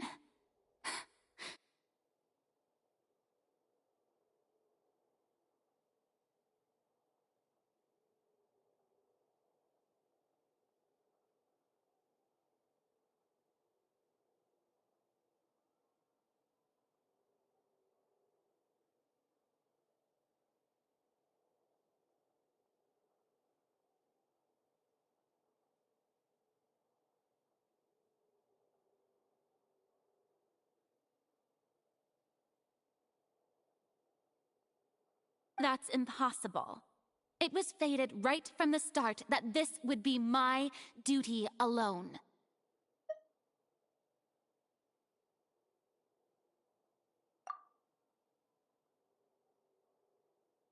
A witness. Yes, I've heard that you came to Tevat from beyond the stars, yes. In other words, you never belonged here. And if Tevat is, in its entirety, a show on a stage, then you're just a spectator, aren't you? If that's the case...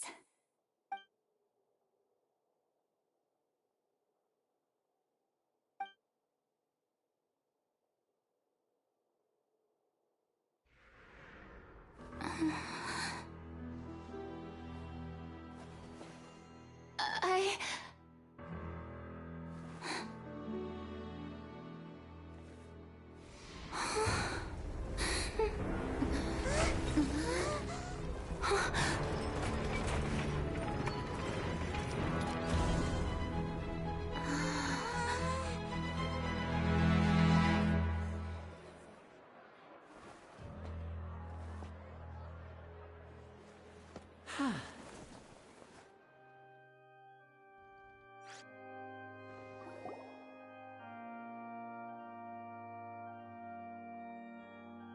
Ladies and gentlemen, this concludes my opening performance.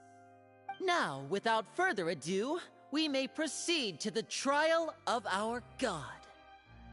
Ah, so this is what it is. Yes, you deserve praise for the effort you took to raise the dramatic stakes. Do not forget, however, that I am Fosalor, the god of justice, the embodiment of justice itself. Does it not strike you as even the least bit absurd to bring the very concept of justice to trial? May I interpret these words as your refusal to stand trial? In that case, you will have the opportunity to defend your honor through a duel. You would draw your blade against a god?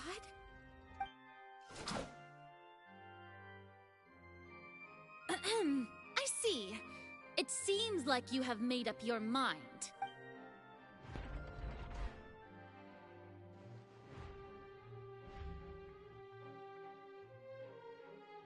Paimon can't believe it. She just surrendered. What the heck is going on? Did I just see an Archon surrender to a human? Wow, how utterly humiliating. Lady Farina, what is the meaning of this? It would seem that there has been a misunderstanding. To be clear, the raising of both hands is not always an indication of surrender. Looking for excuses again, huh? I raised my hands just now to indicate my acceptance of the trial. No duel shall be necessary. I will admit that I've been running away for a long time. I'm sorry, everyone. I was unable to protect. You are not the only ones to be disappointed in me. I too. But now, it is time for the Hydro Archon to show you her courage and resolve. I, Farina, will use this trial to show the world the true meaning of justice! This time, I will protect you. Applaud and rejoice! One of the most outrageous and fantastical arcs known to the opera epiclese is now unfolding before your eyes. Mark my words, this shall be one of the most exhilarating and brilliant shows ever to grace the stage of Fontaine! The trial of the Hydro Archon, Fosalor, will now begin! Woohoo! Oh, now we're making history! Why does it feel like Farina just took over the whole thing? Like, come on! Didn't she just get forced to stand trial for her crimes? Also, even though she's still acting super dramatic, she is taking this seriously this time, right? All right, then. Who will be my opponent in this trial? The court asks the prosecutor to please take the stand.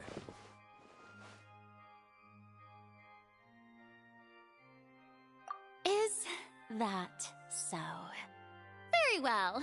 Then please speak, witness of Tivat, my accuser and fated opponent.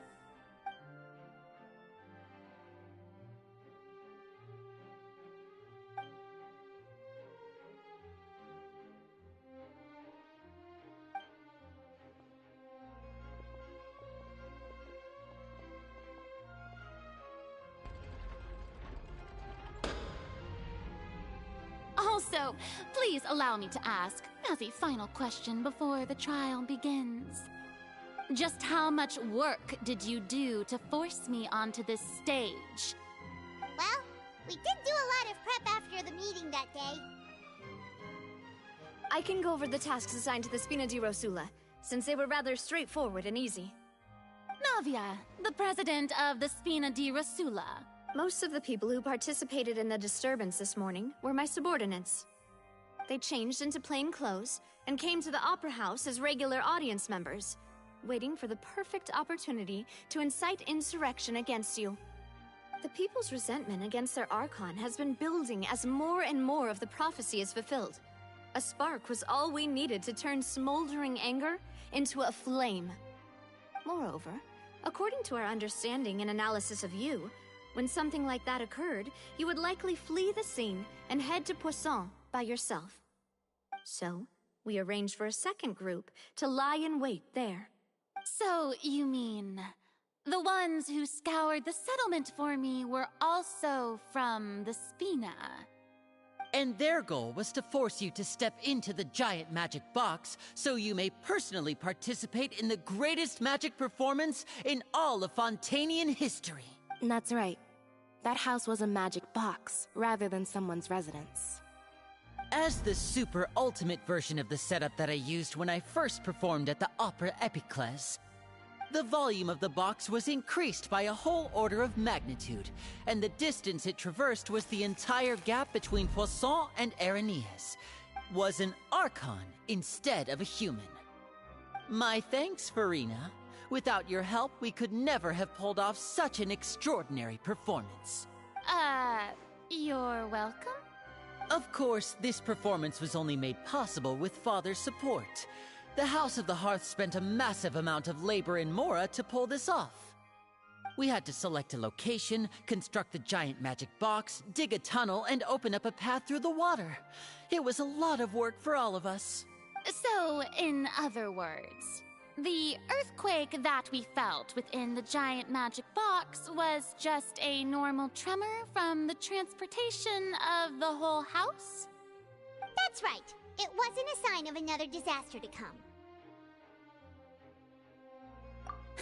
Then, I can guess Nervilette and Cloran's parts. You gathered a crowd, prepared a stage, and made sure that the champion duelist would be immediately ready for a fight.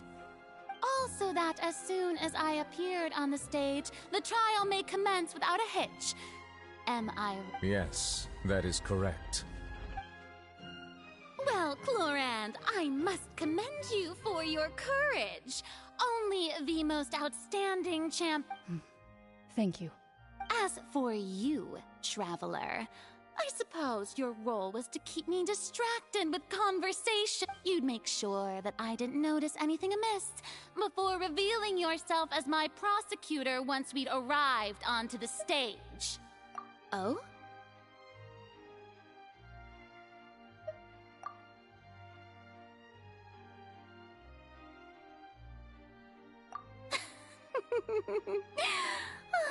Is that so? Then I suppose I must have missed my final chance. It's fine. It matters not. What's done is done.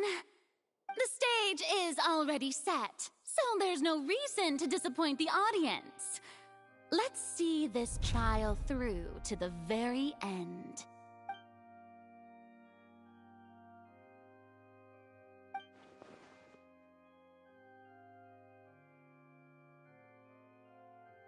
Madam Prosecutor, please allow me to pass this along. This is a document that Miss Charlotte applied for and received permission to share with you during the trial. According to her, it should speed up the proceedings. Huh? Charlotte wanted to give us something? Oh, so she's here too! Hey, Charlotte! Oh, let Paimon see. Isn't this the exclusive interview that she did with us before? So she's already finished it. Wait.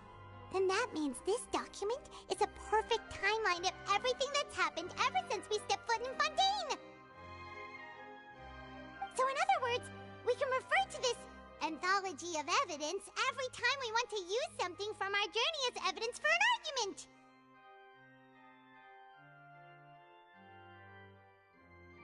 Let's quickly confirm the information in it. Just think of it as a refresher, alright? You defeated the Hydro Archon in the very first duel you took part in at the Opera House. That's one for the history books, all right. I didn't think that you'd wind up getting to the bottom of the case I'd been following all this time. I guess you could also see this as a happy coincidence.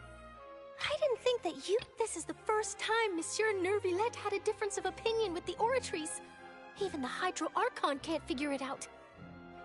A Fatui Harbinger. She's an extraordinary person. Her instinct must mean something. The fortress of Meripede was almost destroyed in a single day. that I didn't witness that scene personally will always be a source of professional regret, I think. According to Monsieur Neuvillette, both Child and that whale should have been in the primordial sea at that time. I nearly lost my awesome friend Navia. To be honest, that still gives me shivers. The words of someone as extraordinary as a witch can probably only be truly understood when something surreal happens to you.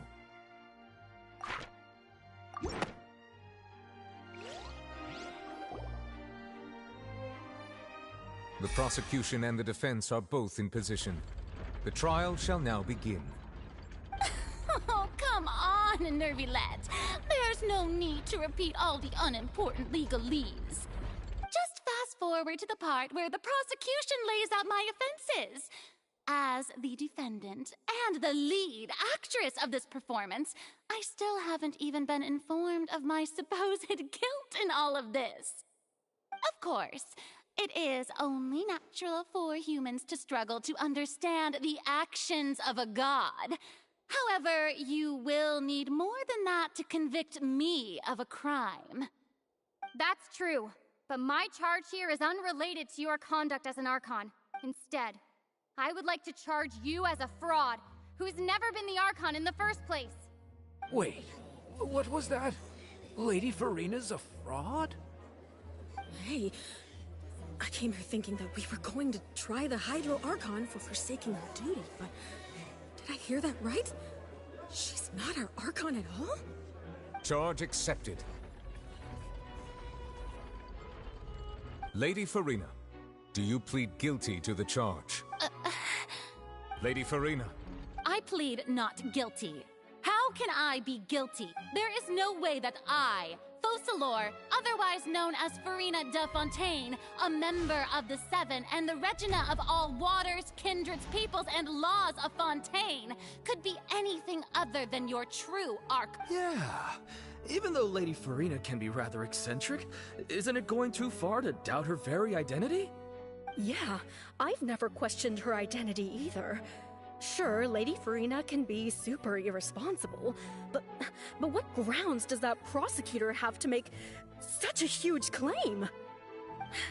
I have cause to believe that common sense will prevail in this case. Many of the members of the audience have known me as the Hydro Archon ever since they were born. There would be no fooling their memory. See? Even the Oratrice has decided to show me its favor. Are you sure you want to commit to a charge that will never be upheld? If you wish to drop the case, I can promise you as the God of Justice that you will not have to face trial for making a false accusation. We will treat everything that's happened as a dramatic spectacle and... An argument with near impossible odds, huh? You have to not only refute Farina's claims, but also overturn the long-held beliefs of the people.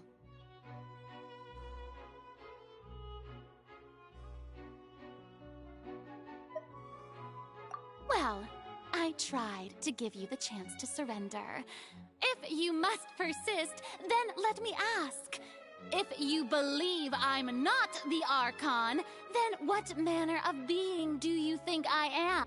And if I was not the Archon, then how did I manage to live for over 500 years?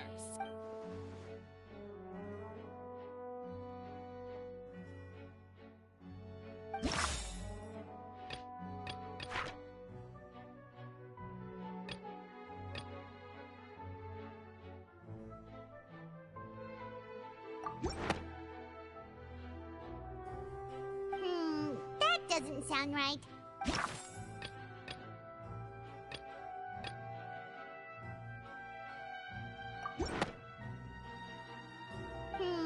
That doesn't...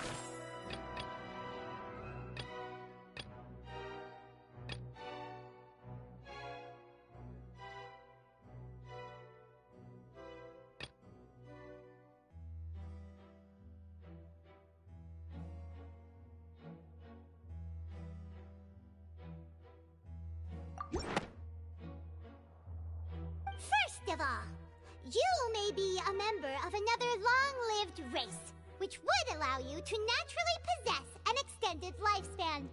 And second of all, even if that wasn't the case, there could be other ways to extend your life. Who gave you that idea? Was it the knave? You'd sink so low as to use a harbinger's words against me.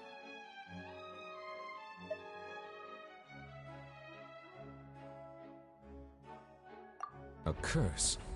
I once thought it possible that the aura of an Archon might naturally resemble a type of curse. But in light of this claim, perhaps what I sensed was not your divinity, but a curse after all. You sensed it too, huh, Neverlet? Lady Farina is actually a human? Well, it is true that it's extremely difficult to tell humans and gods apart just by looking at them. It's not impossible.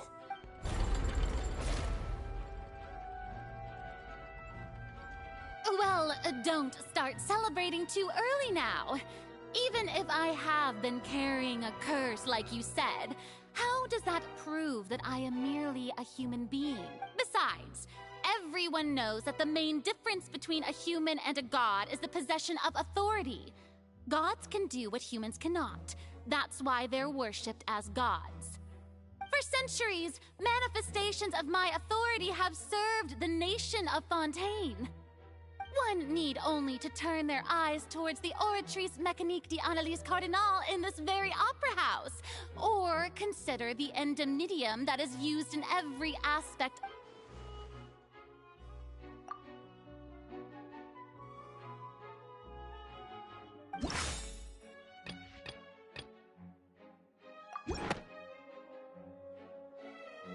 You tried to reference the Oratrice, but weren't you as confused as all the rest of us when the Oratrice declared Child to be guilty without any proof? Otherwise, you should have come up with a good explanation for that by now. Didn't I make myself clear at the time? The decisions of the gods are naturally difficult for humans to comprehend. There is no need to provide an explanation. Lady Farina, I believe a reminder of your current circumstances is in order. While the court is in session, the principles of justice and the law must come before all else. While you are an Archon, you are also first and foremost the defendant in this trial.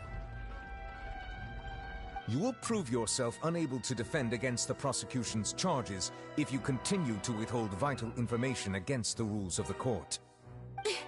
I never thought you'd use that kind of rhetoric against me. That was no trick of rhetoric, Lady Farina. I've merely reiterated the rules of the court. Rules that all should respect and follow. So, you neither knew why Child was declared guilty, nor did you understand the structure and operations of the Oratrice. Instead of having been created by you, the manifestations of authority you mentioned have been made by the real Hydro Archon, haven't they? The real Hydro Archon? Well, now you're really losing me. It is true that I did not know why the Oratrice gave out a guilty verdict that day. But the Oratrice handed out that verdict unilaterally. And it has been operating independently ever since it was first created. You can't argue that just because a divine creation is flawed, that the god behind it must also be no god at all. She's still throwing out all kinds of excuses. Seems like she's confident that we won't be able to produce proof that she has no power over the Oratrice. My power as an Archon. There are many ordinary citizens in the audience. How can I just carelessly demonstrate the formidable power? If that poses a concern, I'm prepared to extend my protection to the audience. You don't need to go that far. Aren't you the Hydro Archon? Or is it that you can't even wield the power of Hydro, much less the authority of a god? Indemnitium! Yes! It's all because of Indemnitium! All Archons derive their power from the faith of the people, and I've converted the people's faith in justice into Indemnitium. Thus did I give up all of my divine power to provide everyone with energy for their daily lives. Have you ever seen a more Isn't that a huge stretch? Yeah, no matter how generous an Archon can be, how could they give up all their power? Can a god with no power even still be called a god? It seems like nobody's buying Farina's excuse. Hey, come now, everyone. Please don't stare at me as if I was a liar. I'm still the same Farina you knew, right? The one that you... Please? You've got to believe me. If what the prosecutor said is true, she really has committed a grave offense. Did she deceive all of us? And all of our parents and grandparents too? And all of our ancestors? Ever since they were born? Enough. That's enough. Tell me then, if I'm not the real Hydro Archon, if you have no evidence of another Hydro Archon's existence, nor can you find anyone who can back up their claim to be such, then what grounds have you to say that I'm not actually the real deal? Wow, she came up with yet another argument. How can we refute her now? Seems...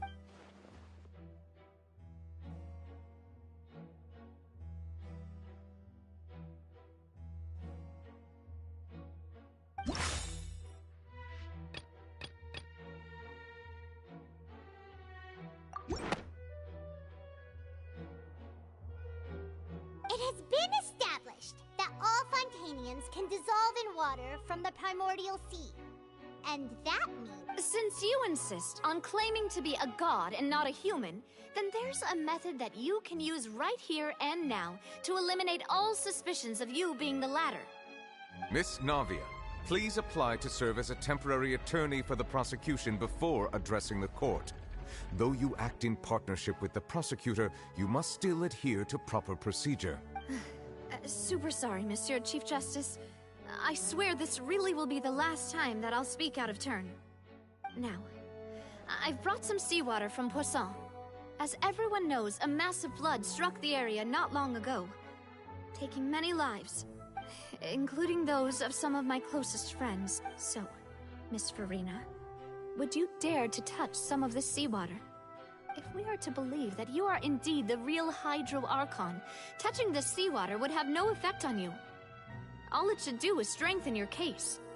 But if you don't dare to touch it, then we would have basically proved the reverse.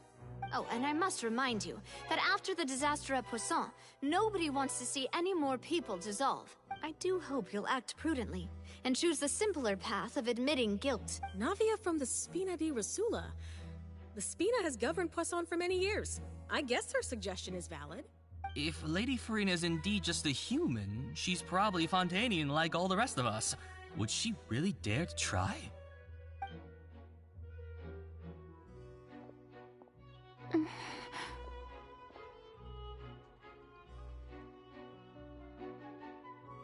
Lady Farina, this test has been unilaterally proposed by the prosecution. As it falls outside the realm of standard court proceedings, you possess the right to decline participation. Well, of course he had to tell her that. But refusing to participate is basically the same as a confession of guilt. She's just staring at the water without saying a single word. It really does seem like she's quite terrified of it. That could only mean... What's going on? Is she really planning to... that's not what we thought she would...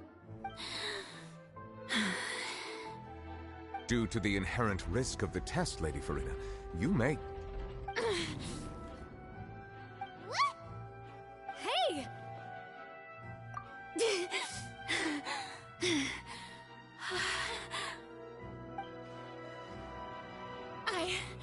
I'm fine! Look at me, everyone! My hand is still here! I haven't been dissolved! Will you believe me now? I really am your Archon! I'm nothing like a normal human who would fall apart as soon as they touch this water! Really? Was this not the most obvious thing? Miss Siegewing? If you're present, Miss Siegewing, please come forward and attend to the defense. Siegewing? Don't be nervous. It'll just take a few seconds. Let me see. That should be enough. Please announce the results of your evaluation to the court, Miss Siegewien.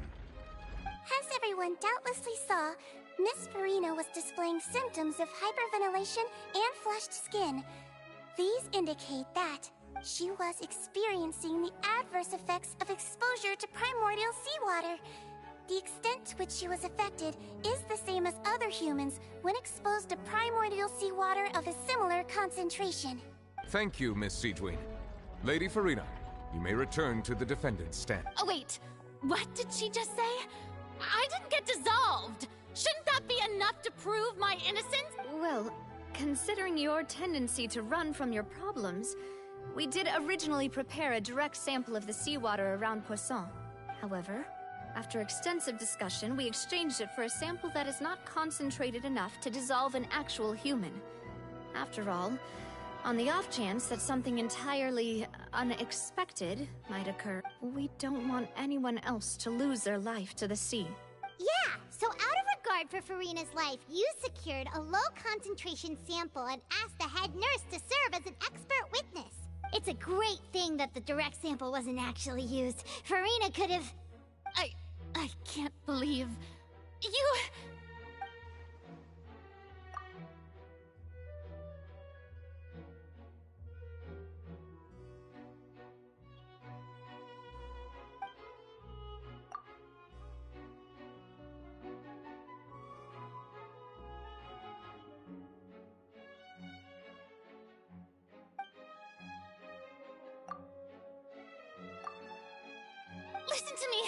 Listen to me, everyone. Please don't give me such cold and disdainful looks.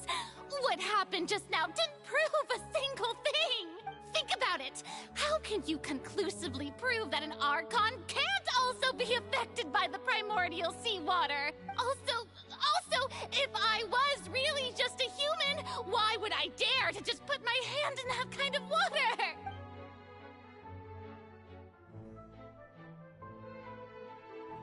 Please, everyone, anyone, just listen to me.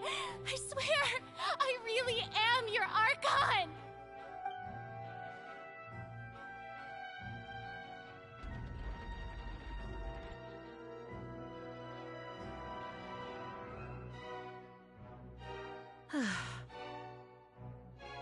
I don't think anything she says at this point will sway anyone. The odds are just too stacked against her now. With all the things that have been said, Paimon doesn't think there's any way left for Farina to win. I believe the time for arguments and presentation of evidence has come to an end. If there are no objections, we will move on to the final judgment.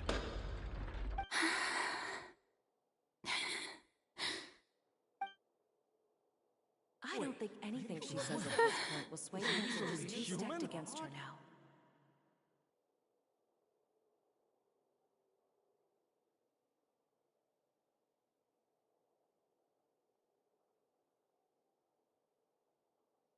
In my capacity as Chief Justice, I shall now render judgment on Farina's misrepresentation of herself as the Archon of Fontaine. As a human who knowingly deceived her fellow citizens, Farina is... guilty.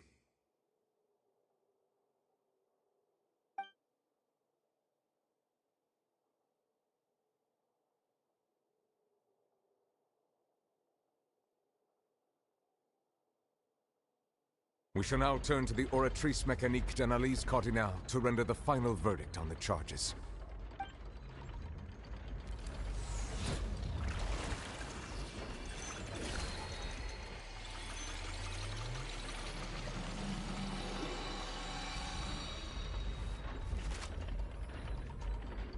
According to the judgment of the Oratrice Mécanique d'Analyse Cardinale, Farina is... Well, what's wrong? What's the Oratrice's verdict? No, the Oratrice also displays a guilty verdict. Isn't that correct then? However, the exact wording of the verdict is thus: the Hydro Archon, guilty, to be punished via the death sentence. The death sentence? That's actually one of the available sentences? I've always thought that it was just a myth. The one and only time the death sentence has been handed out at the court, and it's been given to the very person we've worshipped as the god of justice? What an unexpected twist. Farina's been sentenced to death by the Oratrice? We just wanted to use the trial to show her the seriousness of things so she'd tell us the truth. How did things escalate this quickly? This outcome is indeed quite strange. According to Fontaine's current definitions of justice, as well as its recommendations for criminal sentences, is this sentence really appropriate for the crimes that have been committed? Yeah! Even Vacher wasn't sentenced to death by the Oratrice. You know, the real evil mastermind behind the serial disappearances case. Indeed. Not only is Farina's sentence overly excessive, the very point of our trial today was also to prove that Farina has never been the Hydro Archon in the first place. But now, the Oratrice seems to have deliberately invoked the title of the Hydro Archon. What does this mean?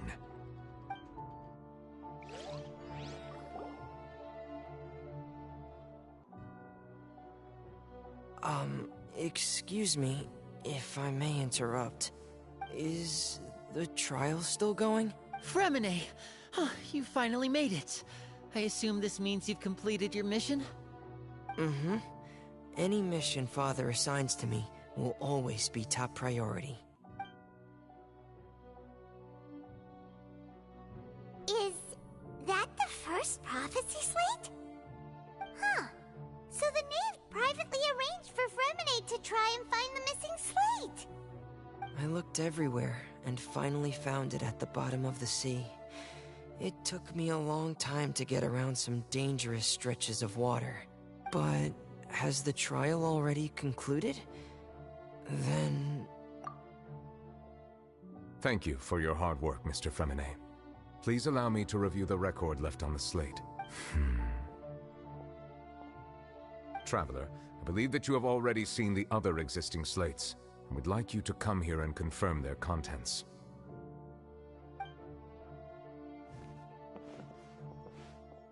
Huh? So what do you see? What is...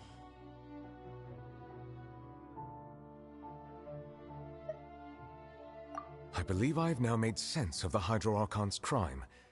It has to do with Huh? Isn't the Hydro Archon just guilty of deceiving her people?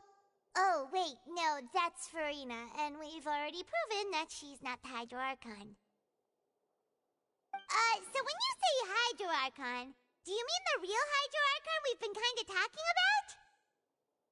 In truth, everything that you've encountered in Fontaine up until this point can be traced back to the contents of these stone slates. However, I'm uncertain as to how much sense they currently make to you. Okay, let's try to recall the contents of the other 3 stone slates. Paimon will do her best to help you remember.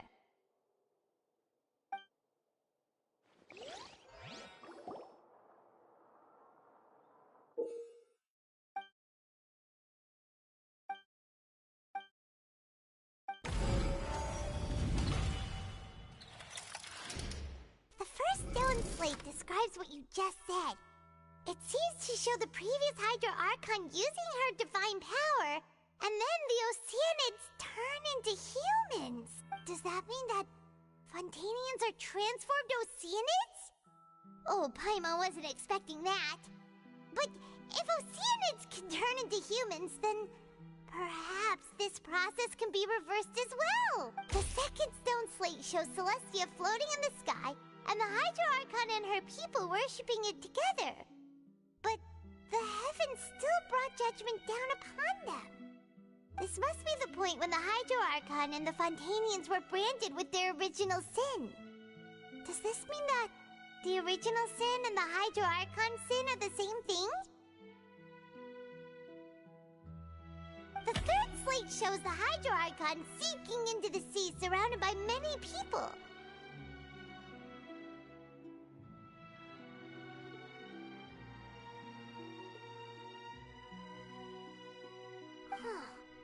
That reminds Paimon, didn't we also watch that happen to someone else?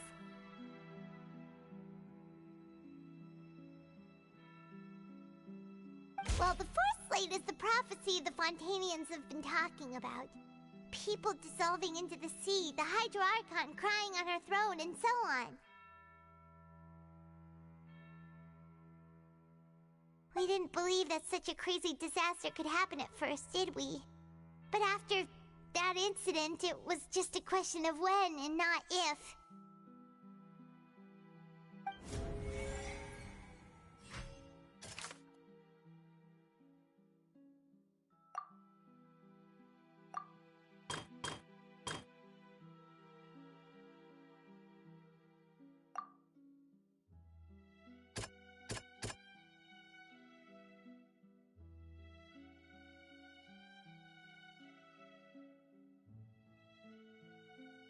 That doesn't sound... We know from the case of the serial disappearances of young women that Fontanians can be dissolved in primordial seawater. And the first stone slate tells us that long ago, the Hydro Archon used her power to turn Oceanids into humans. This might be the reason that Fontanians can dissolve.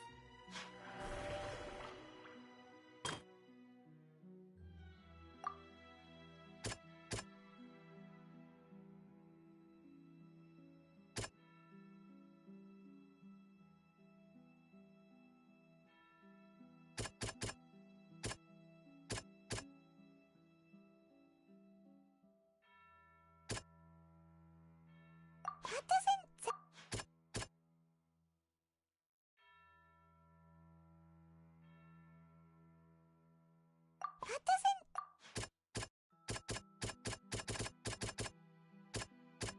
That doesn't sound... Perhaps what is about to take place has all happened before. The true sin of the Hydro Archon that Nervilette mentioned, and the original sin cast down on the people of Fontaine by Celestia as recorded on the stone slates.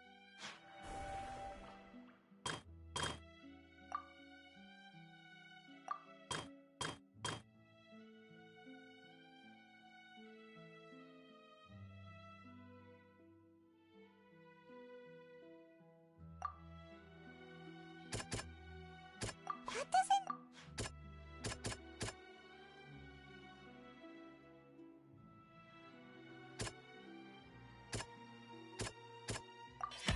It's not as simple as falling into the sea. When Navia fell into the sea, her consciousness was subjected to judgment. The stone slates show the people gathered around the Hydro Archon in the sea. Could that...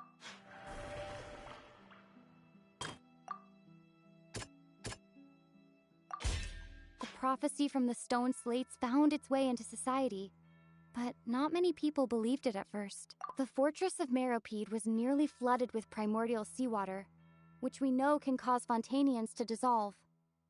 It seems increasingly likely that the prophecy may come true. If we hadn't dealt with it in time, things could have gone very badly. They'll dissolve into the primordial sea but won't cease to exist. Their essence will flow in the seawater, converge, and take the form of an Oceanid. The Hydro Archon was sentenced to death in court, shocking everyone present. Perhaps this means that her sin was actually Fontaine's original sin. Navia fell into the water inside those ruins, and she nearly dissolved. She was surrounded by the people of Poisson in a court within her consciousness, and was forced to take part in a trial meant to make her stay. The eruption of the primordial sea at the fortress of Meropide was the surest sign that the prophecy was about to come to pass no matter what. The prophecy's contents can all be verified by recent events. If we combine what we know together, loads of truth should come to light.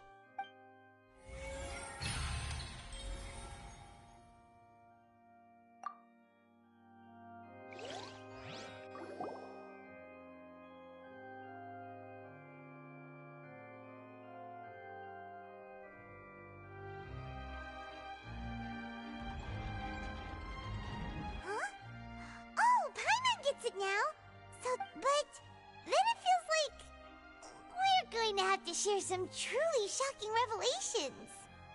Let's hear them. Incredible. Linny, did you hear that? We're not real humans.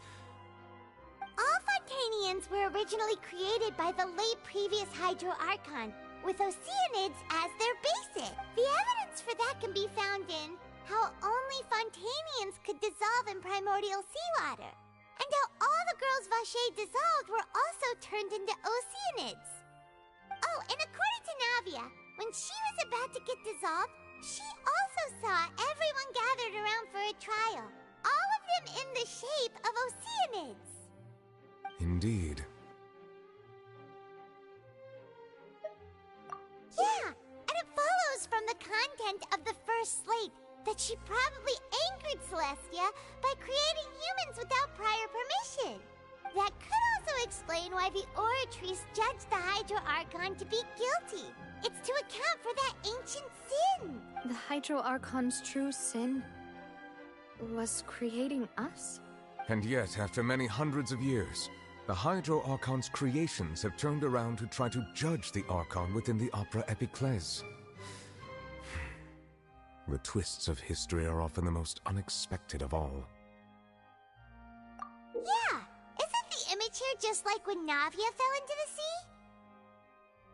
So wouldn't it be trying to show the image of the Hydro Archon also falling into the sea once the prophecy has been fulfilled in the end, the people will all be dissolved into the waters, and only the Hydro Archon will remain weeping on her throne.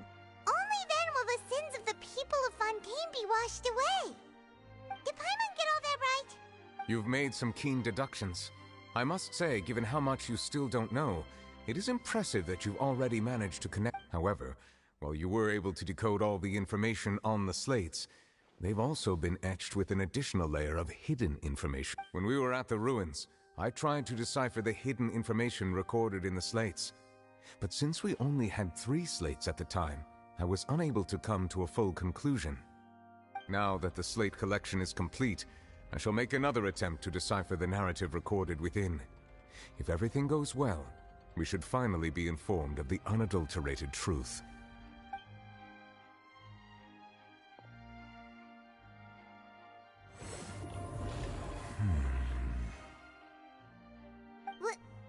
Well? Did you get it? I believe I should share this truth not only with you, but with all the people of Fontaine as well. I will try to briefly summarize it for you.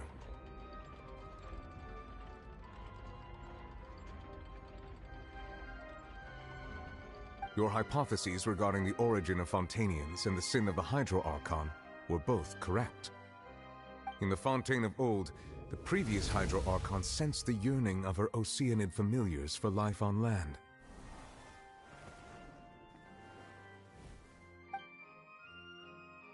The Oceanids were enamored with the beauty and romanticism of human beings, and wishing to have those experiences for themselves, expressed to the Hydro Archon their desire to become of a similar kind.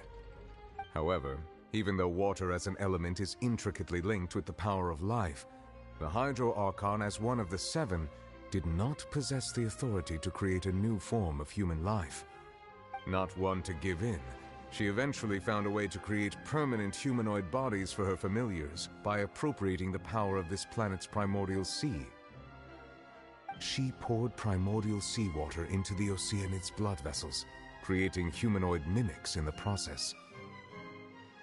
But if Fontainians were to ever come into direct contact with water from the primordial sea, the power within their bodies would escape these artificial restraints and return to the sea.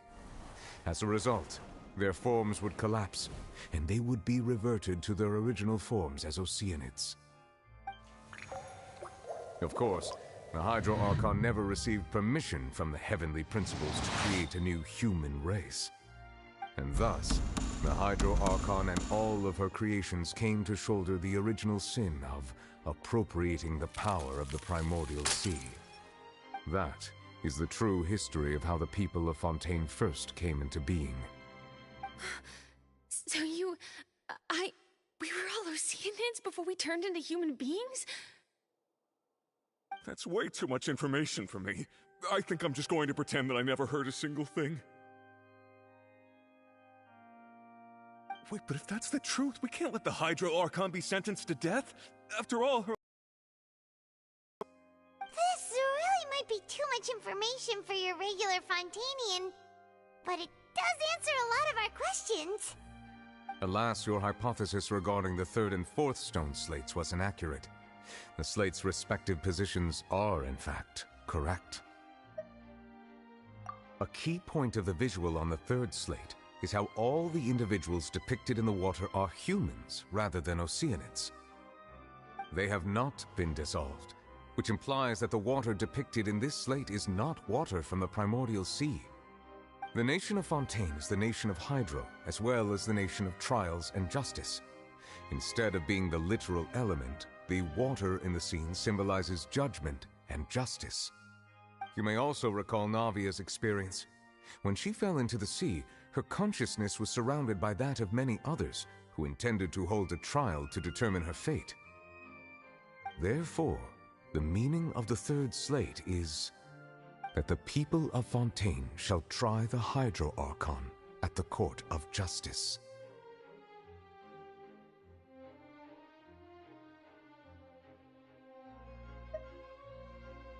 Yes, it refers to our present situation.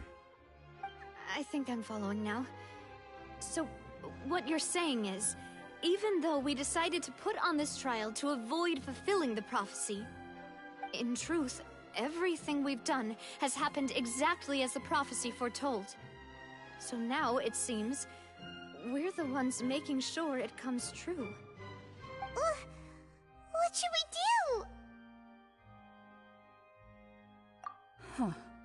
No matter what, the prophecy will be fulfilled. Is this what it feels like to be a prisoner of fate? If that's the case, does that mean the scene in the fourth slate will also be fulfilled soon? Traveler, I would like to point out another small fallacy in your deductions. About the fourth slate, you probably thought that the eruption of primordial seawater beneath the fortress of Meripede served as the surest sign that the prophecy was about to come to pass, yes? However, I believe that rather than being a sure sign, that eruption could in fact only be a small warning of something far worse to come. As for the root cause of the catastrophe, I believe you've already encountered it once before.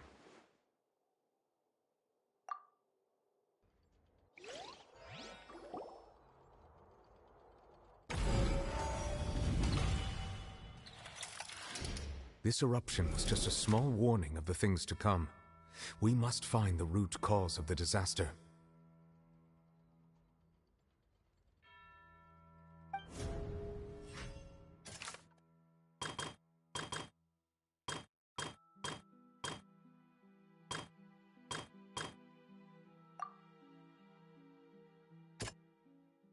That doesn't sound quite right.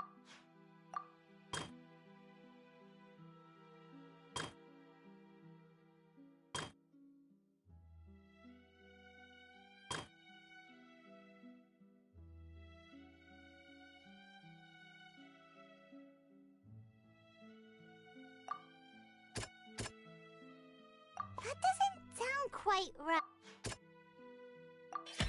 It was both dream and reality. If we're talking about a true culprit, that could only be that thing inside the primordial sea, right? The truth, the original sin, the trial, and the root cause of the disaster.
in your dream?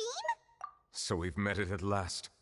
I understand very well why it has chosen to make an appearance. That whale does not belong to Tevat. It is a monster that has traversed the stars, weeping all the while. It has been greedily consuming the energy from the planet's primordial sea, using it to grow. That is the main cause for the rising sea levels. And once it has finished consuming all of the energy contained within the sea... You said that when the Hydro Archon first created Fontanians out of Oceanids, she filled their blood vessels with primordial seawater. Precisely. That whale finds the blood of Fontanians nigh impossible to resist. Therefore, when it left the primordial sea, it decided to make its next stop a packed opera house full of food. Food in the form of Fontanians. We just barely managed to push it back, right? In that case, won't it come back to target the people again, once it's managed to recover its strength? That is correct. Indeed, it is more accurate to say that we should thank that Harbinger for buying us some time. Without him, the whale would have likely come onto land far sooner. From the way he looked, he must have been fighting the creature for quite a long time. That battle maniac.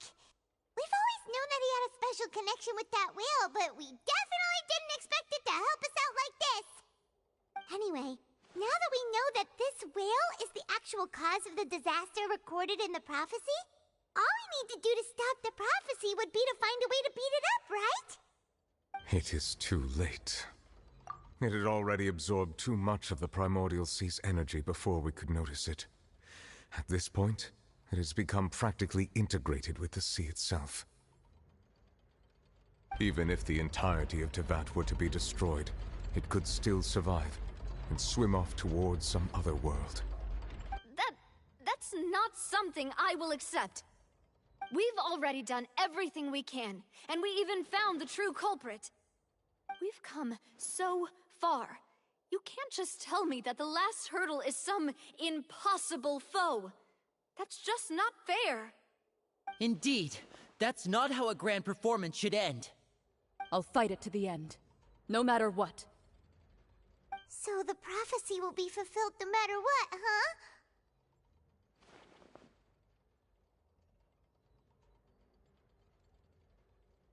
The prophecy. Yes, what has been prophesied will be fulfilled. You may view such things as the history of the future.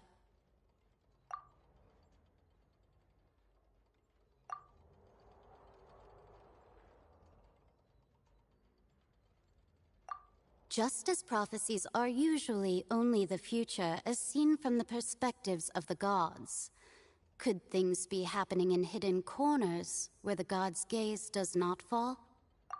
Ultimately, fate shall serve as your only guide, no matter what will happen in Tevat's future.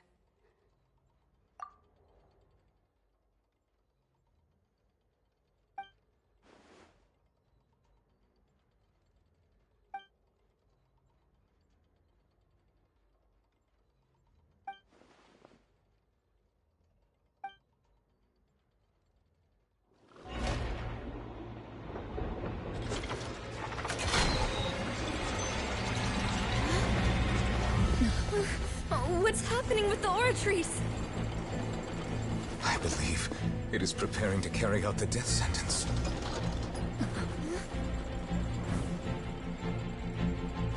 Farina!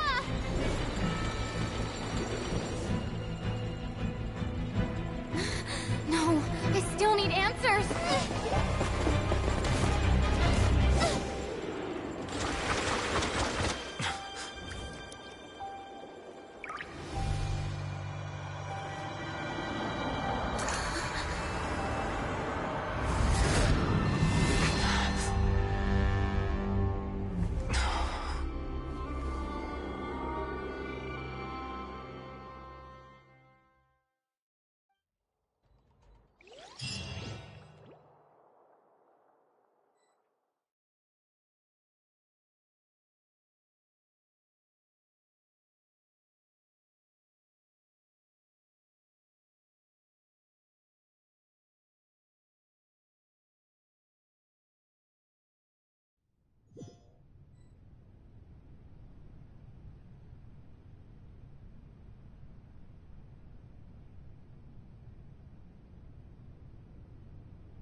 You...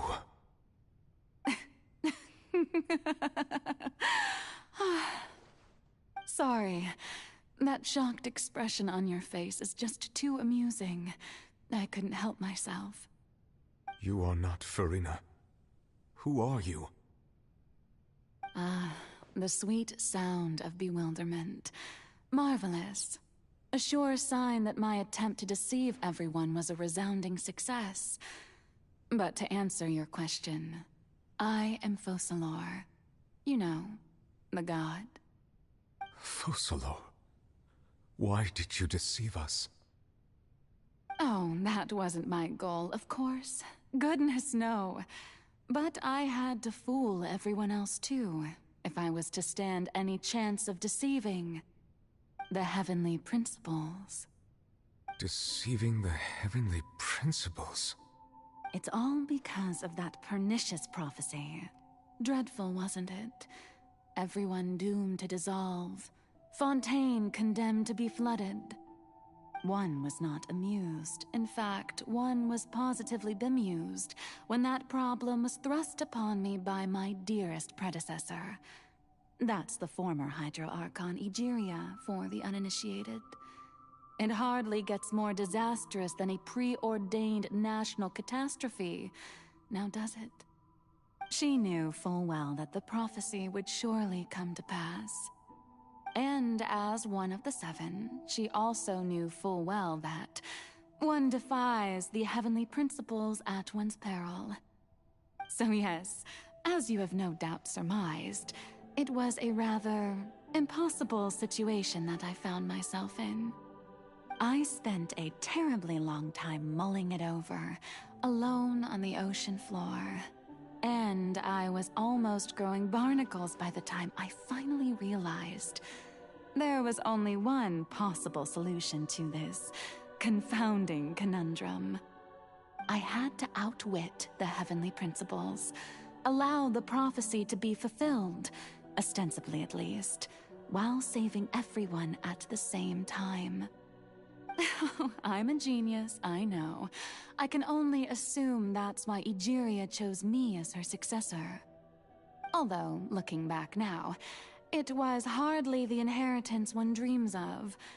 Between the task of saving the nation, the quotidian duties of the Hydro Archon, and not to mention the original sin of creating a new race of humans, I dare say she left me quite a colossal mess to clean up. But one can only play the hand one is dealt. I did not choose this, any more than I chose to be one of her Oceanid familiars. So you were also once one of the Oceanids, transformed into a human by Egeria's hand? Yes, I was. I always dreamed of becoming human. And I still do, even now. In my eyes, to be human is to be part of the greatest opera ever known. After becoming a god, I separated my divinity from my body and spirit, leaving behind only a self that was as naive and bewildered as my past self on her first day as a human being. The me you see before you now is that divinity. And the human counterpart I left behind, I named Farina. She could feel joy, sorrow, and everything in between. She could be as vain and conceited, or as meek and vulnerable as she wished. Her strengths were of a kind only a human could possess, as were her shortcomings. But in my eyes, Farina's humanity was what made her perfect. She was perfectly human in every way. The person I always wanted to be. Anyway, so then I cursed her. All part of the plan, of course. The plan to deceive the heavenly principles. Do you still remember the final scene of the prophecy? The Hydra Archon alone, weeping on her throne. In order that the prophecy might appear fulfilled, I invited Farina to be an actress. to play the part of the Hydro Archon in the prophecy. Under the curse I placed on her, so long as I, Focalor's divinity, continued to exist, she could not die. But nor was she free to live her life in the pursuit of happiness. Instead, she was forced to take the stage in the Opera House, to embrace the role of leading lady, to forever play the part of the god from the prophecy, all to create a deceitful appearance of that prophecy coming to pass. I suppose now you probably understand why your court is called the Opera Epiclese. But Farina is only human, isn't she? Even though she has had a long life, her mind is no stronger than that of any other ordinary human being. I cannot begin to fathom what she has had to endure. It must have been torture for her. It has indeed. And although she is, in a sense, me in human form, I most definitely owe her an apology for it. It's been 500 years, and all along, she's been playing her part in the most unimaginably long, unbearably lonely, and agonizingly painful opera of all time.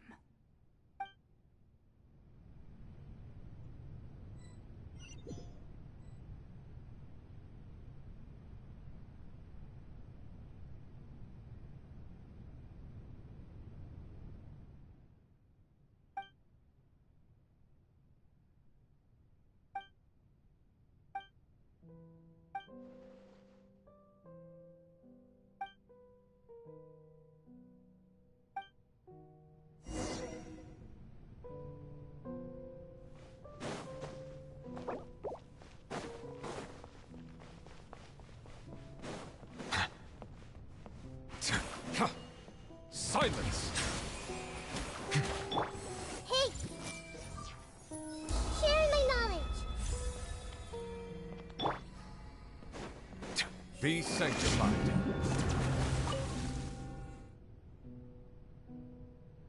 Oh? Who permitted you to come onto the stage?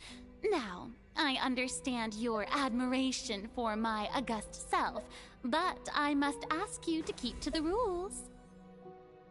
All right. It is not my intent to reprimand you. There is no need to state your name. Just be off with you. Do not distract me from my performance. Oh, do not jest. Can you not feel it? I am Focalor. The eyes of countless Fontanians are upon me. I must, at all times, display the utmost elegance and nobility.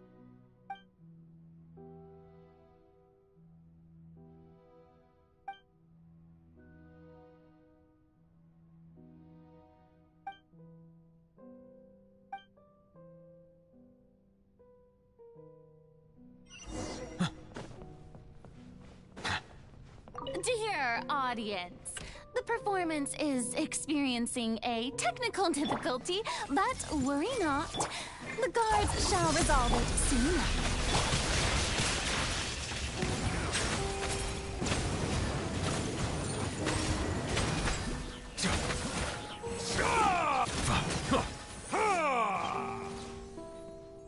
Hey, what gives?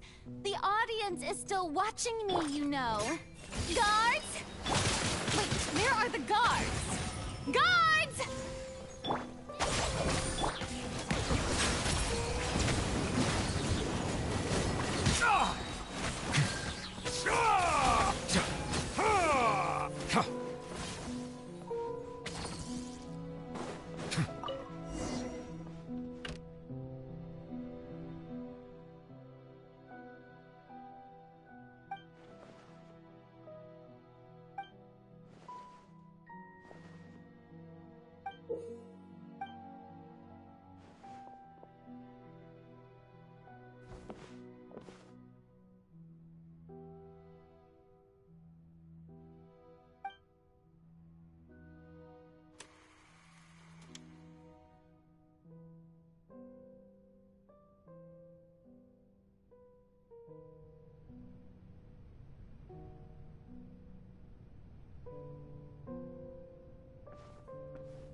Furina.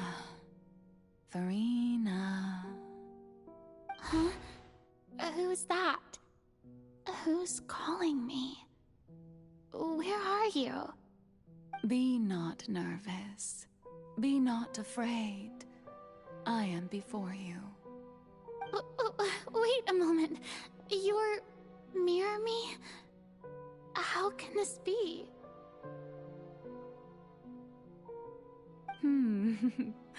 Mirror you, huh? You know what? That's not bad. Let's go with that. Mirror me. What do you wish to say? The prophecy. Have you heard of it? What prophecy? Wait. I know. I think. I don't know why, but it's in my head somehow. The people will all be dissolved into the waters, and only the Hydro Archon will remain, weeping on her throne. Only then will the sins of the people of Fontaine be washed away. Oh, very good. You know it well. What's going on? I can't seem to remember anything clearly. The only thing I know for sure is this prophecy. Will it really come to pass? Yes, it will. And that is why I've come to you. Disaster will come to Fontaine sooner or later. Things will develop just as the prophecy declared. There is no escaping it. But doesn't that mean everyone will die? I'm a Fontainian just like them. Will I dissolve too? Oh, don't worry. Magical meetings exist in this world precisely to give people a chance to turn things around. It is the reason why you met me today. I will tell you how to save everyone, but you may have to suffer somewhat. Oh, so there's still hope after all. Goodness, you frightened me. You spoke so much and with so much certainty. As for the suffering, well, I will admit that the first thing that came to mind was, why do I have to be the one to suffer? But if the prophecy will come true, I'll also die anyway, right? So if I've already met you as my magical meeting in this world, if there were scales, with all the people of Fontaine on one side, and my pain on the other, is it not obvious where the scales should tilt? You truly are the perfect human. My ideal. I suppose this would also be the justice that belongs to you. Huh? Don't worry, it's nothing. Listen well. Fontaine has just lost its Hydro Archon. I need you to play a role. That of the new Archon. Play as a god? That's right. You must begin a never-ending masquerade. You must never let anyone suspect your identity. If you can keep it up, then I shall have my way of defying this prophecy. But should your identity be revealed, then all hope will be lost. But how will I do this? A human assuming the role of a god without being exposed. Don't worry. What you must do is not to turn yourself into a real god. You simply need to play the role of a god as humans imagine them to be. Being a human yourself, I'm sure you already know what such an entity would be like. Remember, your true challenge will not be pursuing divinity, but contending against humanity. I'm still not sure I understand, but I'll try. I'll try to do this. So, how long am I going to have to play this role? To accomplish this mission, you will have to stay on the stage for many, many years. You will endure and not grow old until your task ends. But I promise you, all will eventually end in a magnificent and dramatic trial, and everyone will be saved. A trial, huh? How exciting. I'll be looking forward to it.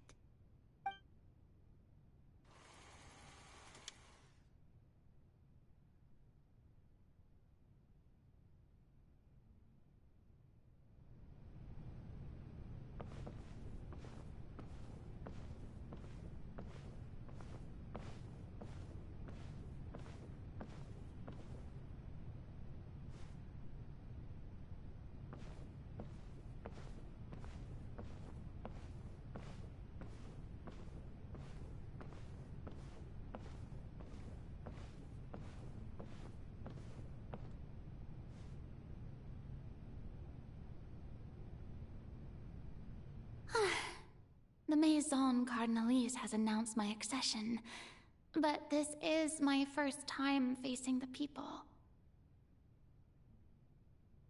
What should I say to most appear like a god? To be honest, ladies and gentlemen, good evening, and welcome to the Opera Epiclese. I'm sure you've all heard about how I have taken on the role of Hydro Archon.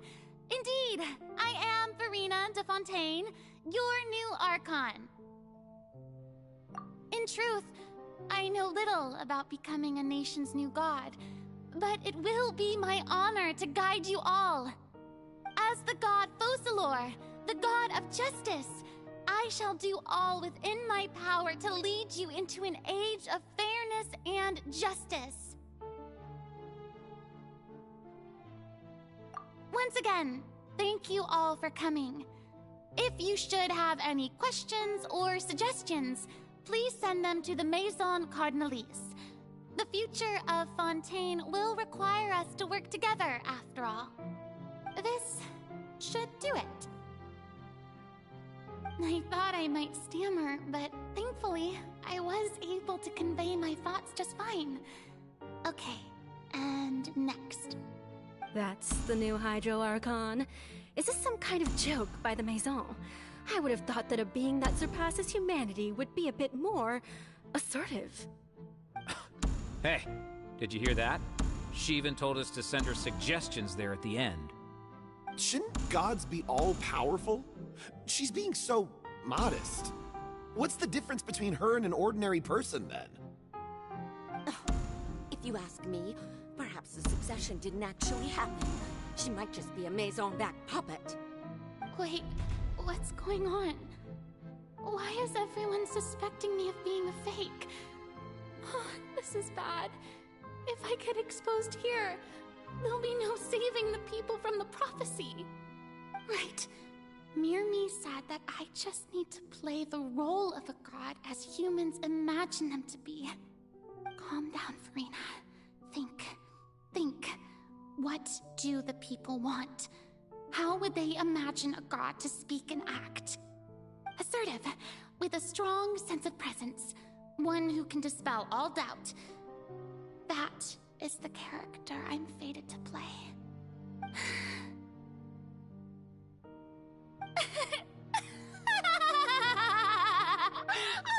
Oh, very good, my people. Only ones such as you are deserving of my rule. Now, I was wondering, if some weak puppet were to one day come onto the stage and claim ownership of this opera house, would the children of Fontaine follow them? Well, it seems that you would all see right through them. Having passed my test, you are qualified to witness wondrous trials alongside my august self, here in this opera house. You may consider my previous act a door gift of sorts. I thought it was a debut that suited the atmosphere. Now then, let us be reintroduced. Ah, so that was just a performance. How could I have forgotten that we were inside an opera house? Her personality? It's quite shocking, to be honest, but I suppose it's a better look than before. Such a fascinating and bold deity. How wonderful! Our future may yet be bright after all. It seems I've turned them around. Best follow this flow and restart my accession speech.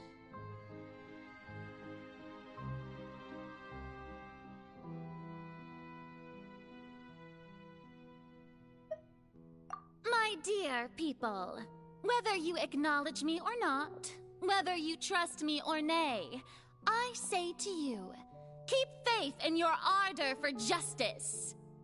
We have heard it said that this nation's sins can no longer be washed away. Well, I say that justice is most fragrant when it blooms amid sin.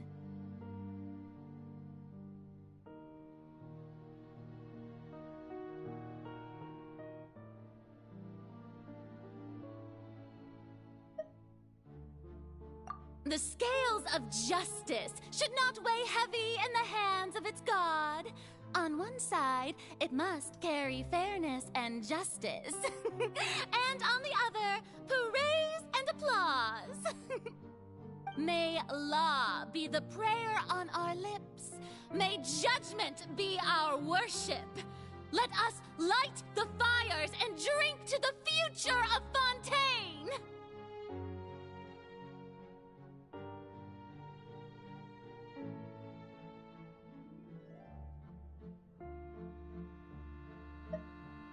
There is no trouble in this world that justice cannot solve. All that is needed is for you, my people, to believe in it, heart and soul. So long as I, the Archon Focalor, stand within the Opera Epiclese, so long as I stand before the Oratrice, I shall even judge the gods of this world!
Lady Farina, here are today's case reports, as well as a summary of the follow-up for your perusal. Come now, was I not just at the Opera House in person? Leave these kinds of things to Neuvillette. Besides, none of these trials were the one that I'm looking forward to the most. If I may be so impertinent, what kind of trial are you truly looking forward to? A magnificent, dramatic, and wondrous trial. A trial to end all things. How could you hope to understand? That's true. I fear I lack the ability to grasp your divine thought, Lady Archon. No need for fright, and do not take what I said before too seriously. Go now, do your duties. The trial I await.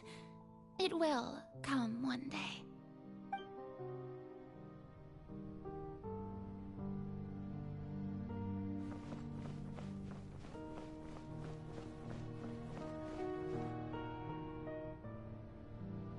Lady Farina, I don't know what to say. Thank you for agreeing to see me. No need to thank me. Or rather, thank your own sense of perseverance instead. Long have you stood in line to meet me, have you not? Oh, I'm afraid that's just an inevitable consequence of my divine charm. All right, Deoteria, is it? How is your son's illness? You remembered me, and you knew of my family, too. He is doing much better now. In fact, he is far more of an ardent believer than I. He was the one who forced me to seek an audience with you, and to bring your words back to him. Oh, good. Very good. If this should happen again in the future, please do not hesitate to come and tell me. Going down to citizens' homes every so often, while not usual practice, should serve as a fine change of pace. Oh, you're such a gentle and wise god. Thank you once again, on behalf of my son.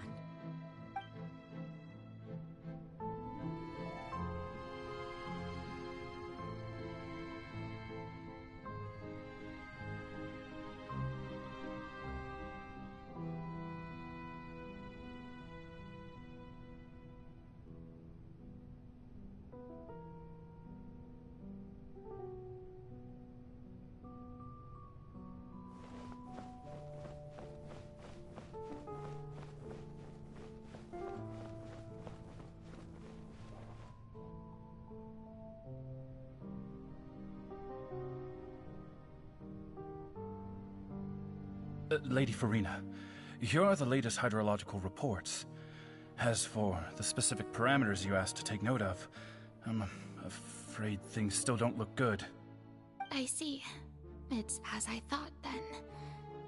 As your god, I did already expect this, but I wanted to see how far your human wisdom would allow you to analyze it. All manner of signs indicate that the prophecy will still come to pass. Forget it. That's not something you need to worry about right now. Well, as I understand it, the Fontaine Research Institute is also trying to find a way to counter the rising water levels. Really? Have they found anything? I'm afraid that they haven't found any effective solution thus far. Oh, is that so? Well, no wonder. This issue has reached the realm of the gods, after all. Still, their spirit is praiseworthy.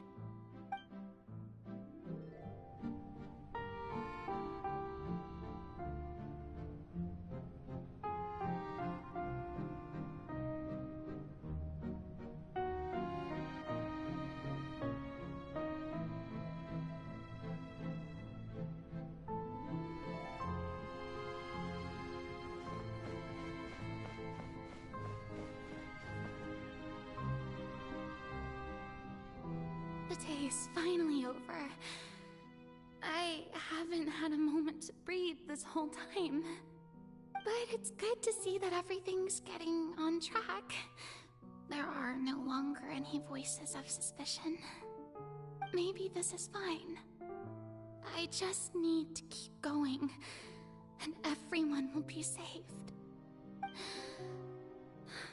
Alright, Farina, don't think too hard about this. You need rest. Tomorrow's a new day.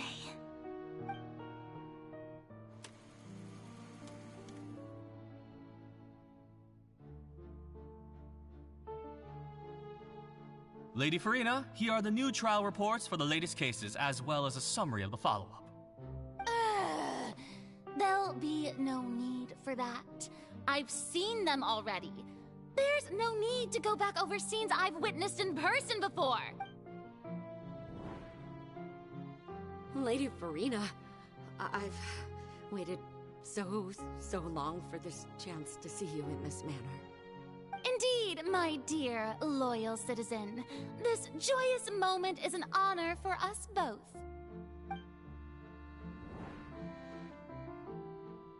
Lady Farina, we're detecting significant hydrological anomalies near Poisson. Understood. Keep monitoring. Keep me informed should anything come up at the Institute.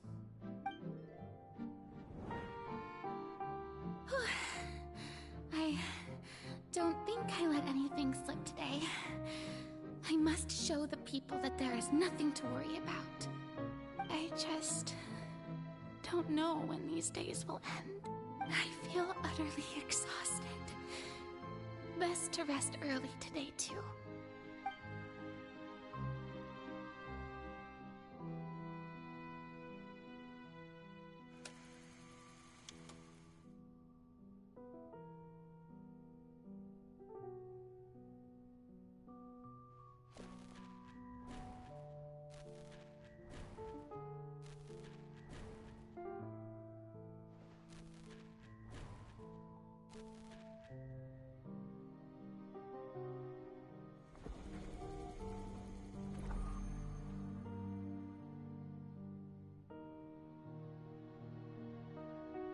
Lady Farina, it's like a dream being able to speak with you up close like this. I've heard that the first member of our family who was honored to receive an audience with you was Madame Deoteria, almost 20 generations ago. And what a fine family yours is indeed. It brings me great joy to meet such a faithful believer. A descendant of a line most ardent. Surely you exaggerate, Lady Farina. My lady? What is it, good citizen? Are you crying? Uh-huh. Oh, really now? I didn't even notice. This must be the overflow of hydro from my person. Well, can't quite help being the god whose dominion is the waters, can I? No wonder. No wonder. A manifestation of your power, then. Oh, Archon, I am honored to have witnessed it. Honored indeed.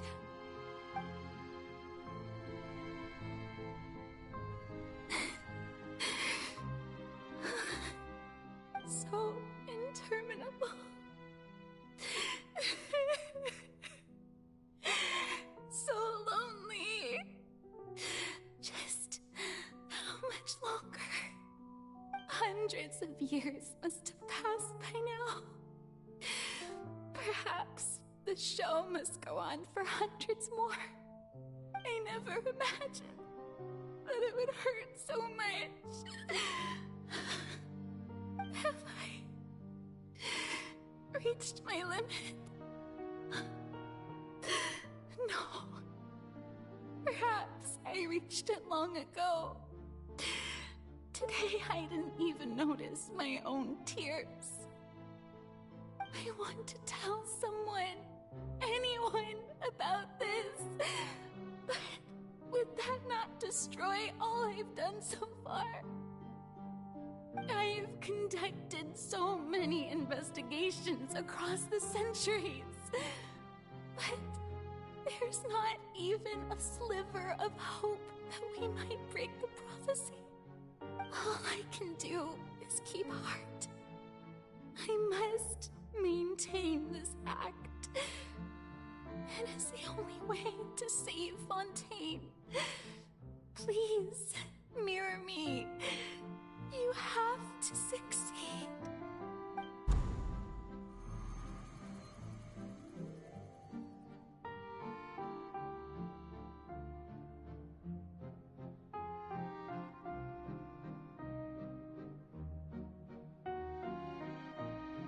Farina, you don't have to shoulder this burden alone. Although I don't know what you might be keeping from everyone, your people are more than willing to share your burden with you.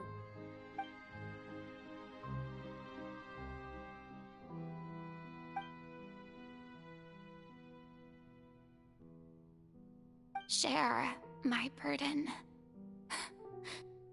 That's impossible. It was fated right from the start that this would be my duty alone.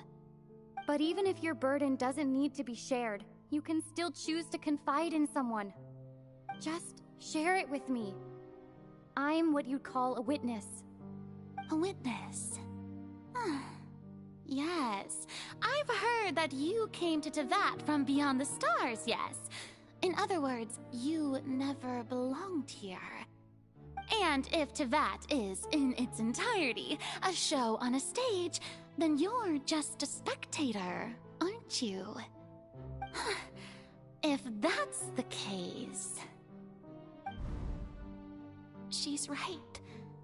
I could confide in her, couldn't I? But if things don't play out as expected, the people of Fontaine will be the ones to pay the price. No, Farina, you shouldn't be selfish. But what if it's really all right? Farina, you've worked so hard for so long. Surely it would be okay to put yourself first for once. Just this once. Is it such an outrageous thing to do anyway? To find someone in whom you can confide your frustrations and sorrows? Surely it could not hurt. If you let this opportunity slip through your fingers, it might never come by again. Think about it long and hard.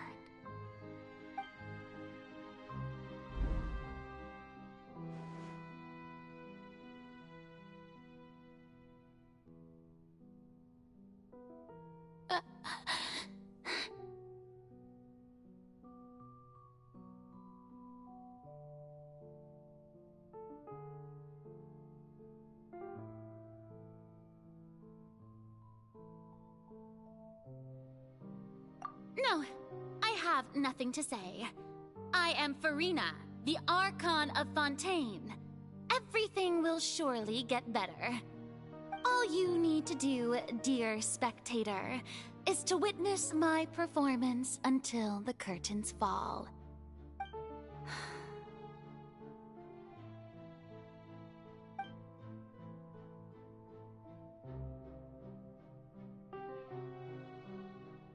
Fine.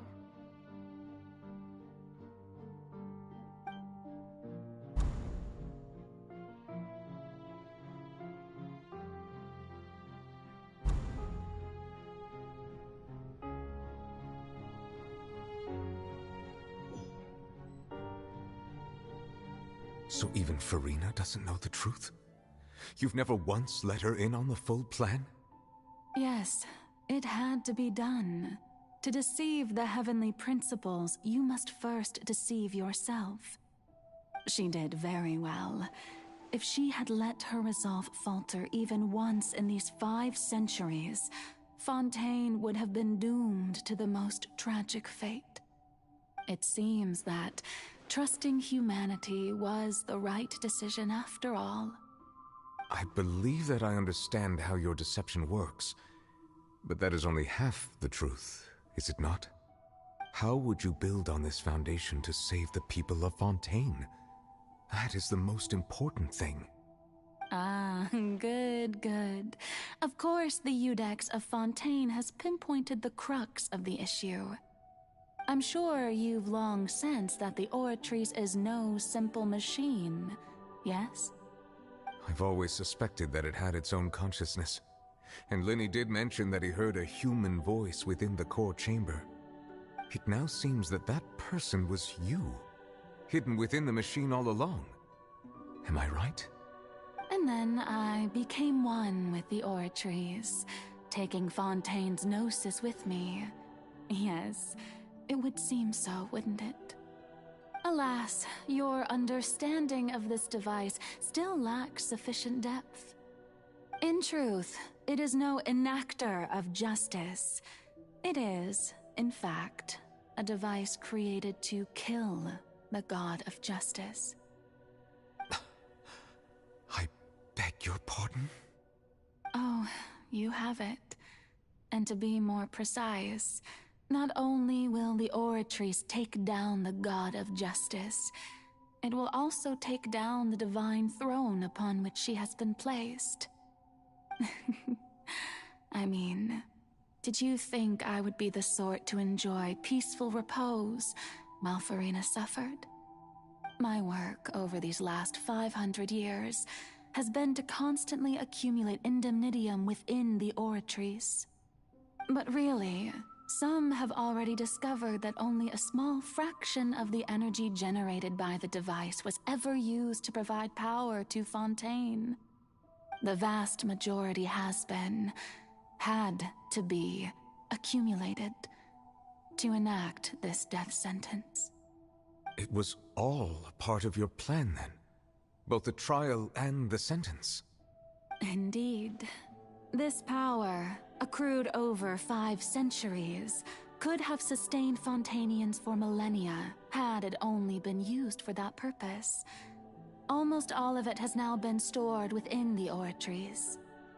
But only power of this magnitude could hope to destroy the Hydro Archon's divine throne, shaking the rules established by Celestia and breaking through the institution that is the Seven. So the Oratrice's call for death was for neither Farina nor Focalor, but for the Hydro Archon. The destruction of that divine throne. If I do not misunderstand your intent, you must be... returning what's rightfully yours to you, of course. In other words, this was all done to return the authority of the Hydro Archon to the Hydro Dragon of this planet. But...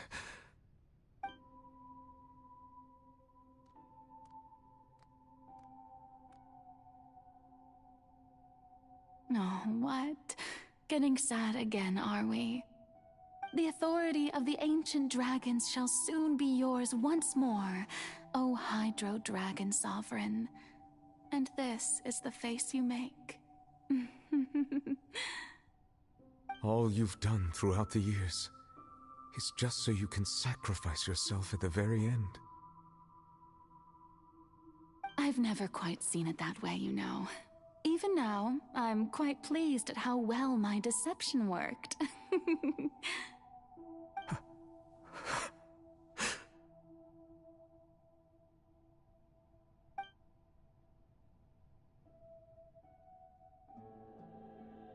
Hydro Dragon,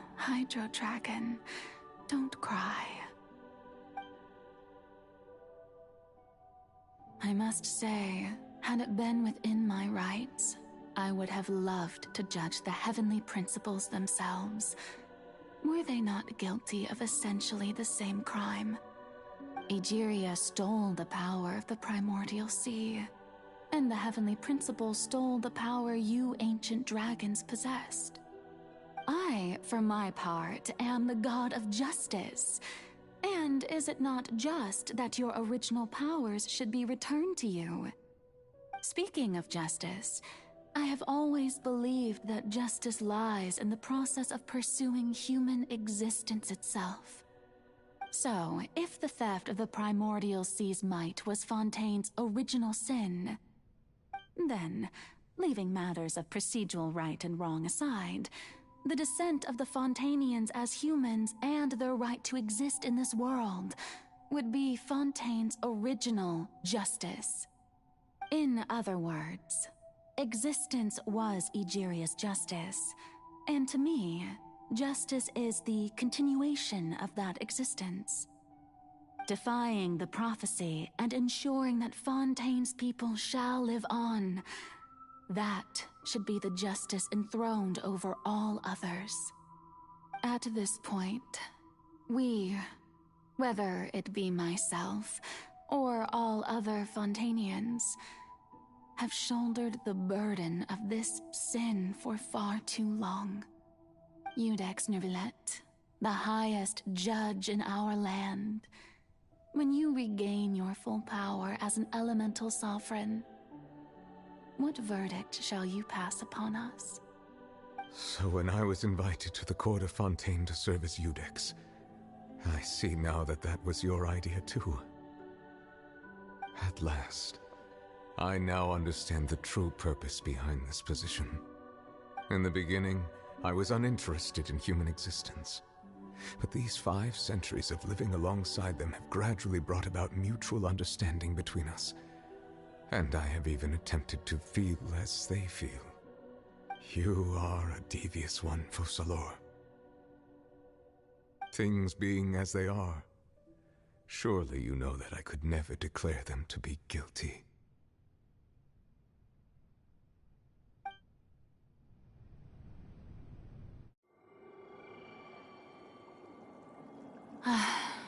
The hour of my execution is almost here. For the sinner, the curtain call has come. I know I may not sound it, but faced with death, I find myself a little afraid. Perhaps this is one thing both gods and humans have in common.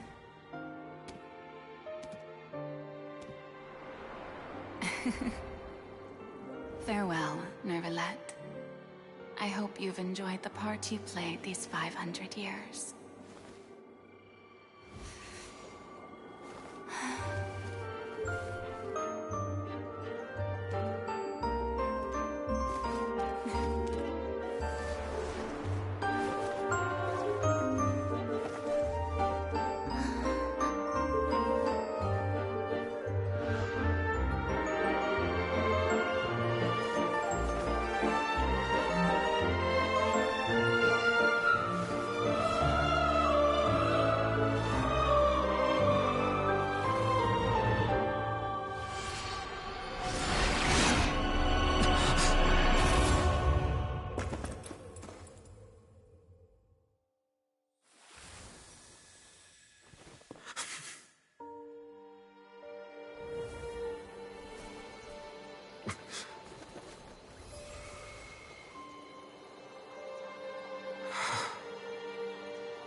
I, Judex Neuvillette, hereby declare,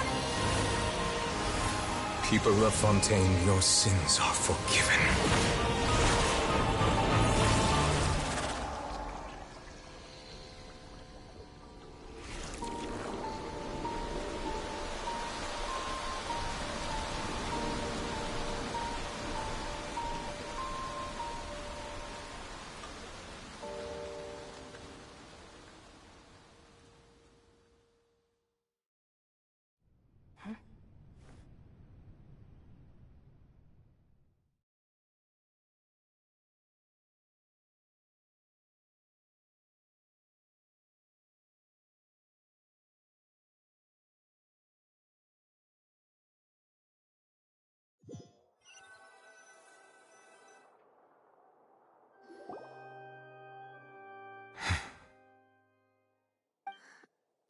What just happened? Has the death sentence been carried out? Was that bright light some sort of misdirection? I have a feeling that something huge just happened. But since we're all still alive and haven't been dissolved, I assume whatever happened was good for us. It's time to end this. We must mete out punishment to that beast. But didn't you say have gained the strength sufficient to deal with it. Through certain means, I now have the ability to separate the power of the Primordial Sea from that creature. We should seize the opportunity to pursue our quarry.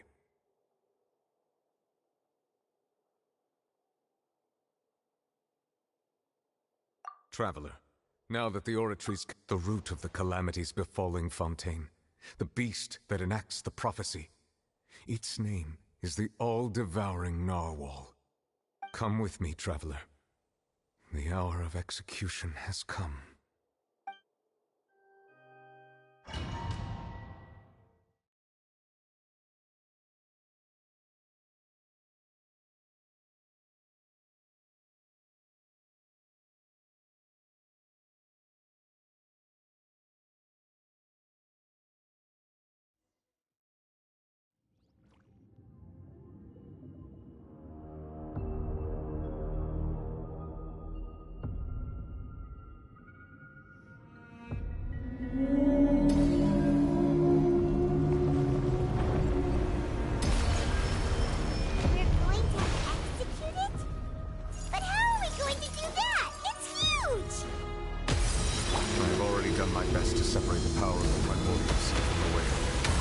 Considering the size of the beast, I cannot reach the power source. Unless we can find a way to attack it from within. I shall share a part of the ancient dragon's power with you. We shall look for an opening together.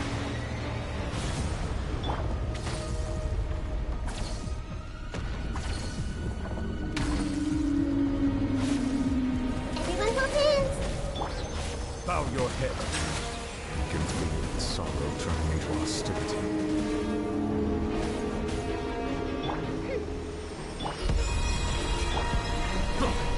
The tides beckon.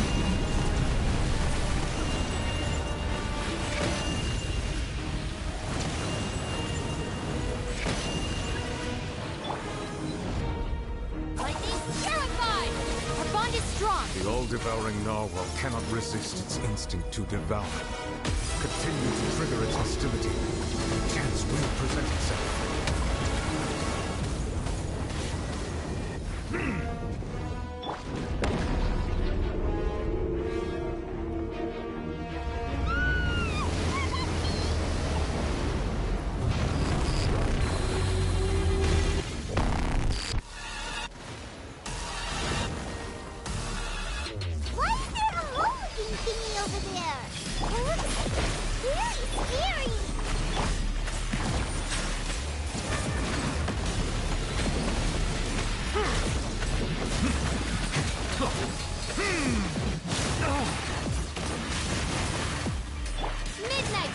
I have granted you my protection.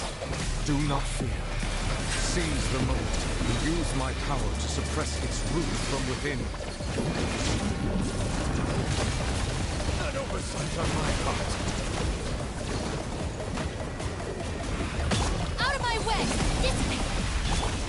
Share my knowledge!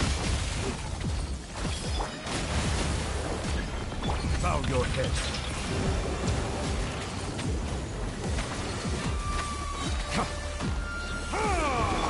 Shadow Raven, let night fall!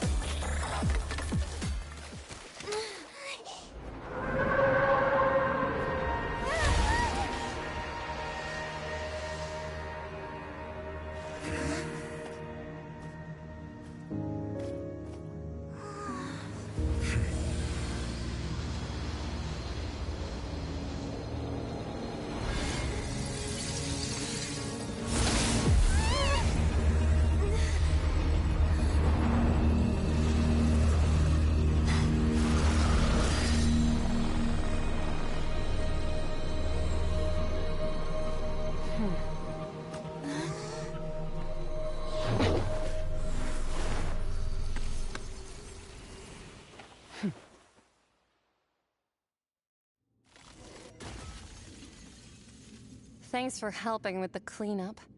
It should have been my job, but... oh well. It was just supposed to be a short private training session for me. I didn't think that my disciple and my master's pet would start brawling in the meantime.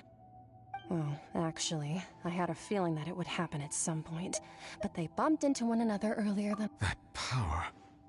Who are you exactly? Paimon has an idea. From what she said earlier, she must be Child's master. Skirk, right? It's just that he gave us the impression that she was the less talkative person. I simply did not have anything to say to the weak. But you, on the other hand, managed to defeat the all-devouring narwhal without using power from beyond this world. So you may speak to me as equals.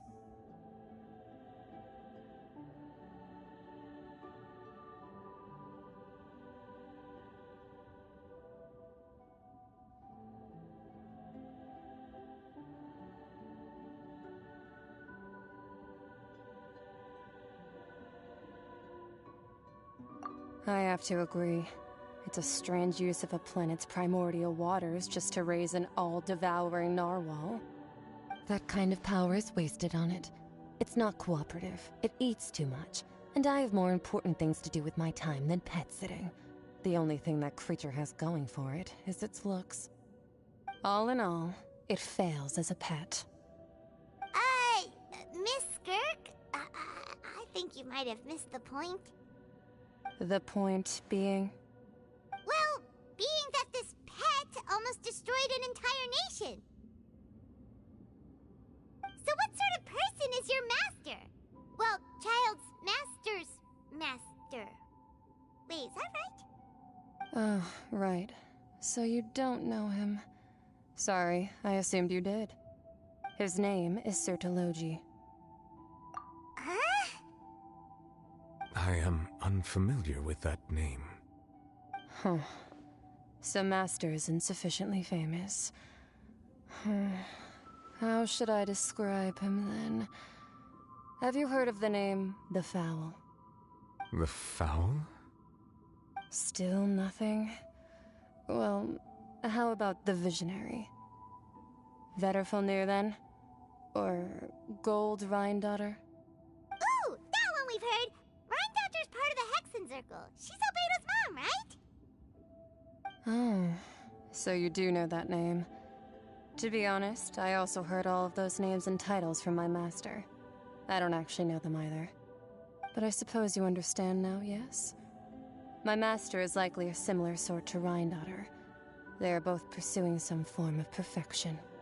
Wait! Didn't you also mention a visionary person?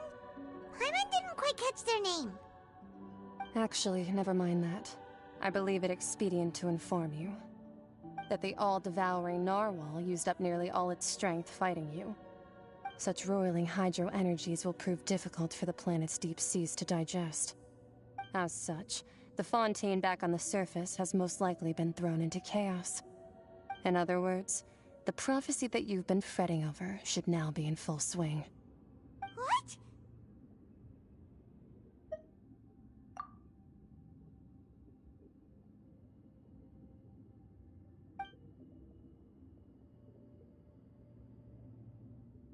Not to worry. Focalor has already managed to deceive the heavenly principles.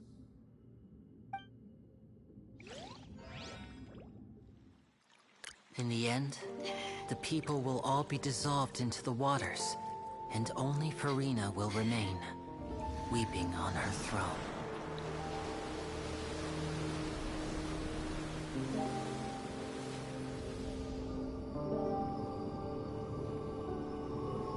Only then will the sins of the people of Fontaine be washed away.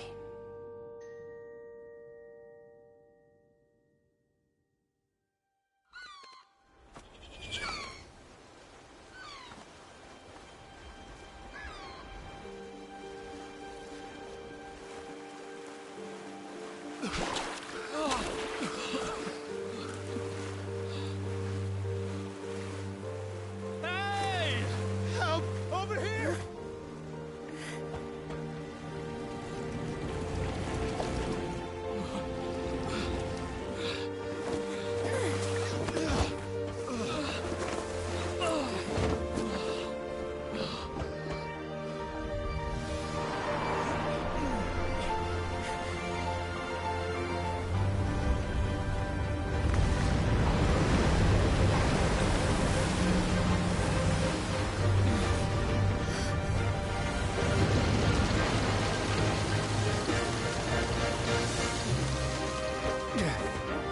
All hands, initiate emergency rescue!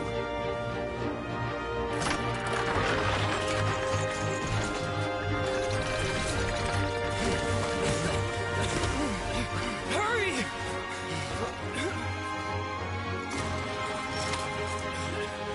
Hey, lend a hand!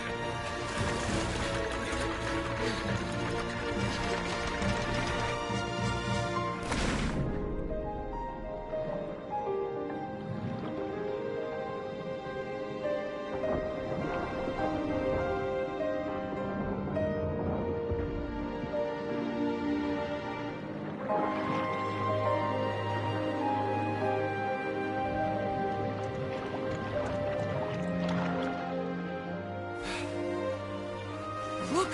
The water's receding!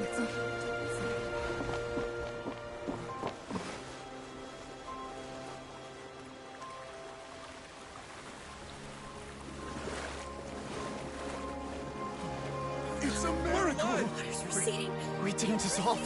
The prophecy was wrong. The prophecy was wrong.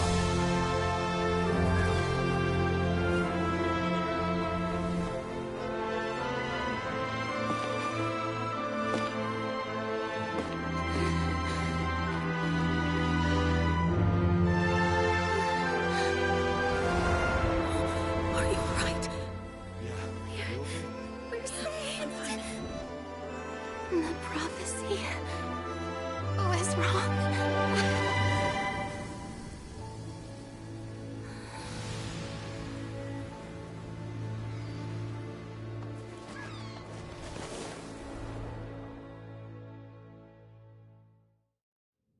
I created another.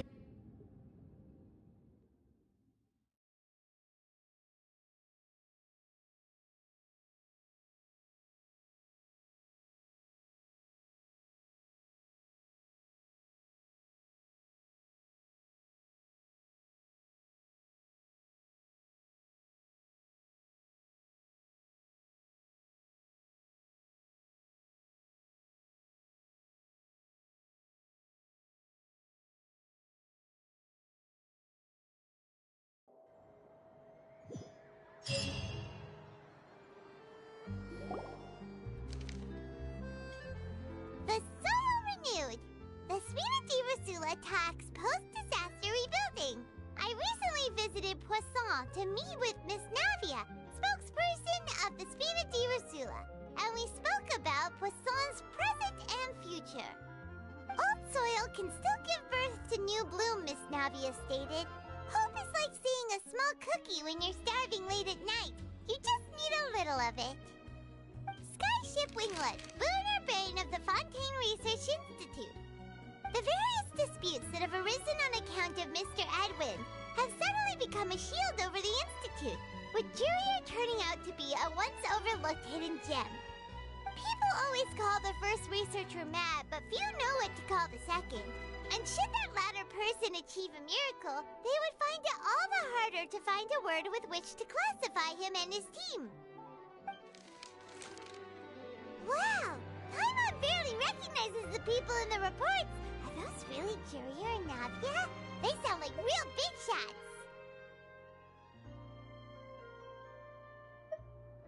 What do you think? Pretty enthralling, huh? The Steambird's idea was pretty simple. With the disaster just having passed, we would print a free edition packed to the margins with good news to calm people down. The value for these big scoops lies in their inevitable follow-ups. We'll publish further reports and go into the stories behind those people. Edwin's assistant, Jurier, created a true flying ship, while Navia is leading people in the reconstruction of their home. I'm sure that these stories could draw even your well-traveled eye. Paimon's curious too! Wait a minute. Didn't we watch everything happen from start to finish? What's there to be curious about? And that's exactly why I'd like you to come conduct interviews with me. You're the best incubators of news, if you haven't noticed. And also, with you around, I'm sure I'll get to see that Duke. Are you sure? Hasn't he turned you down several times already? Oh, this time will be different. Come on, let's head to Poisson first, and then make a trip to the fortress. There are some things you'll only know when you get there.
Oh, it's you.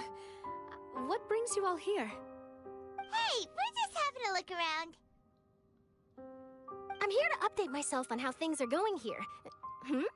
Oh, the Fatui are here too! Let me introduce you. This is Mr. Garunt Snežević. He represented the Knave in sending us a large amount of supplies, and is helping with our work. Our residents are hard at work as well. Thanks to everyone, work is progressing nicely. We've lost a lot of people, but we're moving forward. That will have to be enough.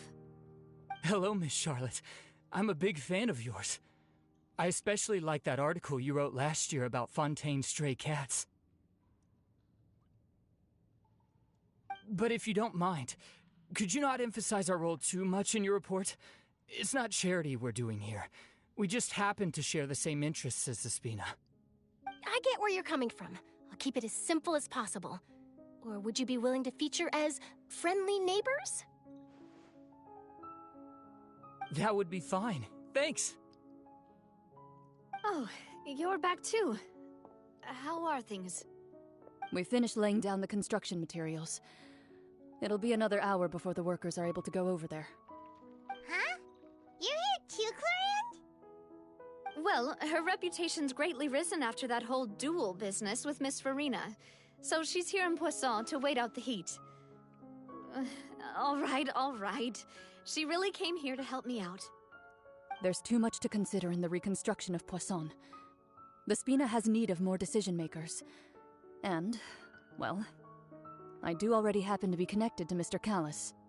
Oh, wait just a moment. Do you mind me asking a few questions? You know, about how you felt before the duel, about what it was like facing down a god.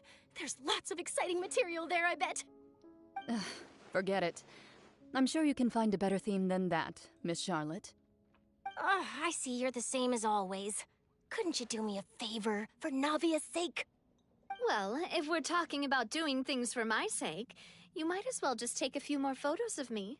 Or of the Traveler. It's better than wasting time persuading Clorinde, at any rate. Of course I will. I'm not gonna let her off that easy. All right, then everyone who wants to be in the photo, gather up. And smile.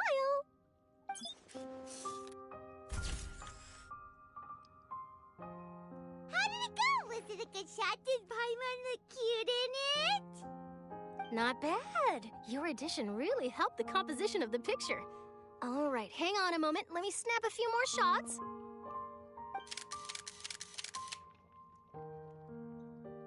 All right, that should do it. I'll be back here later anyway, so let's call it a day. You're very quick. Speed is of the essence when it comes to the news, and freshness is the key. Also, not to brag, but I'm pretty good at building connections. Who knows? I might eventually get that interview with you after all, Miss Clorinde. Wow, you really do have that never say die spirit. I'm impressed.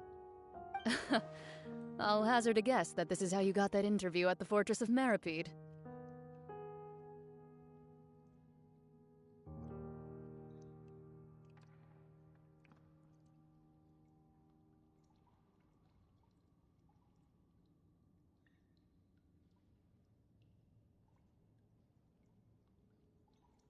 Whoa, you're well informed. Let me make a guess, too. I asked Sijuin, who told Monsieur Nervillet, and he told you, right? That's a very complete information chain. In truth, all Monsieur Nervillet asked me was, when did the fortress become so friendly towards the media? I told him that it was best not to speak too soon. There's no guarantee that Ridsley will make a personal appearance. You're right. I've got to treasure every moment I have with them. In which case, I'll be making a move first. Stay safe now. And tell me if you hear anything interesting. I'll treat you to afternoon tea in exchange.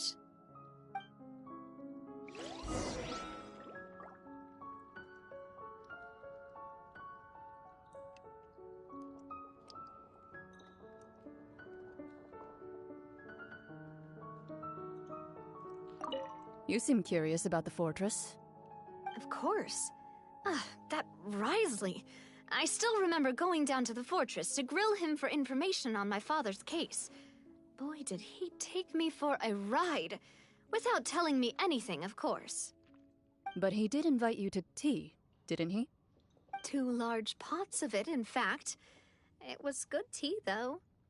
I have to agree. The tea there is very good. Ah, speaking of that, would you like to have some today? I mean, you've got time, right? Well, I'd be partial to some shortbread.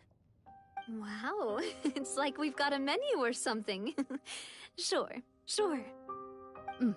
Good. What flavor of biscuits would you like, Mr. Snezhevich? Me? I'm fine with anything. But I would prefer chocolate, should you have it. All right. Leave it to me. I'll go over the newly arrived supplies with you later, Mr. Snezhevich. We should be able to finish the preparatory work today. That works great for me. Huh. Is it just me, or did you get a new lipstick? I did. It was a gift from Sijuin. Want to give it a try? I think the color would suit you, too.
I hear the voice of fate, speaking my name in humble supplication.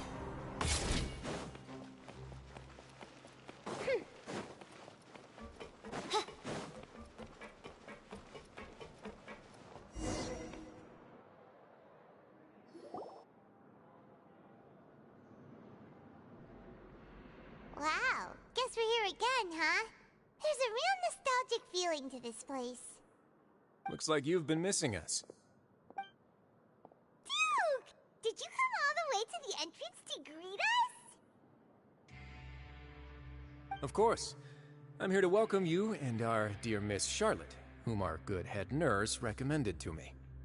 It's an honor to finally meet the much-rumored Duke. Thank you for consenting to my visit to the fortress, sir. No need to thank me. But that said, I shouldn't be the focus of your interview. I trust you recall our agreement? Of course, of course. All right then, this way.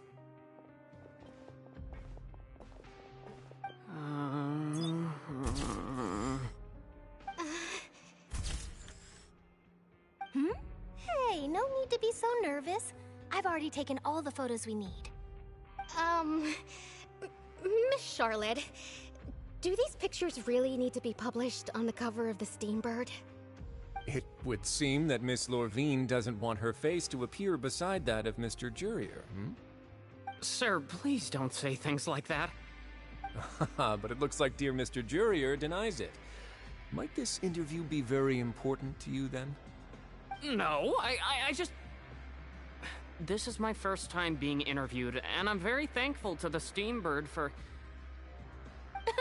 Now, I might not look it, but I actually did meet Mr. Edwin once. And I'll be honest, I enjoyed chatting with you more. You've definitely got more of that genius vibe going on. The boat that brought about a miracle, the ark that saved the people. Why, you recreated a myth back there, like an emissary of legend. Still, if I might ask, where's that flying ship now? Huh! Looks like Charlotte's trying to get herself another exclusive scoop. I have to apologize, but that ship is presently in the bowels of our factory. I'm afraid it won't be easy for you to get a shot of it. Really? Well, then in that case, could I have an interview with you to make up for that loss?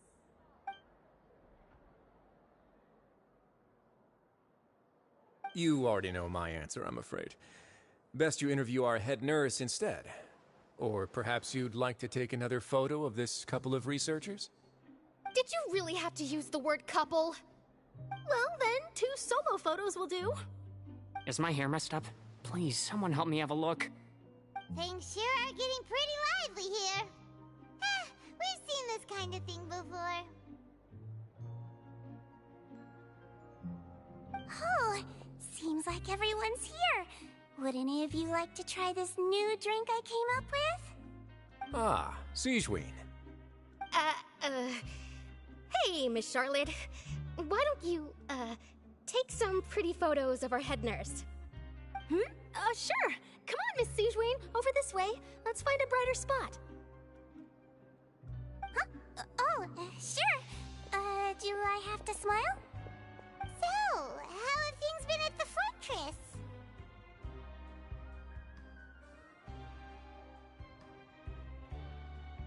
Same old, as you can see. Fontaine's undergone some changes, but this place is still more or less the same. Other than that flying ship, it got a tad too much attention, I think. That's why I decided to let the interview go through. We should direct more public opinions toward the behind-the-scenes heroes. Am I right, Mr. Jurier? Miss Lorvine? You're too kind, sir. I believe that you too should have your day in the sun. Not that you would want that, just pity. I'll just leave the spotlight to you two.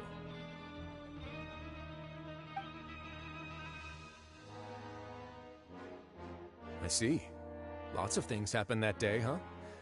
Anyway, regarding that Harbinger, I'm not sure you remember, but his 3 young followers are still waiting for his return. He sure did win them over, huh? I'll tell them that there's good news and bad news. The good being that their boss seems fine, and the bad being that they must face extended sentences for abetting his escape. Oh, actually, what about you? Are things gonna change for you too? What change can there be? The fortress will keep chugging along, and so will my duties. As to what Miss Farina's departure will mean for the nation, and if our laws and governance will be transformed, we'll leave those to the folks in the overworld. Hey everyone, the photo shoot's done. Good. In that case, let's call it a day here. Thanks for your cooperation. Come on, Traveler, let's go. Till next time, everyone. There'll be a next time? Maybe. Who knows? I might write a story about the underwater factory next time. Until then. All right. Last stop, the docks.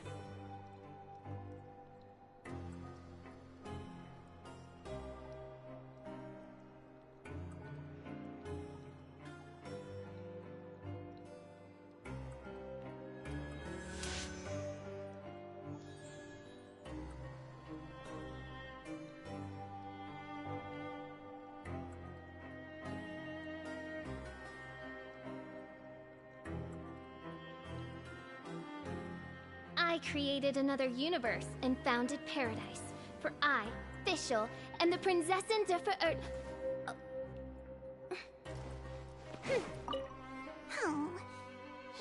Is that really necessary? Our line of work doesn't really require much photographing.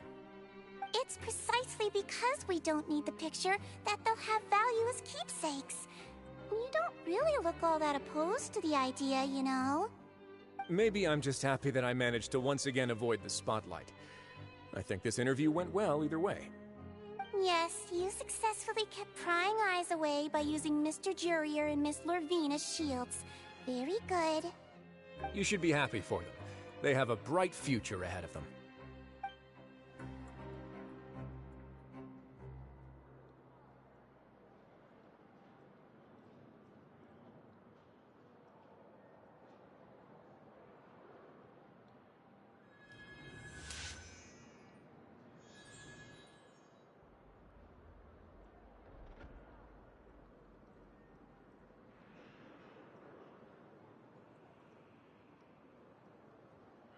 I created another universe and founded paradise. For I, Fischl, and the Prinzessin der Ver...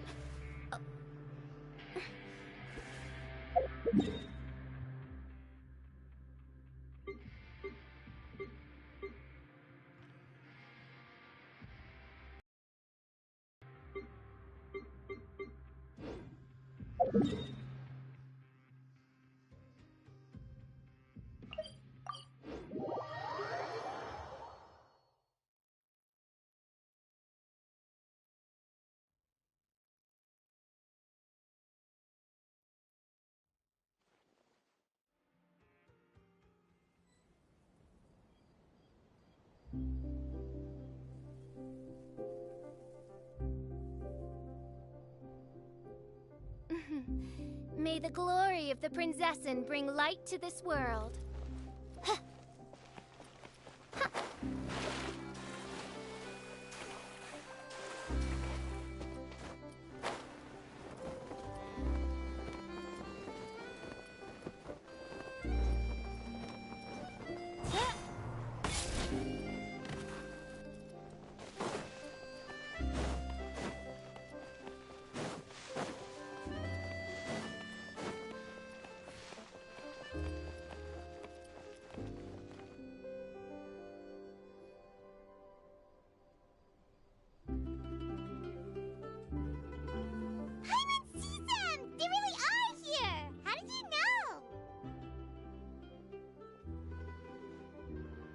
Navia mentioned that she stayed in touch with Linny and the others after working together.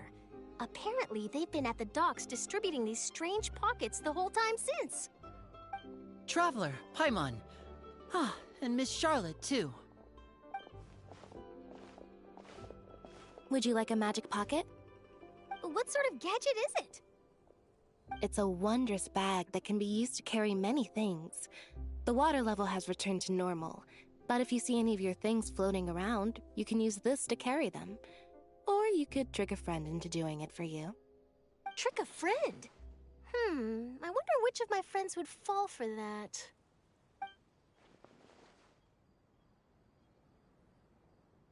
You could just make a friend like Fremine here. Isn't that right, Fremine? Is this what you meant by, I'll help you make some more friends? To be honest, that sounds pretty sweet. Could I have your contact, please? Sure. Please, write down my address. You sure are working hard to help Fremine socialize. He was the one who proposed doing this. He even wants to assist in our magic shows.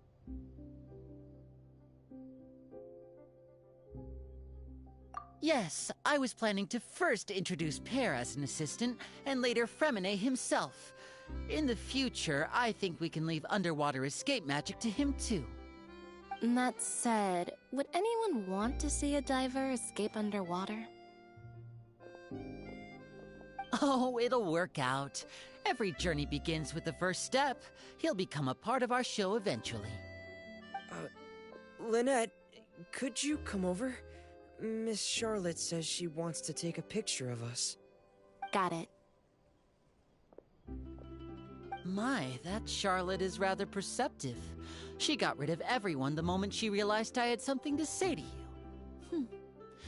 So, how have things been, traveler?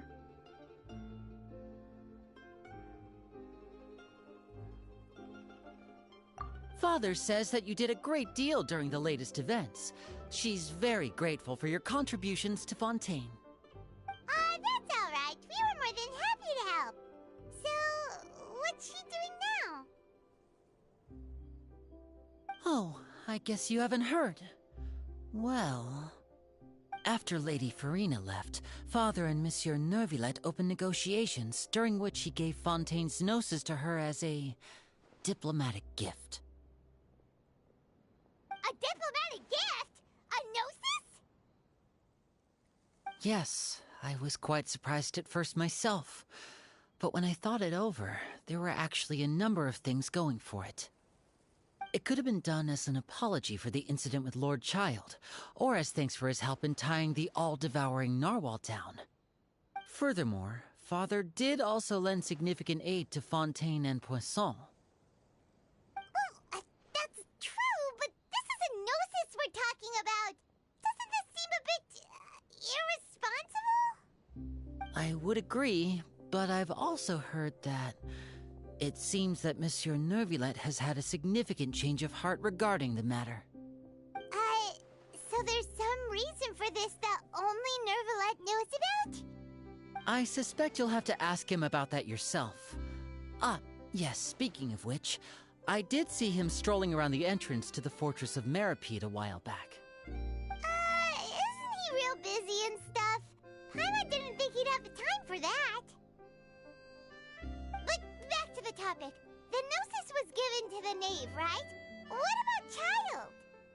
They say that he's returned to Snezhnaya to recover from his wounds. I hear that the recent disaster really did a number on his health. That's true. When you think about it, we've had loads of run-ins with the Fatui. To think we'd be allied with them this time. So shocked by such a simple switching of sides?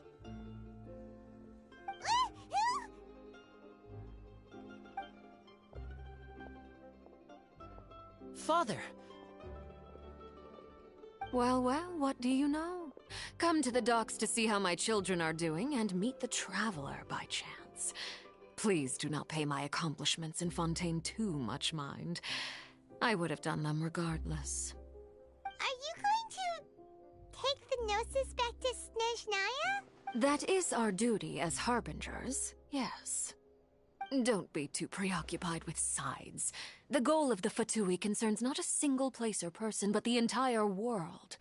With such a grand goal in mind, it is inevitable that we must wear many masks. Switching my masks is something I've always done. Well, that depends on many things. No one truly knows what the future holds. What good is honesty if you can't rely on it forever? As for you, I very much look forward to our next collaboration. Good things cannot be achieved alone, and you've proved yourselves to be great partners.